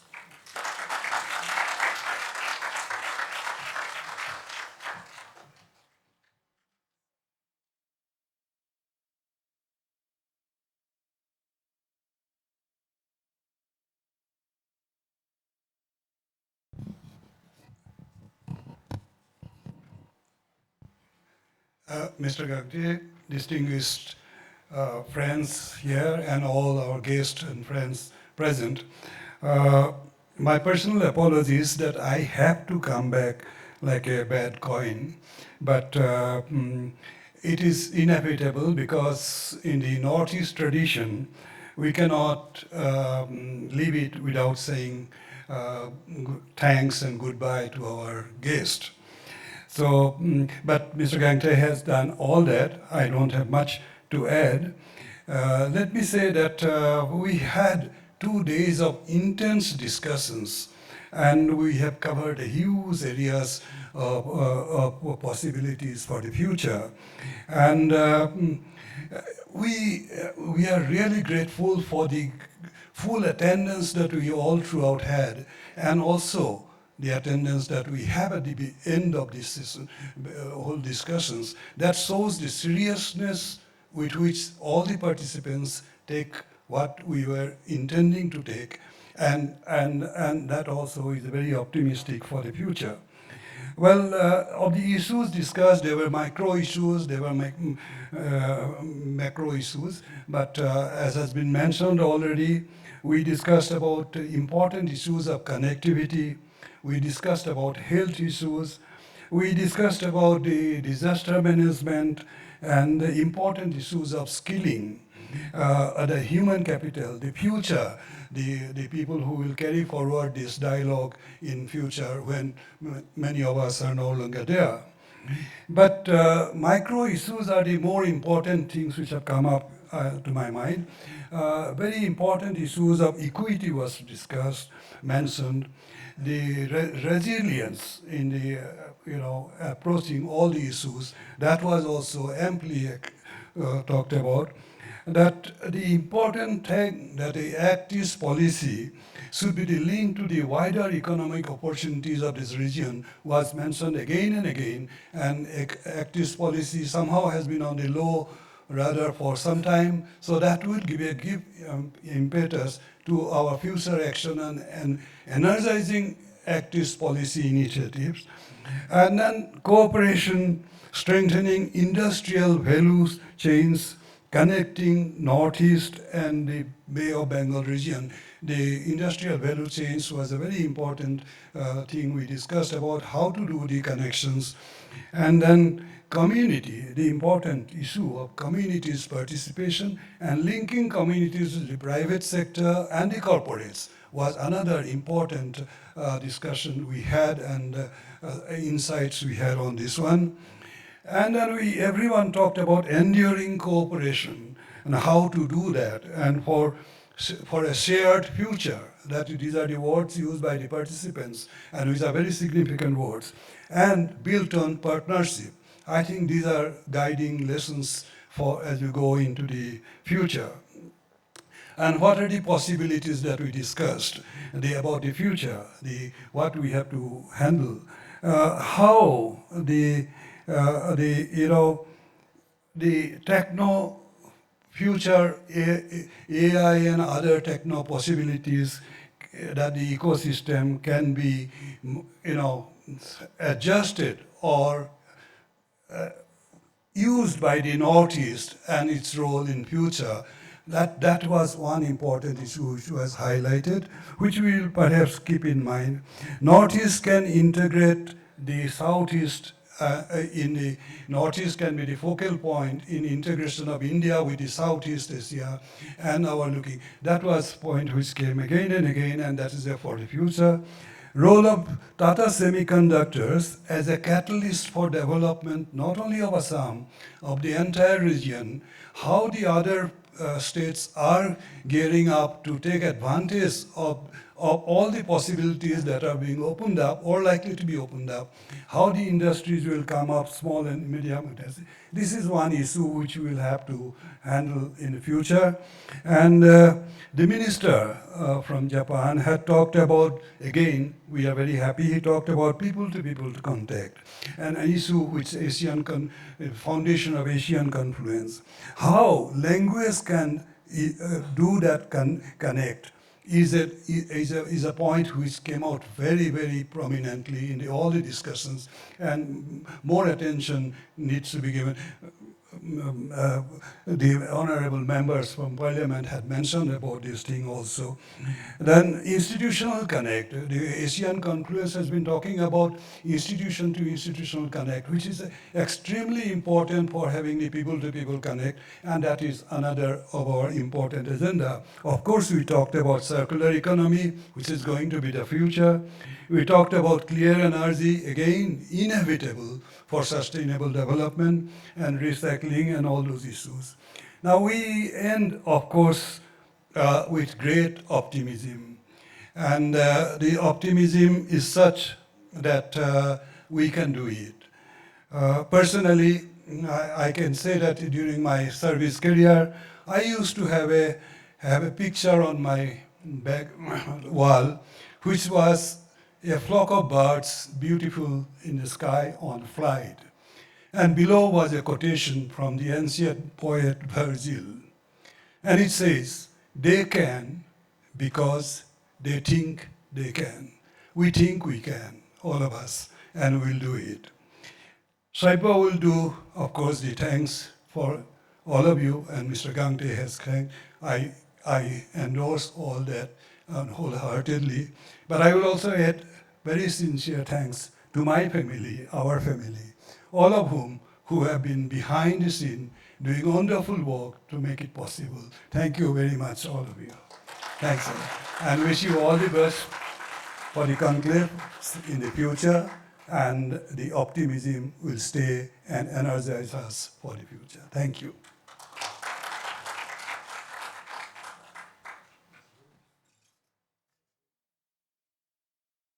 Thank you, sir, for the wonderful words. And I think Secretary MEA has, spelt out session by session, and you've really spelt out, sir. I must say that it has been a pleasure working with the Ministry of External Affairs, and I've been troubling the PPNR division. Stutiji is here, and in the middle of so many phone calls, but everything has worked out very smoothly. Of course, with the Embassy of Japan, again, Subakimoto-san is here, and I think she just walked out, but I just want to appreciate that this was teamwork, and without a team, this is not possible. So I think kudos to every member of the team. I must acknowledge the support we got from Meghalaya government. They appointed 2 nodal officers for help us organizing it, and of course the Sasakawa Peace Foundation, for which we have been collaborating for so many things and through the year, and this has also been a foundation. And the last one being the group of youth who came and visited and stayed at Asian Confluence, and I think we had extremely engaging discussions. I must also thank my own team. I must single them out by name because they have been working behind the scene tirelessly. Samita Nandi, Shabri Chaudhary, Marshalin Matthew, Bhaumik Mathur, Somaria Datta, and our whole host of interns, 20 of them, and of course this would not have been possible without solid support at every moment from the Governing Council of Asian Confluence. I mean, they are our lifelines. We've been reaching out for small and big things, and guiding us at every point. So I think, and I must also thank the staff of this hotel, the transport, the liaison officers appointed by the government. And tomorrow, this is not over because we have a field trip tomorrow. So to the Dauki border, which is a very beautiful part. Though the road, for those of you who are going, it's not that great for a patch, but you will see very, very beautiful scenery on the way. So I hope whoever is joining us for that field trip as part of this, I'm sure you will enjoy it. It will be an eventful meet. Also, I must say that there is a dinner in the evening at the Asian Confluence Center. I don't think we can match up to the session with the CM, of the jamming session with the CM, but we do have a cultural performance by a group, and the lady, Sylvie Pasha, she's been awarded the Padma Shri this year. So, there'll be a little cultural performance, and we really want you to come to the Asian Confluence Center, and make it yours. This is your center for doing things in the third space. Your visit to the center will not only enrich it, but enrich us and give us inspiration. So there are, many of you have received cards, but if you haven't, because of some fault or some miscommunication at our end, everybody is invited, and there are shuttle buses from the lobby, which will be arranged from 7:30 onwards. It's a short drive to the Asian Confluence Center. So please pass on the word if somebody is not here, and if you want to bring somebody along with you, please feel welcome to do that. Lastly, I don't know, I just feel so grateful on behalf of the entire Asian Confluence team, to all the agencies. I must say, this has been, every time we've sought meetings with Assam government, Meghalaya government, JBIC, JICA, JETRO, JCCI, the embassy, the state governments, the Ministry of External Affairs, everybody has been so wonderful. And along with our team at the Asian Confluence, which I think is a super team,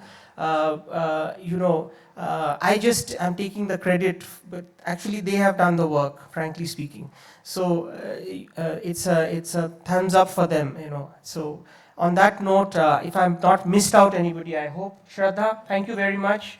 You've been with us, and such a charming, smiling person all the time with us.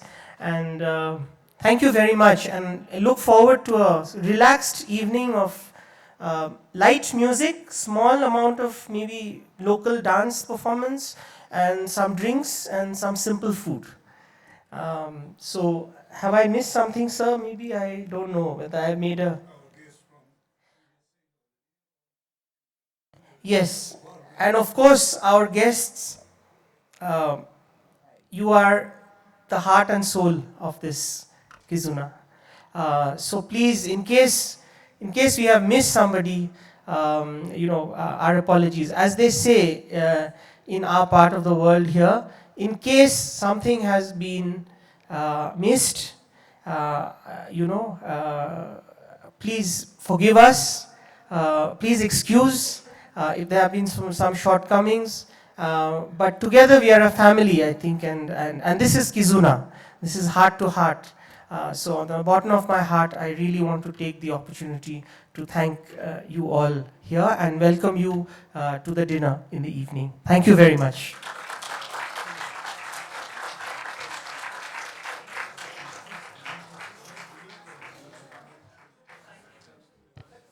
Thank you, sir. As we conclude the 6th India-Japan Intellectual Conclave, KIZUNA, We reflect on 2 days of substantive dialogue, forward-looking partnerships, and strengthened regional cooperation.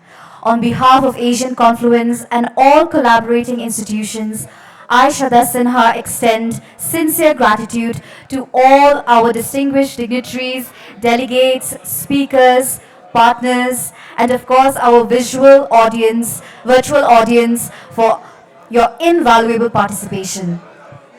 Once again, I would like to remind each one of you that we have a reception dinner at the Habitat Asian Confluence Center, which will begin at 7:45 p.m.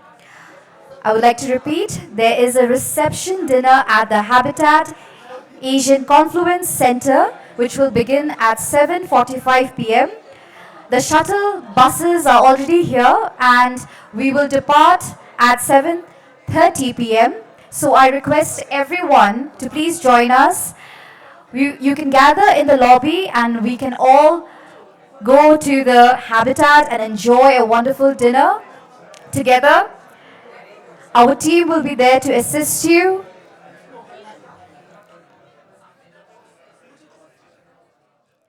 Once again, I request everyone to gather in the lobby at 7:30 p.m. as we will depart for the reception dinner at the Habitat Asian Confluence Center. I hope to see each one of you. Thank you. Arigato gozaimasu and have a wonderful evening ahead.